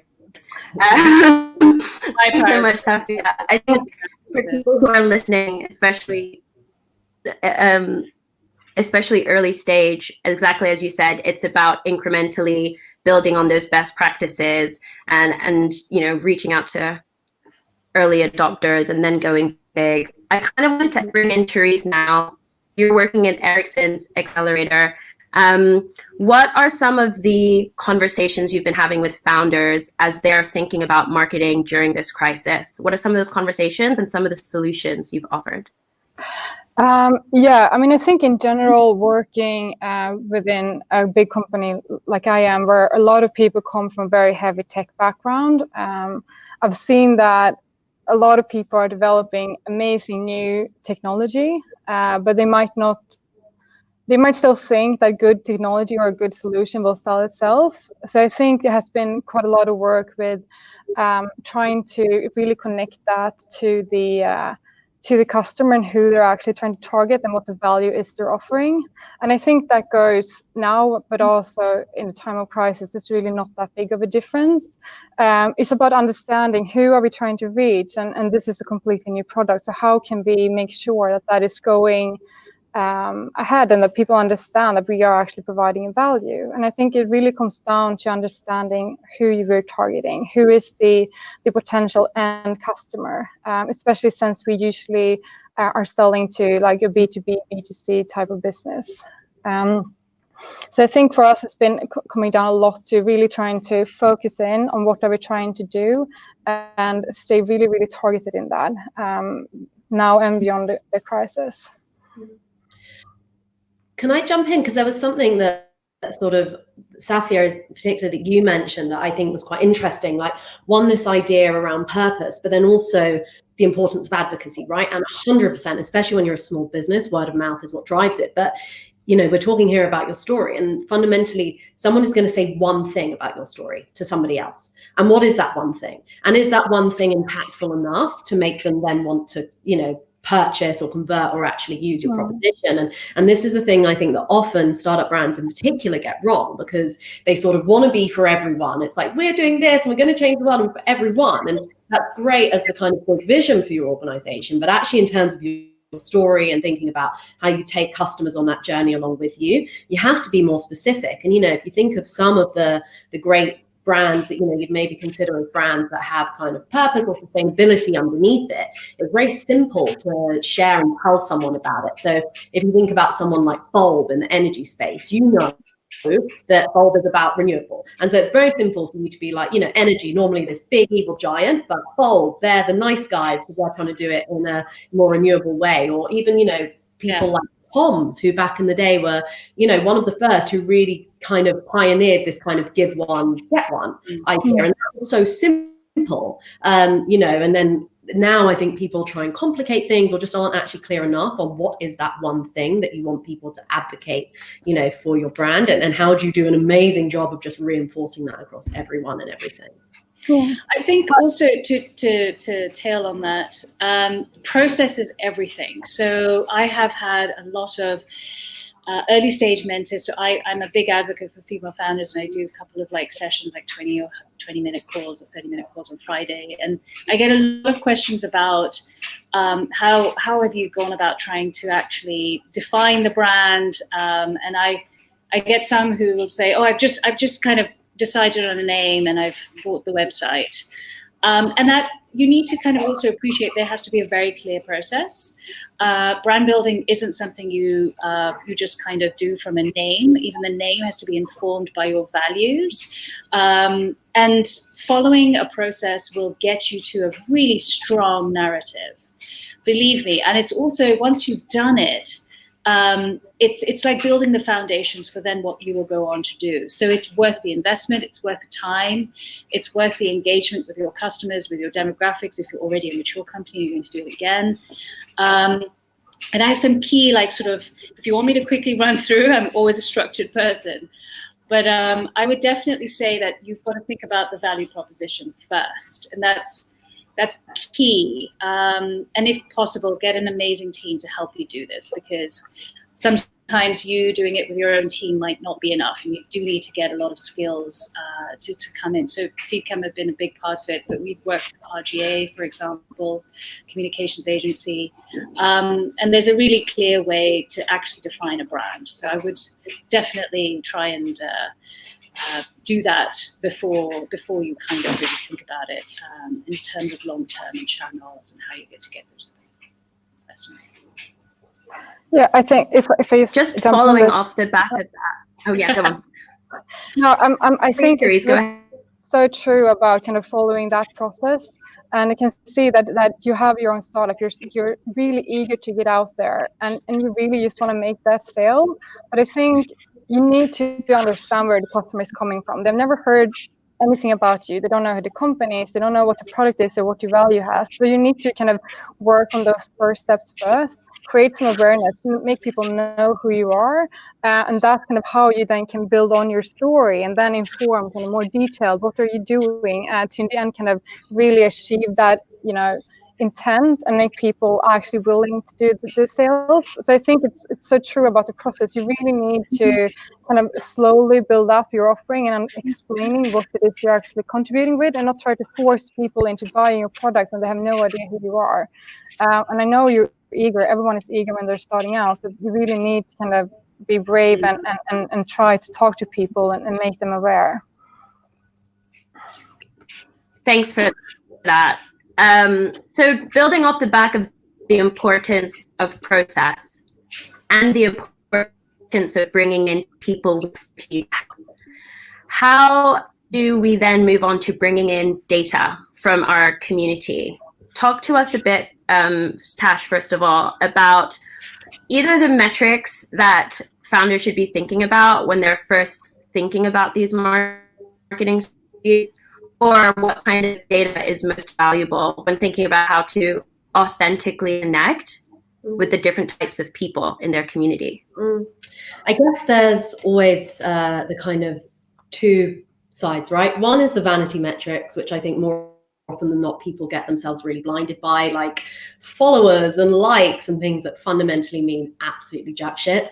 And then the other one is the actual data-driven stuff that takes time to build, because until you have customers, you have no data, right? And actually one of the things that I was talking about with one of our companies just this morning was around how you leverage your community. And we were talking about the name. They've got a horrible name that nobody can pronounce. And I was like, guys, now is the time to do something about this. And they were like, no, but we've got this active community around it. So it's like, cool, so let's use them to try and change your name, right? And, I was thinking back to, and I remembered this had happened with Monzo, right? And I was like, Monzo did this amazing job. And then for the life of me, like, I couldn't even remember how they changed their name, because it's become so ingrained now that it is Monzo. And it was just Mondo, because I remember my friend being like, they changed a D to a Z and that was it. But it's, it's thinking around things like, actually, if it's something like community, how can you actually leverage your community to make changes? When it comes to data, as a startup, I think that startups for the most part are very, very, very data-driven, often to the detriment. They put all of their money when it comes to marketing into Facebook. They think there is this one golden bullet and, Facebook is going to stay at that CPA forevermore. And, that's the only way we're ever going to get customers. And, what they're not doing is putting enough into experimentation and creativity. Like, you should really be thinking, 80-20 applies really across everything when it comes to marketing, and allowing yourself that 20% like free reign license for exploration, as well as thinking, okay, we are converting at this from something perhaps very functional and metric driven. What would happen if we actually thought more creatively, or if we changed how this looked visually, or the channel? Like, could we actually improve our CPAs as a result? And giving yourself the license to actually do that, while also knowing that, you know, the beauty of being in a small growing company is if something doesn't work, you experiment and you can turn it on and off very quickly. That's really interesting. And I love that you brought up Facebook, because this is something I want to ask Safia and Therese about, of where we invest to bring awareness to our brands. A lot of people are feeling like there has to be less done in terms of paid performance marketing and more done in terms of ownership of companies, direct content, driving content, and building community. So I'm going to start with Safia first. Is this something that you have been considering in terms of long-term strategy for Cup Club? And then on to Therese to hear whether this is a conversation happening in your founder community as well. So so just to kind of first of all set the tone, is we've barely spent any money on marketing. So when I talk about 2019 budget was maybe 10K for the whole year. And that is a very small amount. It isn't something that I would necessarily say is the amount that you need to really scale your company. We've done everything organically, and we've been featured and spoken to about on pretty much every single channel out there humanly possible, and never paid a penny for it, which is amazing. However, there's a caveat. There's a caveat because you can piggy off articles written with you in context, but not specifically with your story leading it. So there's a difference. There's a difference between a headline that says McDonald's and Starbucks are working with X company to launch reusables. X company, somewhere in paragraph 2, mentions Cup Club. Great. That's wonderful. It's in Bloomberg. Great. So a lot of people in finance and the right kind of people will be reading it. Fantastic. It isn't. Cup Club launches its product in the US market with these brands. So I think the thing that I'm trying to say is that there's a point, there's an inflection point, which certainly we feel we're at, where our product has been very well received. Our brand has gotten to a certain stage, completely with like barely any marketing budgets, riding off the wave of the fact that we've designed something that clearly people desire. Great. The next stage, if we want to go for hypergrowth, is we will have to force it and push it out into channels, into spaces, into places where people who maybe don't have any visibility of us will need to engage with us and build that relationship before buying. Great. So these are two different stages of the company. So I'm going to obviously give you my leanings and understanding of one and how we're slowly going to the second stage. So our US launch, for example, was a really good place for me in the first instance to understand, okay, well, this is like a drop in the ocean. We're not a US brand. We're suddenly in Palo Alto. Nobody here knows us, besides a couple of retail customers that we're working with. So what we decided to do was to lean on them, lean on their crew, lean on their engaged, very well-oiled system, and actually just plug into their community. Because like I said, it takes a very long time to build an authentic community. And by authentic, I mean that kind of community who believe in you and who will still watch your posts and your IG stories well into month 1, 2, and 3. They're not just doing it on a whim. And it's those kind of people that you want to try and engage with in every city that you launch with, but that isn't something you can buy. So our strategy wasn't to try and throw a shit ton of money into Facebook marketing and Google. It was actually to leverage the existing base that these particular retail outlets that we were working with had on their own email platforms that they had a really strong relationship with, and they were sending them constant weekly updates or new product releases. And so we said, great, we need to tap into that community. How do we get to that community? Okay, can you mention Cup Club in here and link it to our website? And then hopefully we'll drive them to us, and then hopefully they'll sign up, and then we'll get them on our mailing lists. And great, boom, we've got 500 people in Palo Alto who are really excited about us. That's then how you start to grow that. So so for the first phase of founders and CEOs who are watching this, and you don't have a budget, I would say growth hack your way into this in the same way that we did, and the same way that we still do. I've just described, the way that we did it in a new market, and it's incredibly daunting and terrifying to feel that you're exposing yourself to an environment where you don't have the comfort of knowing every single NGO entity down there who's used your product, every single major stakeholder or brand, every single zero waste warrior and champion online. These things take time. But there are very quick hacks with which we've done it. Yeah, I really agree with that. I think the key is to really find what metrics and what KPIs are relevant for you. I think it's so common that everyone feels like I need to have that Instagram channel, I need to have that Facebook channel, I need to put a lot of money behind paid ads. But it really comes down to what you're doing, who you're trying to reach, and where are these people? There might be cheap or free ways to actually reach that person. But I think it's also important to, Tashnet mentioned, vanity KPIs, and I think that's like really something to keep your eye on. You want to know where you're trying to achieve. You want to put up measurable KPIs, but you also want to be able to optimize them and actually do changes in order to kind of make your marketing strategy working. And I heard someone describing it as the data monster. We're just kind of feeding this data monster information or results or KPIs. Like we check into a hotel and we get an evaluation form. How good was your stay? How good was your checking? And then we go to the hairdresser and we got the same mail. And then we go, I don't know, our broker, our Amazon, whatever it is. And these are just numbers that go straight into kind of putting up a review, but it actually doesn't feed back into your organization in order to make you better, in order to kind of improve what you're doing. So it's also important to think when we're talking about metrics and we're talking about campaigns, it's like, why are you doing it? Why are you measuring this? And is anyone looking at it? And are your customers annoyed at you kind of collecting all this information that you do nothing with? And I think that's kind of somewhere where you need to land. Why are we doing what we're doing? And it goes for all marketing, I think.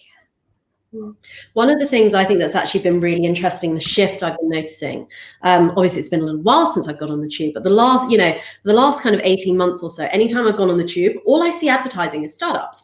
And, fast forward, like if we rewind about 5 years back, I remember kind of launching ad campaigns for startup businesses, and trying to get that over the line was so difficult because it's like, well, what's it actually going to deliver? Like, what are the hard numbers? Whereas now startups are really realizing it's not about hard numbers conversion. It's about this idea that we need to build brand trust, and brand trust is intangible and it's so difficult to measure. But how do we do that? Well, we do that by making it seem like we're a lot bigger than we are. And what are the sort of things that people believe in? And it's like, oh, well, if they see us on TV or if they see us on a tube ad, even though we might have strategically just bought like that one ad there, they don't know that, right? And so I think you're really seeing this because startups are learning that actually to get the big metrics and to really change things, they have to build trust and be seen as a legitimate company. And it's about doing things that seem bigger than just doing a sort of Facebook ad like digital marketing blitz in order to have that feeling, because it's emotional as much as it is, just metrics here.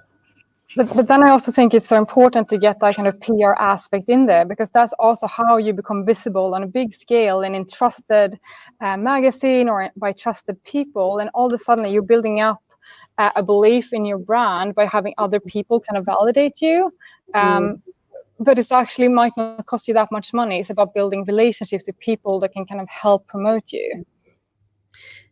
And I think it is just dovetailing that, right? Because PR does not mean sales.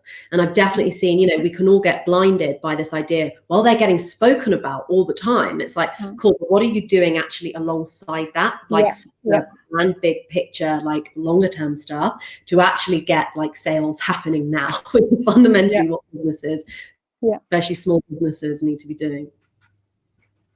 And there's an example I've got actually to share about trust building. One of the key aspects of work that we did before we launched, and part and for any viewers who maybe don't know what we do, but Cup Club's entire premise is to eliminate single-use packaging, but we want to know if we do that by how is our system better, and by how much, and be able to actually measure it. So that really did mean that we, this is the one year where we actually did have a decent marketing budget, where we did a life cycle assessment. And it's going to sound strange when I'm saying that it actually came out of the marketing and comms budget, because it is a way of building confidence and trust behind what it is that you're building. There's an incredible amount of businesses out there that do a really good job at greenwashing, that describe themselves as eco, green, having produced something that might be compostable or biodegradable, or the likes of, I'm not going to name any, but the issue is that there are very few that are data backed. And one of our key stances was, if we want to set ourselves as a genuine brand, how do we go about doing that? And when I was setting up the company in 2015, at that time, Impossible Burger had just started to kind of rise.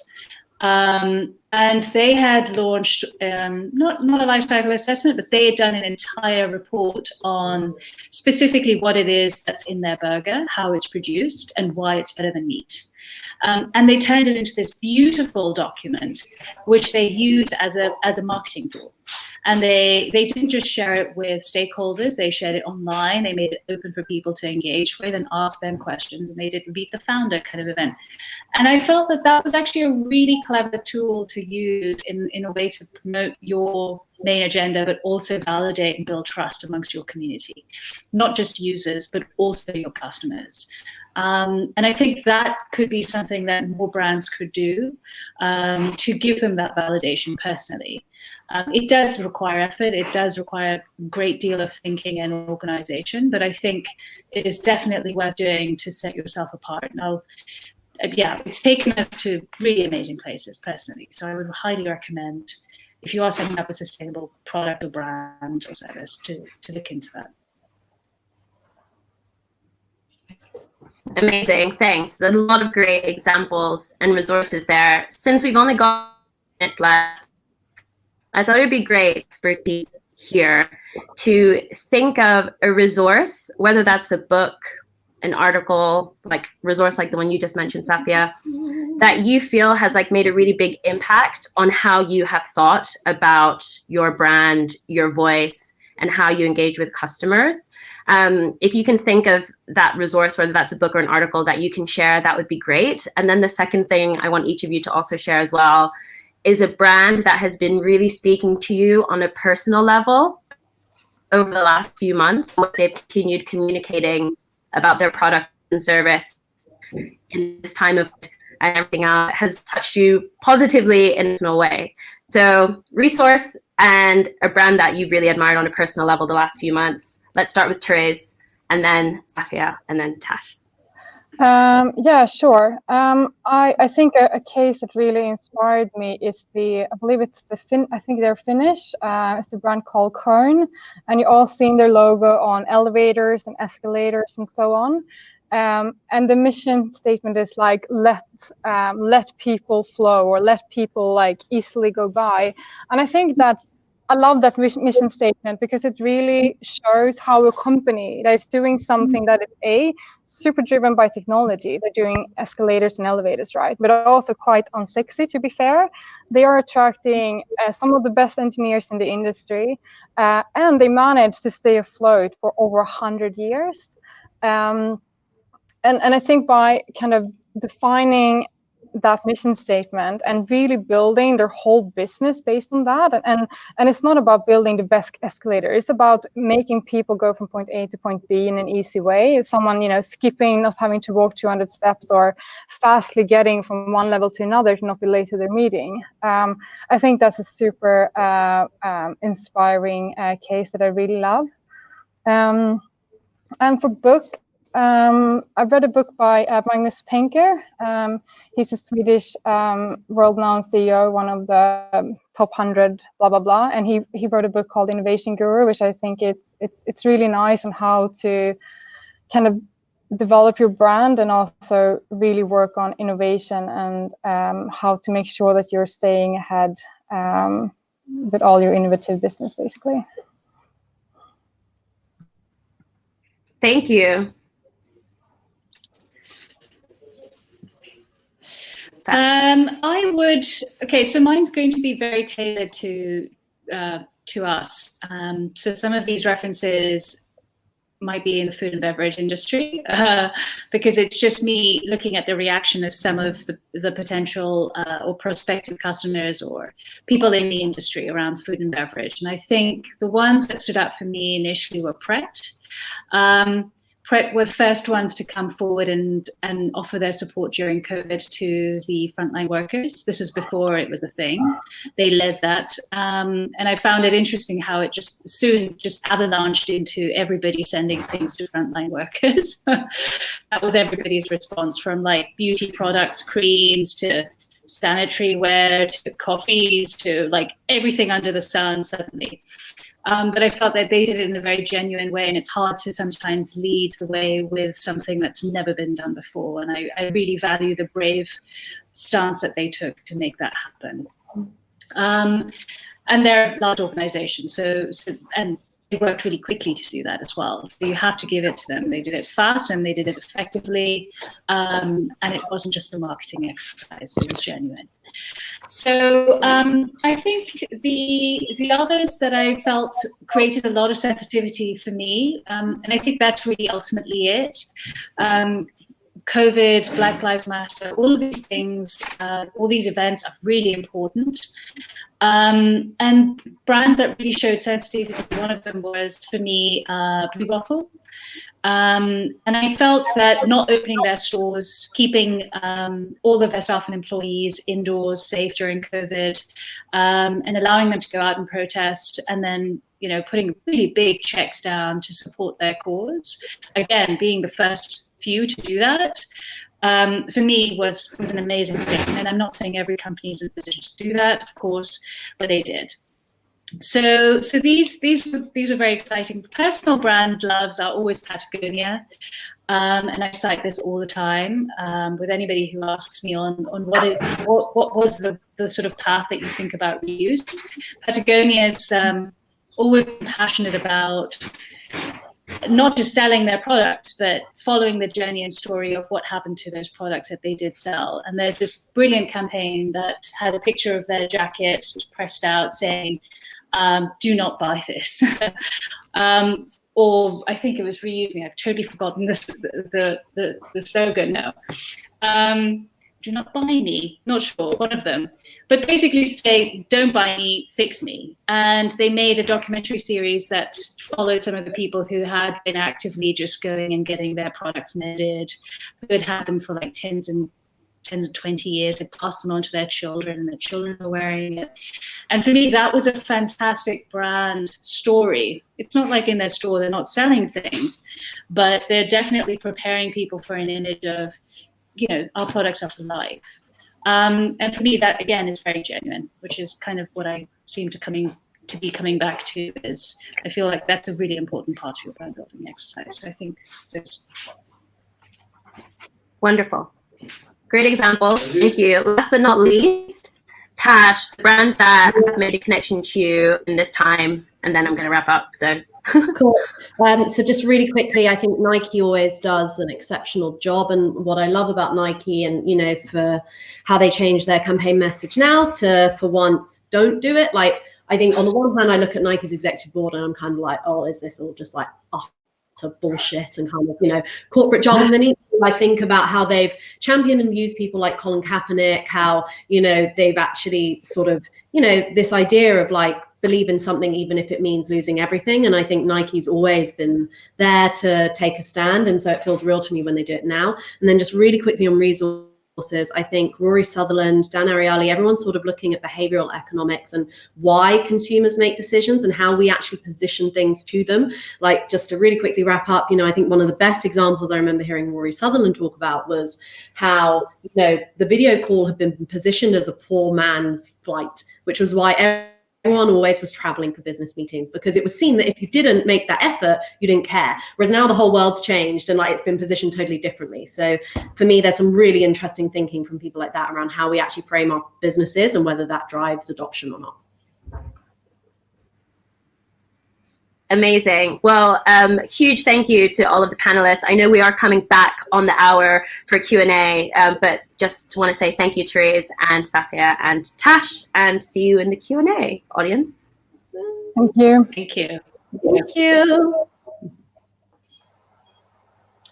So thank you so much to all our amazing speakers and Abadasi for moderating the session. Thanks for sharing your key insights and takeaways. And what I really loved about this session was the great recommendations of books or case studies that we can look at. So I will hope you can join me for a virtual round of applause for all our speakers. For those with an eligible pass, you'll be able to join our speakers and pose your questions in the breakout Q&A virtual room, which will be starting very shortly. But our next session on this stage will be starting at 5 p.m. It's all about AI investment roadmap. So please do join, do save the session so it's in your calendars. Until then, please enjoy the break. Do keep tweeting. So it's hashtag CogX 2020 and I'll see you soon. Thank you.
So welcome back to the Startup to Scale Up to IPO and Beyond stage. My name is Parveen Dand and I'm Head of Programs at TechNation. So if you're new to this stage, welcome. This stage is really all about giving practical tips in changing the world for the better through entrepreneurship and innovation. So we're covering what it takes to scale great ideas, and we'll be hearing directly from some of the UK's fastest growing startups, founders, VCs, corporate innovation execs, and many more. So before I introduce the next session, I just want to cover some key points, housekeeping. So if you have not already, or you have, please do continue to tweet. The hashtag is hashtag CogX 2020. If you want to look at the YouTube's AI, it's actually providing a live caption, so please do check that out. There may be some technical issues, something that CogX are actually pulling the impossible. We've got over 30,000 guests. So if there are any technical issues, we will fix them. Just please be patient with us. And finally, please do check the code of conduct on the website. So our next session is really all about AI investment roadmap coming next. Our moderator for this session is Professor Andy Pardo, who is the founder of Pardo Ventures. Andy, over to you. Thank you, Praveen. Really, really great privilege to be here today. So welcome to all of our audience. So I'm going to kick off by just quickly introducing myself, and then I will introduce the panelists and they'll sort of join. We'll then do a little bit of scene setting, and then we have a couple of polls that we'll get the audience to sort of vote on, just so we've got a view of the profile of the people listening to this session, so we can tailor it as best as we can. So my name's Andy Pardo. I'm Professor of Artificial Intelligence from Warwick University. I'm also the chair of the Deep Tech Innovation Centre at Warwick University, part of the Warwick Innovation District. I'm also the founder of Pardo Ventures, which has for the last few years helped AI founders with various forms of advice and guidance. We've got three fantastic panelists with us today, all sort of seed level VCs. So I will start by asking James to join us, who's a partner from Bloomberg Beta. James, could you join and maybe spend 1 or 2 minutes introducing yourself? Sure, it's great to be here. Hello from beautiful Palo Alto. I am a seed stage investor at a firm called Bloomberg Beta, where for the last 7 years, we've been investing in the future of work. And because it's been about 7 years, we've been lucky enough to be involved in some of the most interesting machine learning infrastructure and application companies in the US and Canada and the UK. Fantastic. Thank you, James. Next, we have Karina, who's a general partner at Episode One. Hello, everyone. I'm Karina, as mentioned, and I'm with a fund called Episode One. We're a seed stage deep tech fund based in London. And I would say sort of half of our portfolio is applied AI. I also have a background in the space, started a business called Helix Nano, applying machine learning techniques to designing novel therapeutics. So I really enjoy looking at teams and founders and companies working on and applying AI. Fantastic. Thank you, Karina. And last but not least, we've got Simon from Octopus Ventures. Hi there, everybody. Yeah, my name's Simon. I'm a partner at Octopus. We're a London and New York-based venture firm investing from seed through to Series B. We focus on 3 areas: deep tech, future of health, and future of money. And over the last 10 years that we've been investing, we've been lucky enough to invest in a number of exciting AI businesses, such as SwiftKey, Magic Pony, and Evie, which were respectively sold to Google and Amazon. So very excited to be here, and thanks all. Fantastic, thank you. So we've got a great sort of panelists with us today. I just wanted to spend a couple of minutes just trying to set the scene a little bit and talk about sort of what's happened so far. So I think that the last decade for AI startups has been a fantastic period. And I was just looking on CB Insights today. So out of the 400 unicorns, 48 of them are registered as AI companies, and I'm pretty certain that a number of others are actually using AI. So I think it's fair to say the last decade's been pretty good from a AI perspective, and that's really been driven by the explosion around deep learning and reinforcement learning, combined with cloud platforms for huge data storage, and then the different compute architectures for sort of large scale parallel processing. So that's really been a real driver for the sort of step change that we've seen, and the driving to some degree of the hype around AI and the AI startups. And I think this is also reflected on the areas in which the startups have been focusing on. So in the sort of early stages, we've seen a lot that have been sort of platform plays, a lot that have been hugely focused around a particular industry vertical, and others that are focusing more on a specific functional area that cuts across industries. And I think there has been a lot of hype around AI recently, and that's really sort of driven the success over the last decade. But I think we're going to find it a lot more difficult, and we will definitely sort of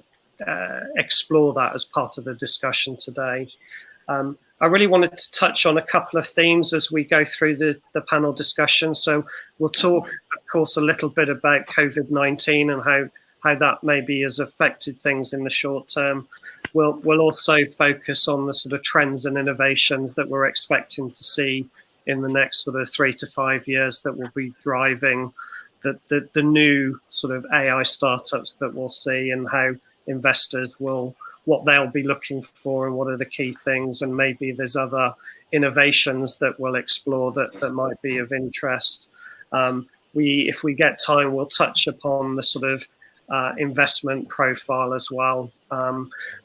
We have, maybe just to sort of kick things off, we've got a couple of polls that would be great to get the audience to vote on. So the first one is really asking, if you are involved in a startup, what stage are you at from an investment perspective? So are you pre-seed, seed, Series A, Series B and above? So it'd be great to sort of, if you could vote on that now.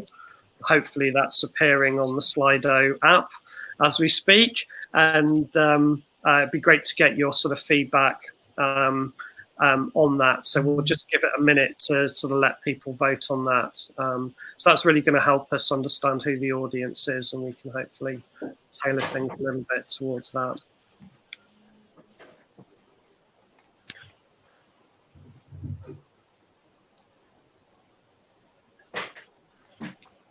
Should need a little countdown really for the results.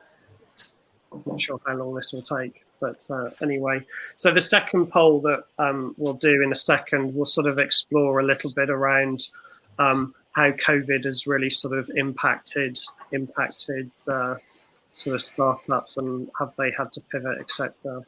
But we'll just wait for the results. So maybe we'll get started. Oh, here we go. So 46% pre-seed and seed, 25% Series A, 19% Series B. Okay, so that's really useful to know. And then the second poll, let's get that one done as well. So the second poll was really about, if you are a startup, have you had to pivot your business to maybe take advantage of COVID-19? So maybe if you're in the med tech space, maybe you've sort of found an application to pivot. Or if not, have you had to alter your plans around investment? So maybe you were going for investment right now and had to change. So that's the second poll. Hopefully that's going live any second now.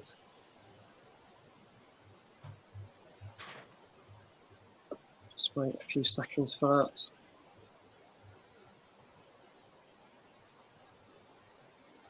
Okay, so most have, so 59% have had to make some changes because of COVID. Okay, so that's really interesting. So that's that really kind of leads us into the first question, really. So my first question for the panel is really, have you seen changes due to COVID-19 in terms of your investment thesis, the risk profile that you've are sort of comfortable with, equity levels, or even your investment ticket size? So I'll start maybe with James on that one. Sure. I think on our side, it's been a confusing few months. I think that it's obviously harder to get to know people. It's harder to do diligence. It's harder to figure out, sort of look into someone's eyes and feel like you understand them. Not clear to me whether that means I'm making better or worse investments, to be honest, because it's obviously true that there are a whole set of biases and sort of ridiculous assumptions that I used to make based on seeing people in person. And so in some ways, it's possible that I'll make better decisions in this time, and time will tell. I think that the interesting thing about seed stage investing is that, we're not investing for the next 3 months. We're investing for the next 3 to 15 years. And as a result of that, some of the things that are so hot and important right now are interesting, but probably not going to be relevant 5 to 10 years from now. And then there are also a whole set of things which are fundamental changes in the way that people are going to think about relating to each other, and teasing out the differences between the two. That's the fun of this job, right? And I think that a couple of the things that seem like they'll be durable is that is it entirely likely that people will have very different expectations about physical safety and physical intimacy and face-to-face communications, and what that looks like and how that develops is an open question. It is entirely possible that this sort of massive acceleration in digital transformation and digitization of work will cause all sorts of problems that we'll be trying to fix over the next 10 years. And so those sort of ideas, I think, are the things that we think about. And then I guess the last thing I'd add is that there's a sense in which, because there's an illusion that startups are driven by just technical innovation or the brilliance of founders. It is also critically driven by buyers and the things that people are willing to buy. And there's a new openness now because everyone realizes that so many of the assumptions that used to have are just wrong. And so that process, we're all in the middle of figuring out right now. And I'm really eager to engage on it over the next hour or so. Okay, thanks, James. Karina, any thoughts on this? Yeah, I mean, just picking up on the last comment that was made, I completely agree. I think disruption to the way we do things, disruption to normal behavior is quite helpful for companies that are disruptors. So it creates an in and an opening. So when we look across our portfolio, some companies have actually really benefited. But when it comes to making new investments and just thinking about what would be helpful for this audience, my reflections on it would be, I suppose towards the beginning of COVID really hitting, there was definitely a sort of pulling back across colleagues, across the industry, where people were focused on triaging their portfolio, figuring out what this all meant, thinking about how this changes different investment theses, whether there are opportunities, what the new risks are. And it feels like in the last couple of weeks, the last few weeks, and it's constantly evolving, but it does feel like people are starting to lean in again. It feels like founders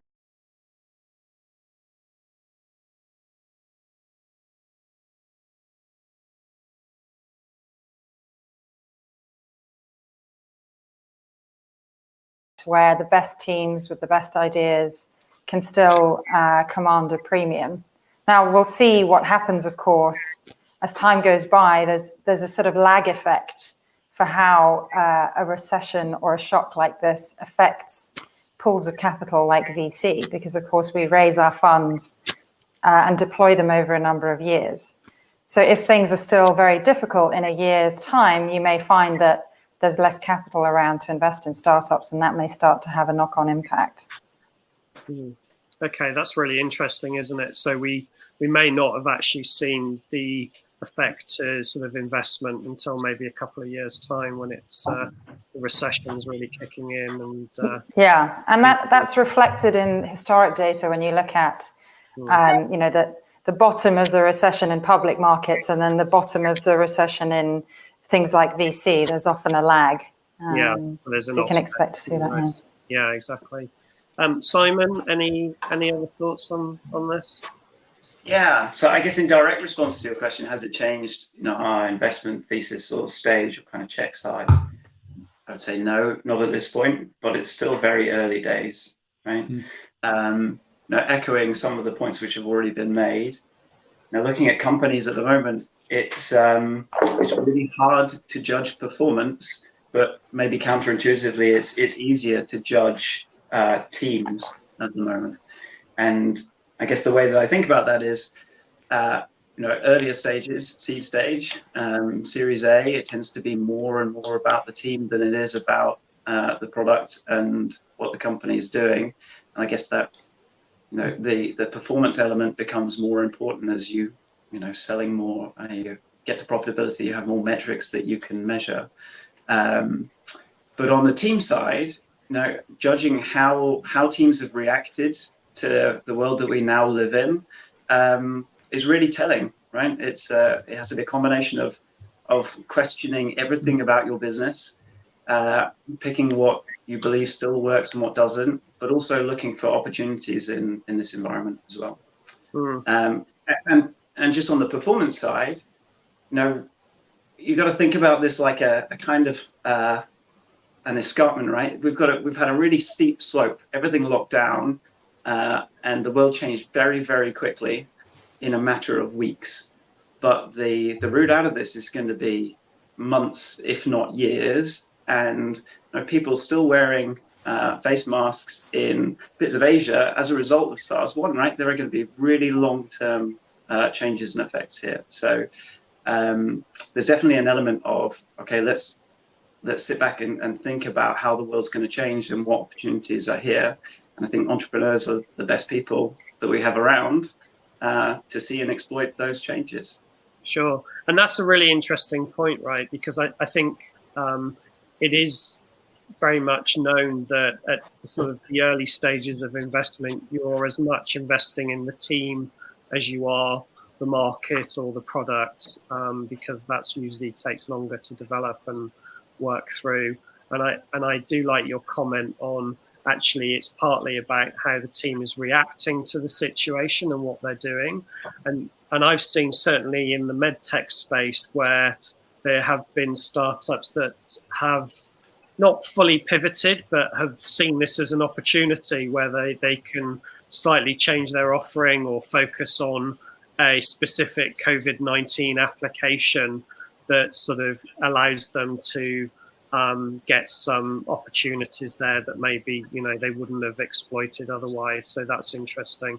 I just sort of open that up. Are you guys actually seeing any sort of differences in the sectors that you're focused on now or investing in? Because obviously the sort of impact of both the short term and the long term in various sectors are quite significant, I think.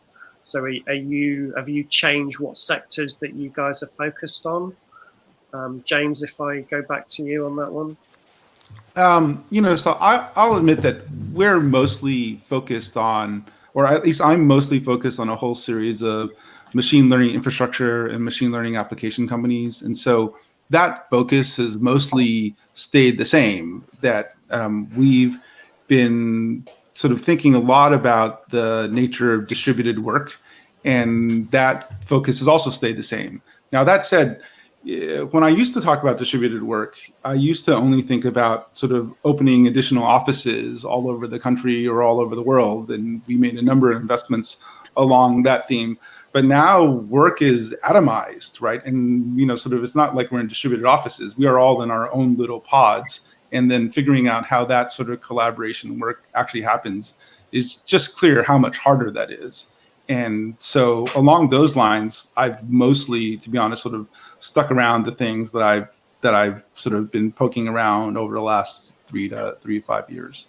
Okay, so no changes really from your perspective. Karina, anything from your side? Yeah, I think we're not strictly thematic, so we define our scope as UK only, seed stage only, no B2C. We only do sort of B2B and enterprise sales driven businesses.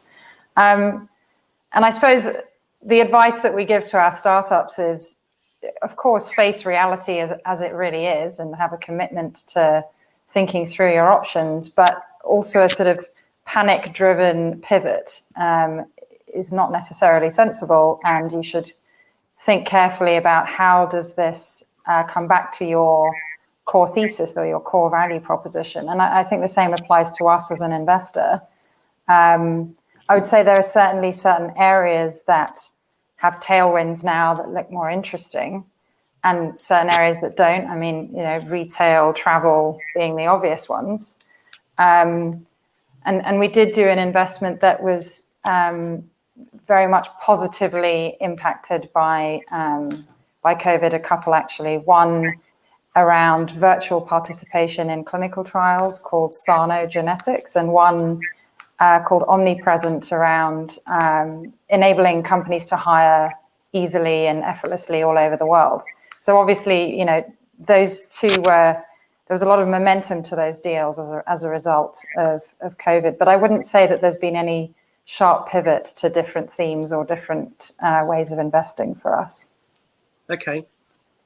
Simon, are you seeing the same sort of thing, same focus on the same sectors? Yeah, I think we're in a similar place to the others, in that we focus on these 3 areas: deep tech, future health, future of money, and we're quite deep in each of them. So no, at this point we don't have any plans or thoughts to focus elsewhere. I would say there is definitely a relative difference in the deal flow that we're seeing into each of those focus areas at the moment. With the kind of future health guys seeing by far the most new deal flow coming through, and I think future money seeing the least. But no, otherwise, no plans to focus on different things. Okay. And I think, Karina's already said it, that there are definitely elements of the economy you see are going to recover faster, or are getting a bump, and elements which are going to recover slower and are seeing real problems for their future. Okay, that's great. So enough of COVID-19. So let's sort of look to the future. So the theme of CogX is how do we get to the next 10 years and how do we do that right? So I'm really interested in the difference between the big sort of step changes of innovation compared to the sort of smaller progressions that sort of follow, and then the next step change. So as I mentioned in the intro, I think the last decade we've seen a big sort of step change and hype around AI that's been driven by deep learning and reinforcement learning, and that's great. And that's led to some of the early companies sort of doing fantastically well and sort of being a sort of more platform play type of company. But I think now we're starting to see a lot of the smaller step change sort of iterative innovations, if you like, coming through. What would be great to get a little bit of an insight is how do we see that changing in terms of what investors are looking for from an AI startup, and obviously the hype has now slightly disappeared, and what are the key factors that from an innovation perspective that VC sort of focus on? So I'm going to start with Karina actually on that one. Yeah, I think it's a great question. I mean, the way I think about it, there are sort of stages to technological progress. There's the sort of discovery stage, the research and invention stage, and then the sort of implementation stage. And I think the really crucial thing as a VC investor in AI is not to sort of look at it as this one homogeneous lump, but to think about where are the different subsectors and techniques along that curve. And I think that's where certain things the industry got wrong. So autonomous vehicles, it feels like it was more in the research phase than people realized. And conversely, I think, we've seen massive progress in NLP recently from transfer learning from pre-trained models. And so there's an amazing explosion in potential implementation there.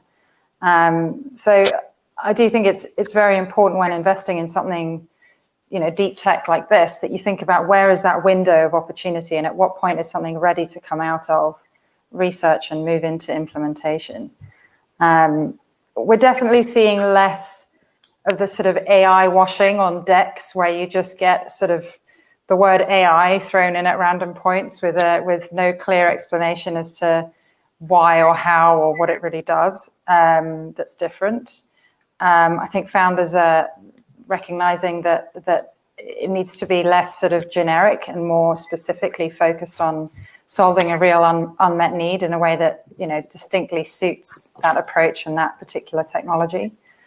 And so I'm always excited when I meet teams that really deeply understand their problem space and have thought very intelligently about how you create equity value. So it's not just we're going to build some cool tech and people will come and then we'll sell it for loads of money. It's by using this cool technology, which is almost besides the point, we're able to solve this problem in a way that means that we as a business can capture value and create equity value. And that's much easier said than done. That's a hard needle to thread. So you don't meet those businesses very often. That's a really interesting perspective. So it's much more focused on understanding your customers and what the problem is and where the value is. The fact that you might be using some AI technique is almost, that's just part of the solution. Yeah, I mean, I think, a few years ago, you could get away with basically being a bunch of amazing AI researchers and you might have an exit. But when you look at the number of exits that are happening and also the hiring rate in the big tech companies for AI researchers, it's really slowed down. And now it's more about deployment, implementation, efficiency. And that's reflected also in the types of startups that are getting funded. Okay. Simon, any additional thoughts from yourself? Yeah, I mean, it's kind of the multi-billion-dollar question, right? If you could predict the next big thing, then you'd be quids in. And I guess the way that venture investors go about doing it is by making bets in lots of places and hoping that one or two work out. It was super interesting, right, over the last 20 years or so to see this kind of step change and AI and machine learning pick back up. As you mentioned, Andy, in the intro, rediscovery of backpropagation and maybe compute and data just being at a level where you started to see little, I guess, really interesting results. So maybe go back to AlexNet and the kind of step change in machine vision that was demonstrated there.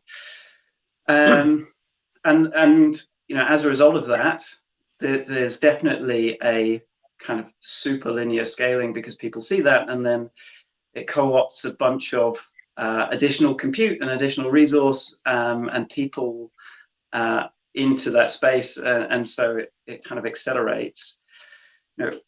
Where we are now and what we see going forwards, I think we're getting to the point where it's kind of incremental improvements, and we're still on the lookout for the next kind of big step change.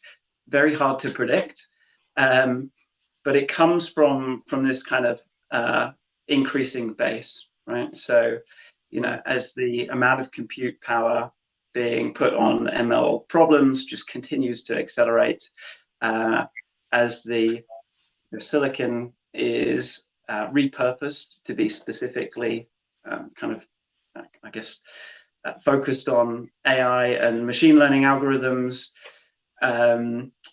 What opportunities, what business models, what additional technologies, what algorithms that kind of looked interesting but didn't run on yesterday's compute will run on tomorrow's compute.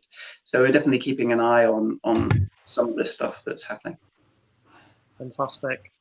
And you know, as a professor of AI, I'm quite optimistic that there will be many other large step changes on the technology. But I think, James, when we spoke last week, you were quite interested in the potential of maybe a business model change that could be a sort of key driver in the next sort of wave of AI companies. Do you want to sort of talk a little bit more about that for the audience? Sure. You know, when I was in college, a number of my professors were veterans of the AI wars of the late 80s, and they were the ones who sort of escaped into academia. And the story that I was told at that time was that this was primarily a case of the technology not living up to the hype, and that it was a situation in which if only they had figured out another technical breakthrough, then we would have figured out some way for their company to continue to get funded or get more money from DARPA, which is the US military funding agency. I think now that that perspective is actually basically wrong. That the right way to think about the AI winter of the late 80s, early 90s, or that started in the early 80s or late 80s, early 90s, is that the problem actually was that as promising as the advances in expert systems and a bunch of other things they were not, we never really figured out a better business model or a reason why machine learning or expert systems should be the dominant way that people work. And I think that we are in a similar time right now where the real search isn't just for the next technical breakthrough, although that is important. The real search is for the business model that is uniquely suited for machine learning. The business model that only makes sense for the very weird way that people build machine learning applications. Now, for sort of folks like me who are used to building sort of either client server applications or web-based applications, the notion that you're so dependent on the data you collect is just weird, right? The cycles of development just don't make sense. And those changes have been really interesting to watch over the last sort of really 3 years as people have really figured out how to consistently build machine learning based applications. And the thing there then is, as the engineers figure out how to do it and the product managers understand the advantages of building something machine learning based, it still takes a while for the dumb business guys to finally say, oh, you know what, actually, now that I understand what you're actually doing, and I understand it's not just slideware, now maybe I should sell something differently from the way I used to sell it. And I think that opportunity is the sort of undiscovered country and the big opportunity that we're just all waiting for and actually searching for. The real disappointing thing for me as I talk to entrepreneurs and teams is that many of their business models really are just SaaS business models or their services business models. And there's just not that much variation yet. And I suspect that the set of technologists and business people and marketers who come up with ways to talk about machine learning and different ways of charging and getting value, those are the real opportunities. And the more variation we get, the better chance that we'll avoid the AI winter of the late 80s. No, that's really interesting. For me, it's really important that we try and avoid the next AI winter. So if we can come up with a really great business model that sort of keeps the industry driving forward, that would be great. I mean, you guys think about cars, right? And you think about how exciting and how much investment there has been around sort of level 5. And you also think to yourself how ridiculous that investment was. That basically, if you were to ask anyone who actually was doing the back of the envelope, they would say, you know, this level 5 thing seems kind of ridiculous, and we're not going to get there. And yet there was massive overinvestment. And I think what's interesting is, along with like that sort of like that gap in expectation, we're slowly getting to a point where people realize they're not going to get level 5, and they're going to maybe get something a little bit below that. And actually, they might be quite happy with it, right? And I think that's sort of like the exciting puzzle we're in the middle of figuring out. Yeah. And I think just exploring the business model a little further. So for me, there's probably two sides to that coin. So there's the sort of technical, sort of algorithmic view of how that could create new business models. But I think, as we know, data is driving a lot of this. So I'm wondering if there's a new way of looking at how we share, use, value, and sort of work with data that might actually create that new business model that could drive some of that innovation. And really just reflecting on that in terms, again, how AI startups have changed. So we kind of see a lot now, or at least I see quite a bit of startups that they're calling themselves AI startups, and they're using, you know, some cutting edge algorithms, but they're applying it just to a new data set. And, you know, they may have access to that unique data set, but that's essentially what they're doing. Do you agree that there could be that sort of business model might be? Yeah. So my favorite story is of Microsoft getting in trouble for uploading crash data from Microsoft Word in like the mid-90s. And everyone was outraged. They said, how can Microsoft do that? It's terrible. They're going to destroy the world. And yet we're all using Google Docs now. And Google sees every single key press and delete that I do for everything I write. And I think that shift in mindset, it's so hard for us right now to imagine a world in which we might be willing to share data about with our competitor. And yet I'm pretty sure that someone's going to come up with a compelling enough product that will change the way that we think about data. And that really is marketing, not in the AI whitewashing sort of way, but marketing in the best sense of the word. And that's what we're looking for. Yeah, fantastic. And I think, so that's quite encouraging, I think, because it's going to be interesting to see who comes up with that new way of working, that SaaS model for the AI sort of generation, as it were, that can come up with something very unique that transforms the whole ecosystem of technology and business. So I think we're all keen to sort of see who might sort of be driving that forward. So, and for me, I think it will be interesting to see if that's one of the existing companies out there, or is that going to be something brand new coming up? And just to sort of say that, you know, I was looking at some of the startups that started during the start of the last recession. So there's lots of companies that have been very successful and sort of grown up from sort of starting at sort of the early stages of a recession. So I'm sure we're going to see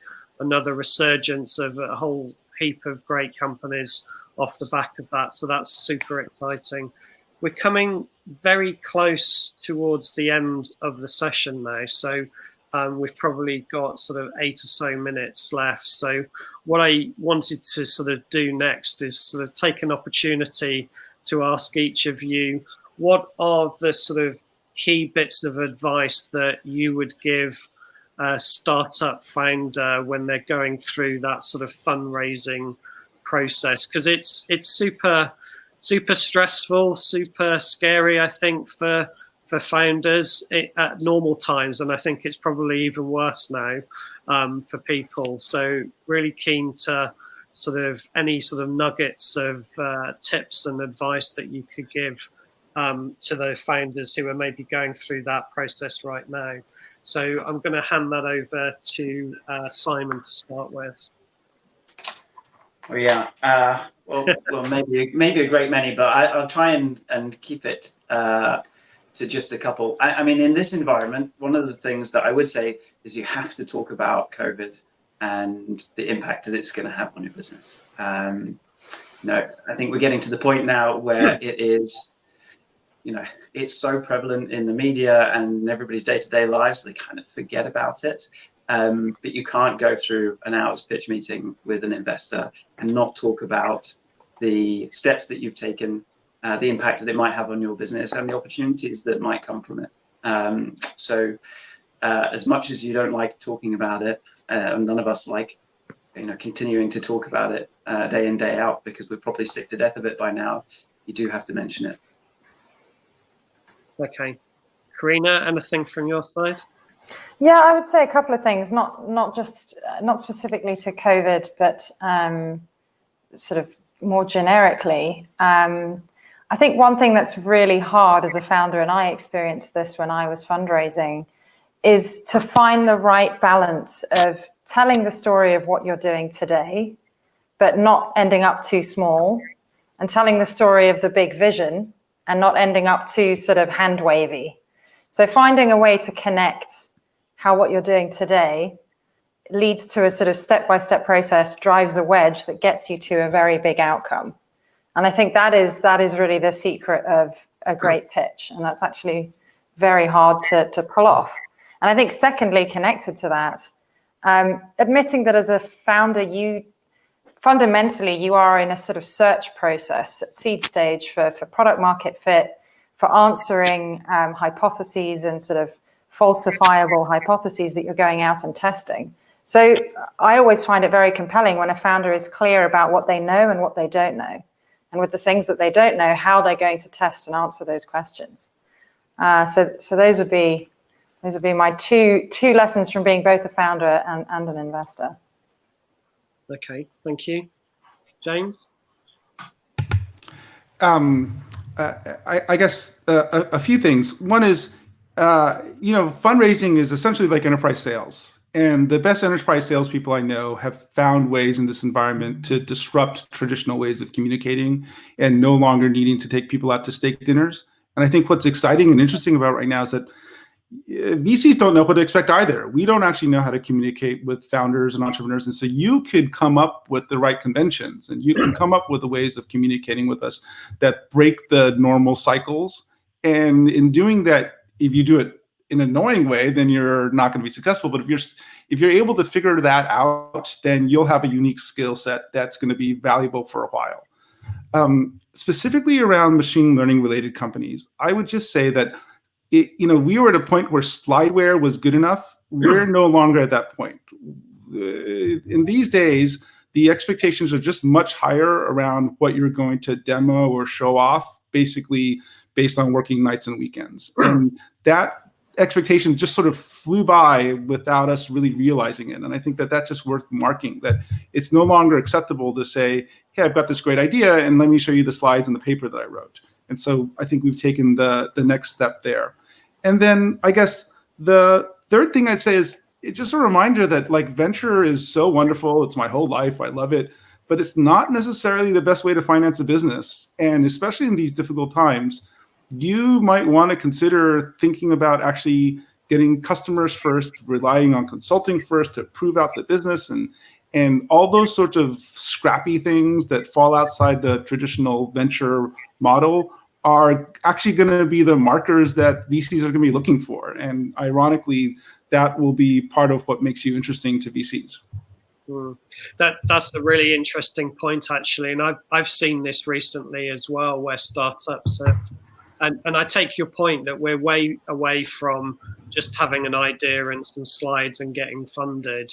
And startups are really having to build that sort of prototype working application, in fact. And I think if startups have gone to that level of producing something, then actually going out and getting customers is probably a good way forward, right? If you're able to in this climate. But that's definitely an interesting option as well. We've got a couple of minutes left, I think, so I'm going to sneak in another quick question if we can.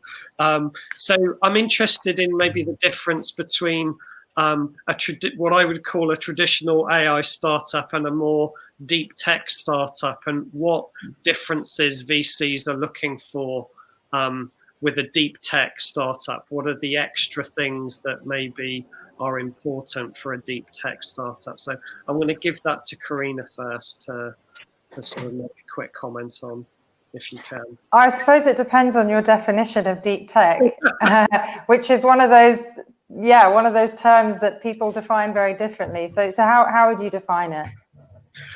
Well, I think for me, deep tech is where there's a significant element of research involved, and that can be across any sort of particular industry, I guess. Yeah. So a heavy research element to it. Yeah, and I suppose some people also define it as meaning that there's hardware or there's wet lab work involved. I suppose it comes back to the point I made earlier about, really understanding where you are on that development curve. Are you at the sort of research and invention stage? Are you at the implementation stage? Is the business model appropriate to the stage that you're at? is there an exit given the appetite in your particular niche within a reasonable time frame for the stage that you're at? And so it really is very kind of bespoke and depends on the specific business and the specifics of that particular market. So yeah, not a very straightforward answer there, but that's where I fall on it.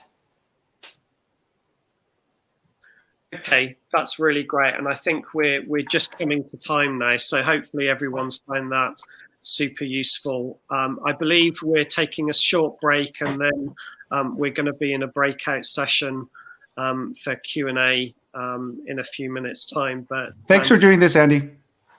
Yeah, thank you very much. very welcome, and it's been a pleasure, and it's a great conversation. And I think there's a lot of hope and optimism there for startup founders going forward. And from my perspective, a huge amount of innovation to explore and to discover. So I'm super excited about the next sort of 5-10 years. So that's great.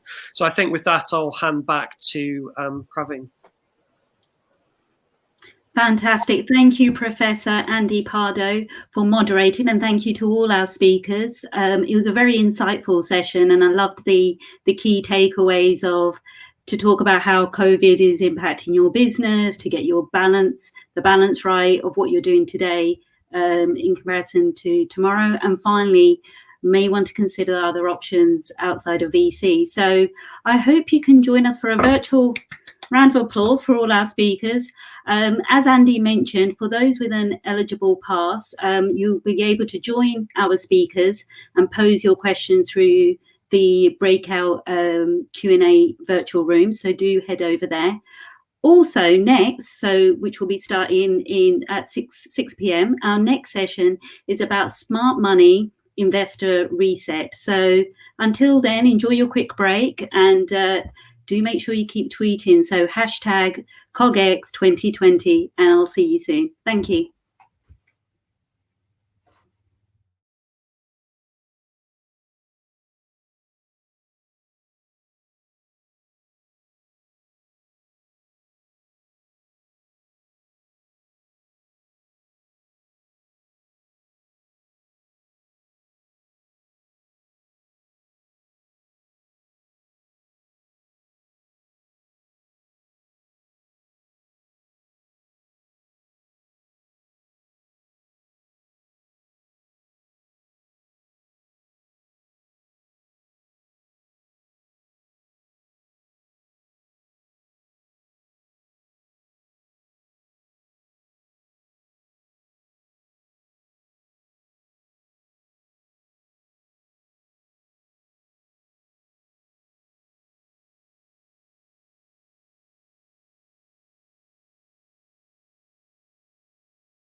So for those who have just joined, welcome to the Startup to Scale Up to IPO and Beyond stage. My name is Parveen Danda. I'm Head of Programs at TechNation. So this stage is very much about giving practical tips in changing the world for the better through entrepreneurship and innovation. So remember, keep tweeting. I know it's coming towards the end of the day, but it's hashtag CogX 2020. So feel free to actually share some of the insights that you hear today. If there are any technical glitches, we will try and fix them as soon as possible. So please be patient.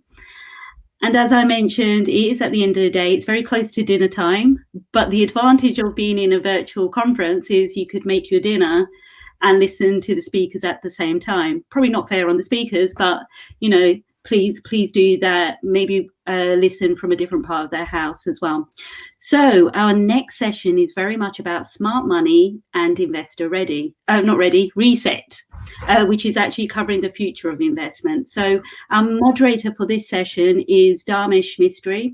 So Dharmesh is a VC and entrepreneur and a partner of LGT Lightstore. So Dharmesh, I would pass over to you. Thank you, Praveen. Thank you for the kind intro. So I am Dharmesh Mistry, a CEO and entrepreneur turned to the dark side of the force over 10 years ago. Previously a partner at Balderton and at Lakestar, now at LGT Lightstone. We are global growth investors in both emerging and developing markets. And we believe in a future model of sustainable capitalism. So superior returns and alpha is all behind investing in outlier tech businesses where the growth vector is directly linked to some form of positive impact. So we're seeing not only the dollars and the capital come into this market, but also increasingly the talent. So the best engineer from Stanford doesn't necessarily want to work at Facebook these days. So look, I don't want to lead the jury too much before we start this conversation, but the view we've taken at LGT Lightstone is this is not a niche, but this is the whole market, and the rest are about to catch up. So now, what are we going to talk about? The topic for discussion today is where will the smart money go? So what will happen in a new COVID-19 world? What will change for investors, for LPs, for entrepreneurs? And what role will government play in helping shape this? So thankfully, I've got a fabulous team of panelists to help us navigate this through from different ladders in the investing stack. We have Reshma from Seed Camp, James from Balderton, Irina from Atomico. So enough for me. So panelists, would you mind briefly giving a very quick intro and choose just one change from the world of COVID and talk a little bit about it and your view of how it might continue. So Reshma, would you like to kick us off, please? Sure. So yeah, Seed Camp, very quickly, geographically, we cover all of Europe. Kind of for us, that's Israel West, Nordic South. Sector-wise, we are extremely agnostic, though pretty much our focus is software and internet driven. So much less so kind of hardware or deep kind of bioscience as such. Check sizes, we write 150K to 500K, very much pre-Series A as our initial check-in, and then we tend to follow on over the course of the rounds. So I think I covered all the basics. Basically, our portfolio is about nearly 400 companies, so there's an incredible network of founders and peers and buyers and sellers within that ecosystem as such. And I think kind of pre-COVID, post-COVID, I would say where we have seen our companies particularly skyrocketing in that hockey stick way during this time is digitization of old to new. I think anyone who was kind of dragging their feet into digitization has certainly faced the pressures of having to do that very quickly, and it impacts so many different industries. So, and we think that's here to stay long term, because already that was a trend. It was just, I think some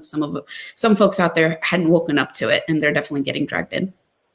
Thank you very much, Reshma. James, do you want to kick off now? Sure, thanks very much, Dharmesh. So I'm a partner here at Balderton Capital. We're traditionally a Series A fund. We focus on investing in teams post-team, post-product, and just when they're going to market and learning how to scale. And we do that into European software businesses in almost every sector. We focus everywhere, but I spend probably more of my time in health and productivity tools. And prior to Balderson, I ran and launched a social impact fund. So similarly, working with phenomenal entrepreneurs, tackling big global issues, but in businesses which were specifically at their core had social missions. And before that, I was a specialist advisor to government on social enterprise and a policy which used to be called the Big Society, engaging private enterprise, charity and state sectors to work together, and used to be a consultant. In terms of what we're seeing in terms of change driven by COVID, there's some things which has changed completely. There's some things which it's really held back. And obviously there's some areas which is just catalyzed. And the one area we focus most on is on the catalyzation in digital health. So I think over the last 3 months, we've seen an adoption of digital health tools and a change in behavior that we were expecting to take 5 to 10 years. And so we've really been digging into how much of that is going to stay as we emerge from lockdown and from changes, and how much opportunity there is for new software systems to be built to improve health outcomes. Thank you, James. Irina, quick intro from you, please. Of course. Hi, everyone. It's great to be here. My name is Irina. I'm a partner at Atomico. Atomico is one of the larger VC funds in Europe, investing in Series A and beyond. We have about 2.7 billion under management. We're at our 5th fund that we raised last year, 800 million. We invest across consumer, enterprise, and deep tech. So we're quite sector agnostic, and we write checks of 5 to 50 million at Series A, 20 to 30 million at Series B and beyond. Personally, I focus more on the kind of more advanced technology end of the spectrum, so deep tech and kind of enterprise. And I also focus on healthcare and bio. I have a background in the space. I used to be a surgeon back in the day. Then I spent time in consulting and in an operational role as well at a medical engineering company before moving on to investing. And I think I'll second both Rishma and James in saying that to me, the kind of biggest impact has been the realization and sense of urgency to innovate areas that have been historically slow to adopt technology. And healthcare is one that I've been close to, and some of our companies have clearly benefited from this. So I see this impact both kind of on the population health and healthcare side, but also more upstream on the bio side, and the kind of our ability to discover and get quickly new solutions, treatments, diagnosis, and so on to market. Thank you very much. So it's good to see that all our VC friends are seeing catalyzation, acceleration, change of adoption curves as a baseline. So out of adversity comes opportunity, unfortunately at cost. But let's take a step back for a minute and think about kind of life pre-COVID. And I know that's hard, but let's take that one step back. Our market's been changing pretty radically. You know, a number of us have been around this market for many, many years. And probably the last 2 or 3 years have been quite exceptional in structural change. So we see a world of pre or post SoftBank. We see growth of mega funds. We're seeing funds from the US accelerating, coming to this market. Corporate VCs go through the roof. And corporate VCs, if you've been around in these cycles, are generally pretty cyclical. That's what history has suggested. And today, everyone's an incubator, right? And we were in a world of narrative of growth at any cost. Multiples keep rising. We're in equity bull markets. IPO pricing pushes down. We keep going. So guys, what's changed? What's happened in the last 2 or 3 years? Pick, what are the 1 or 2 things which, maybe out of that or other things you observe in the market which have really changed, and how will they move forward? Will they completely stop, or will they move to a different curve, structurally changing the market? James, do you want to kind of kick us off? Sure. Well, I think you've painted an incredibly exciting picture of Europe pre-COVID, and I think it's going to continue post-COVID. But there were some really strong tailwinds behind why those things started to emerge. When I started in venture about 7 years ago, we would add about 500 companies to our CRM a year. That's now closer to 5,000. We would see entrepreneurs where this was really their first time working in technology. They were coming out of consulting and finance. And now we see a vast majority of the entrepreneurs we work with already having experience either in a big tech company or in another startup. And we were seeing businesses regularly exit at hundreds of millions of dollars to US players. And now we see businesses raising in the billions to grow. So, of course, there was a lot of noise, and there is a lot of noise in the market, and people say, well, there's a lot of froth, and people are raising off narrative, and people are seeing these mega funds being raised and impacting valuations. But there's some really good fundamentals still that caused all of that to happen. I think that's going to continue, if not accelerate in some areas post-COVID. I certainly think that the increased activity of US funds and global funds, like if we look at the biggest players in the European market last year, Insight was the largest one, and SoftBank, being a global fund, was the second largest one. There's obviously going to be an increase in acceleration of that. And I think the biggest change is going to be whether or not Europe can position itself as a incubator of businesses which accelerate and take hold of the opportunity presented by COVID.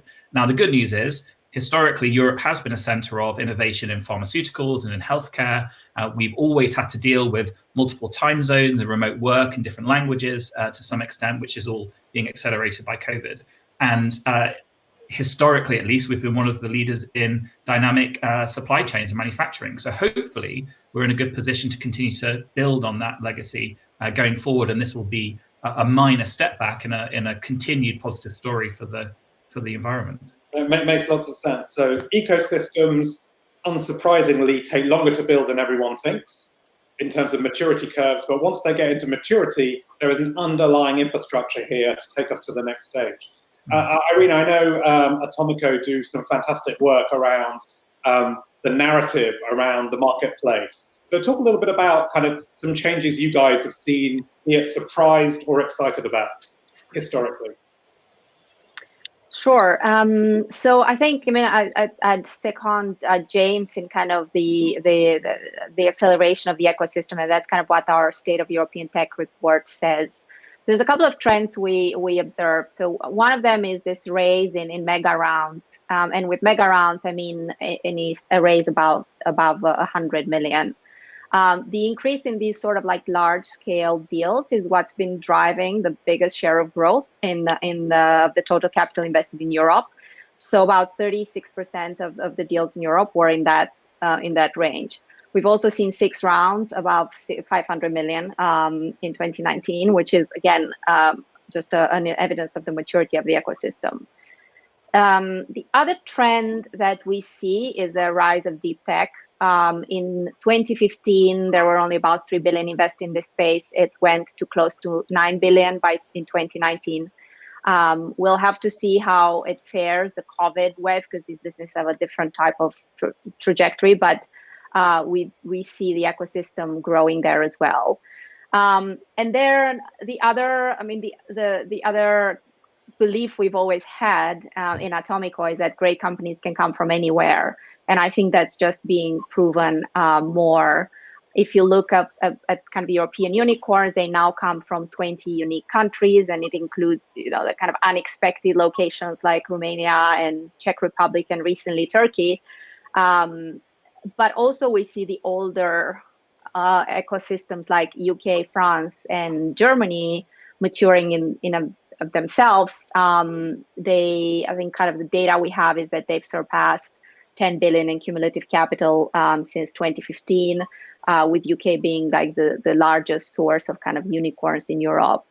And the other thing we see is definitely more participation from non-European investors, UK, US, and Asian investors, and in particular in the later rounds, kind of 20% of the rounds are done by those investors. So they play an important part in the mega rounds.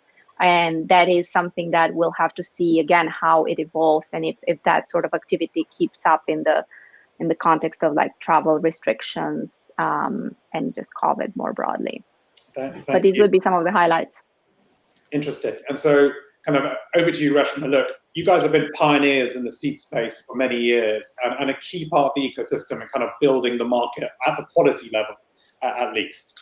And so, as Irina was saying, your breadth of investments from UiPath to Revolut to TransferWise and a number of others highlight many of the macro trends of mega rounds, breadth of investment in different geographies, etc. So tell us what's happened into the seed market, because it looks like there are zillions of funds who are trying to do seed, and almost everyone's been able to raise a very small fund to try and become a venture capitalist. and Balderton's coming in, and all these other late stage guys coming in, right? And I mean, I think underlying all of this is, again, kind of opportunity cost. And I think, in markets where it's such low interest rate, in markets where there's an awakening on, the old kind of dirty oil and gas. I mean, a lot of these industries we have to move away from, an awakening of kind of consumer habits and also kind of consumer voices that can play across so many different mediums. I mean, you can't not participate in tech, right? And I think what you see is with some of the names you mentioned, and you look at their cap tables as they grow, and they're very tight. There's just not much of an opportunity to get in, right? And so I do think, and you see the sort of the surgery of early bird walking through kind of peak and kind of when they put their money in and how that's grown, and you see what investing at seed can do for you if you are a fund manager, an asset manager. And so yes, so I think just like I think the costs of starting up a startup diminished 10x every few years, same as venture capital is like, it doesn't take a lot to get into these companies in those early rounds, and you're writing those few hundred Ks of checks. It's huge risk, but the upside is incredible. I mean, you take I was doing some math on TransferWise. We've actually been selling a little bit over time, and it will, and I was like, oh, for early bird, that's like an 8x, just one company. And I was like, so what does that mean for us? You're always competing with Creandum too, and so forth. And so did the analysis, and TransferWise is probably returned 9 times that fund, just that one company. I mean, that's sort of incredible what you can do with small size funds. So everyone is joining the party at the seed stage. Everyone is joining the party, and then they eventually realize venture capital is actually quite a hard discipline, and returns take a long time. But for the first 3 or 4 or 5 years, you don't have a clue about that. So as we know, this is a long game. So look, we can see all the lovely positive stuff that we're spinning about the market, which is quite right in terms of the fundamentals around the ecosystem development, structural change and digitization. Some sectors will succeed, others won't. But if I take a devil's advocate position here and say, come on, guys, wake up, right? Wake up, this market is changing. Are we just not really talking about it? Because look, valuations are crazy in some places. They're going to be remarked. And I don't know what your LPs are saying. Unfortunately, many LPs are in all the same funds, so they've got multiple exposure. So when they remark, there's an exponential effect on LPs. You look at many companies, and year-on-year growth in many markets and many companies of 2020 versus 2019 is going to be anemic, not venture-style growth. Therefore, the multiple doesn't make sense either. Equity markets, we have no clue what they're doing today, but it's an interesting debate, and you can take the bear or bull position. We worked in a period where growth at all costs was the norm, when all boats were flying upwards. But that's clearly not true. And the public markets have taught us, where are the earnings, guys, in terms of valuing these companies? And in our industry, the public market pushes down and reprices the whole value chain. So tell me, guys, what's the reset here? It's not all a bed of roses, because we're going to have companies that are not going to be funded, and we're going to have funds that are not going to raise new funds. Yeah, maybe I can just kind of kick off. I mean, I think that's right, and we are seeing that in our portfolio, is that there is a flight to quality, and I think actually we're raising our 5th fund. What a fantastic time to be doing that in! But we're seeing a bit of flight to quality that way as well, from LPs saying you have a track record of doing this in multiple cycles, and so I think the rosy stories were, you've got 3 funds here who have that kind of a track record, right? So I think the rosy stories we are telling you, I mean, Revolut for Balderton and us raised 500 million, 2 weeks before the whole thing, right? What a great position to be in. So scale matters. For sure, scale is a differentiator, and capital continues to be a moat. And I think particularly in some sectors that's even more so than others. So I think the particular stories we focus on, those things are a case. The one thing I'll say is watching sorry if my kids are screaming, watching sort of UiPath, I think a lot of focus on unit economics and the bottom line did start to come into place kind of Q3, Q4. So luckily, getting into the COVID scenario and what's happening, I think we didn't do it at the height of the euphoria. So I think, we've seen it with TransferWise, kind of what profitability has done for them. And we're seeing it UiPath, kind of what they've done with their, with their workforce growth and kind of doing that in a measured way as they get towards an IPO window in the not too distant future. So there's discipline across the board, but they have capital and they have scale already. So it gives them a huge advantage. I think your comment around flight to quality resonates in many areas of this value chain. James, I wonder whether you'd pick it up. So take a little bit of an LP point of view. I don't know, what are you hearing from kind of LPs as we go through COVID? Because historically, when there's structural change in a market, if you're an LP, the thing that you should do is just sit on your money and wait and see what happens so you can have an analysis of the future before you play. Yeah, and look, we've been in conversation and contact with our LPs more in the last 3 months than we have really probably been in the last 3 years to make sure that they understand what's going on and that we're communicating with them correctly.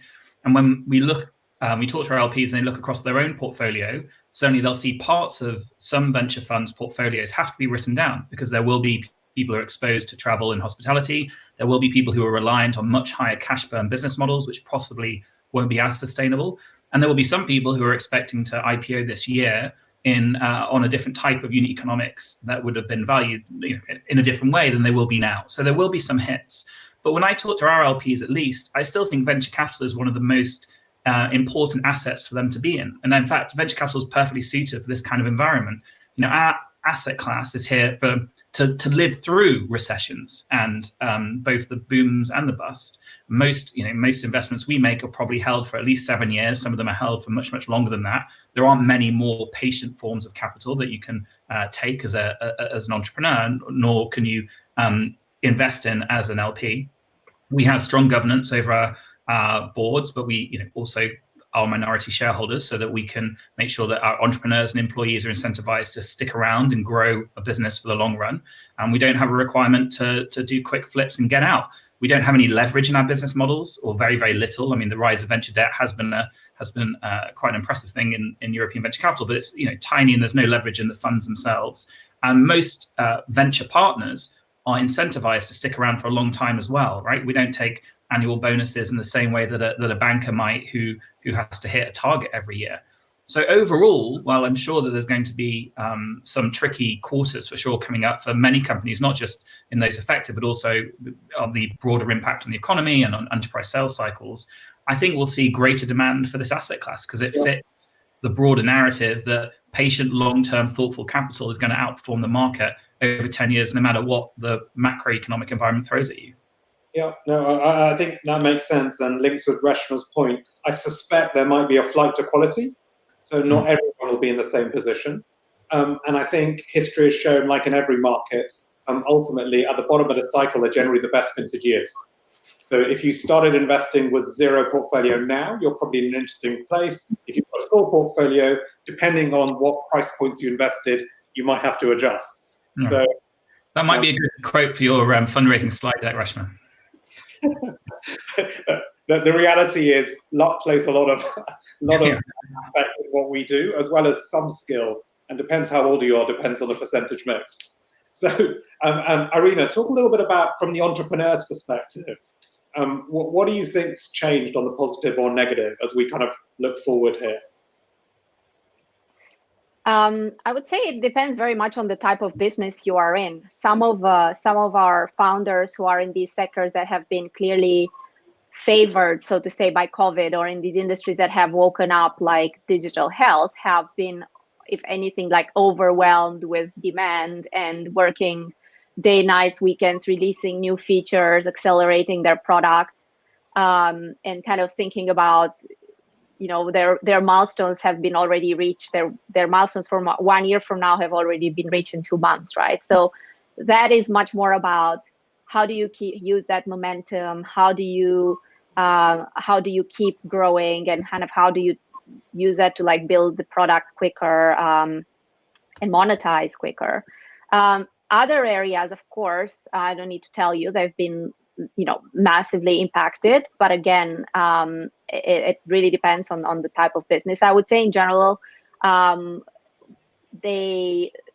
kind of like most entrepreneurs I've seen realize that there's an unknowns in front, and that being kind of paranoid or careful helps you survive. And the flip side is it may make you more focused, right? So once you actually have to think about, how do I prolong my runway just in case? I mean, we have companies with 24-month runway that have extended it just in case.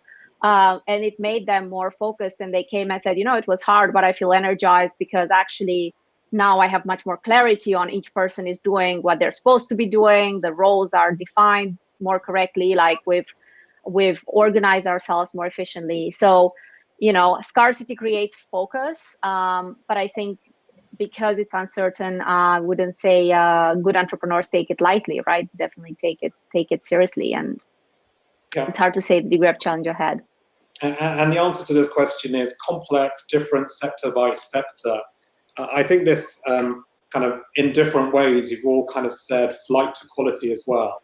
So I suspect coming out of any change like this, there'll be some consolidation in the markets in terms of which funds get raised, which entrepreneurs get backed, and then how the market plays through, hopefully with better businesses, with better fundamentals, and the tailwinds of structural change pushing them through. So before we kind of end, I want to talk a little bit about the role of government here, because historically in the ecosystem, many years back, the adage would have been the old Silicon Valley adage, which is just get out of the way, and it's just about entrepreneurs, investors, and the ecosystem getting on, and government kind of can keep out the way. But as a number of economists like Mariana Mazzucato and a number of others have educated the market around the difference between crowd out and crowd in, and thinking about policy aspects to drive to an economy that you want, it feels to me that today is the time where you actually want to drive to something positive.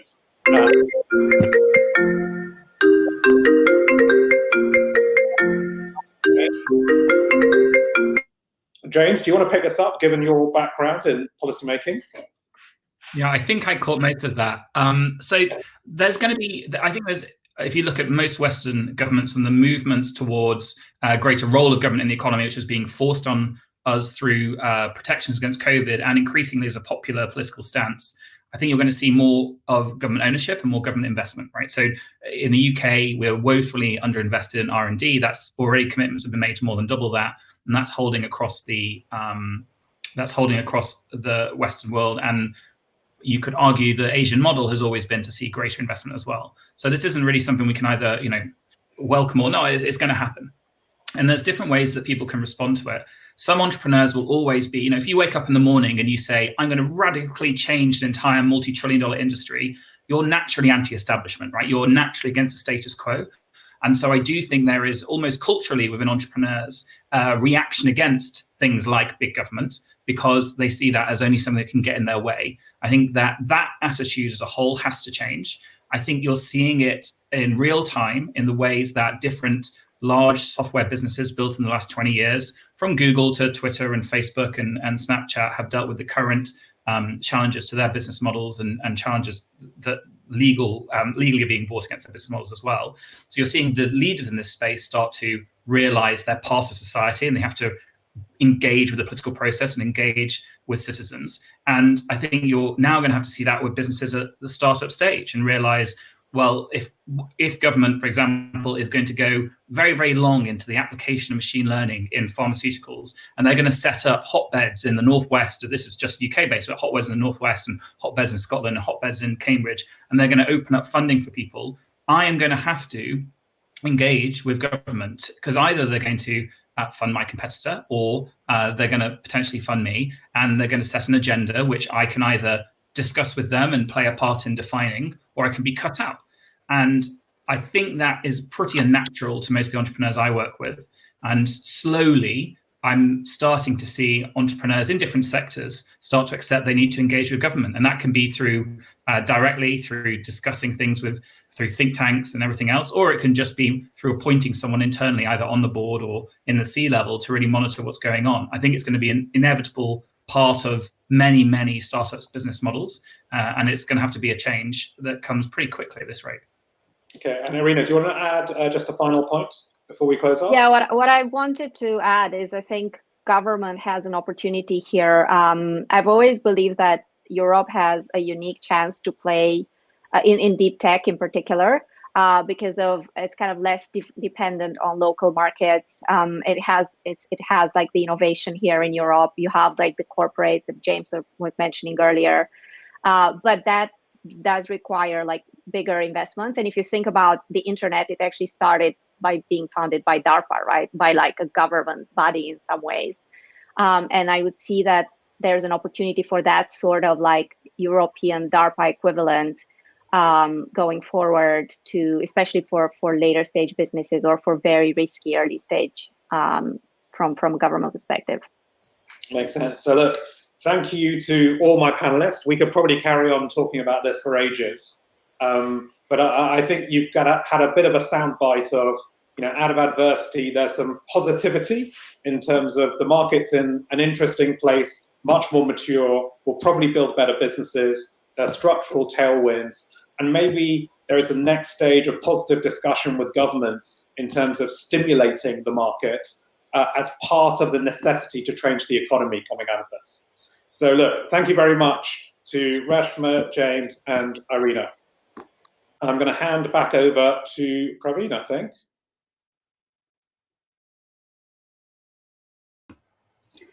So thank you to all the speakers for sharing your insights and advice. And Dharmesh, thank you so much for moderating. So please join me for a virtual applause for them.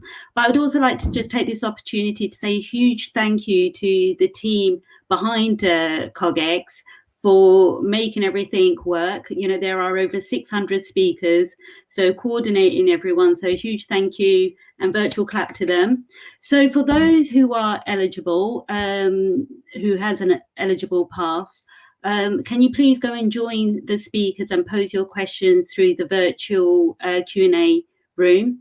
And that actually concludes our session today. So thank you to all our speakers and moderators. So please do join us tomorrow at the Startup to Scale Up to IPO and Beyond stage. So we'll be hearing more about investment. We will hear about tech for COVID society and the Black digital protests.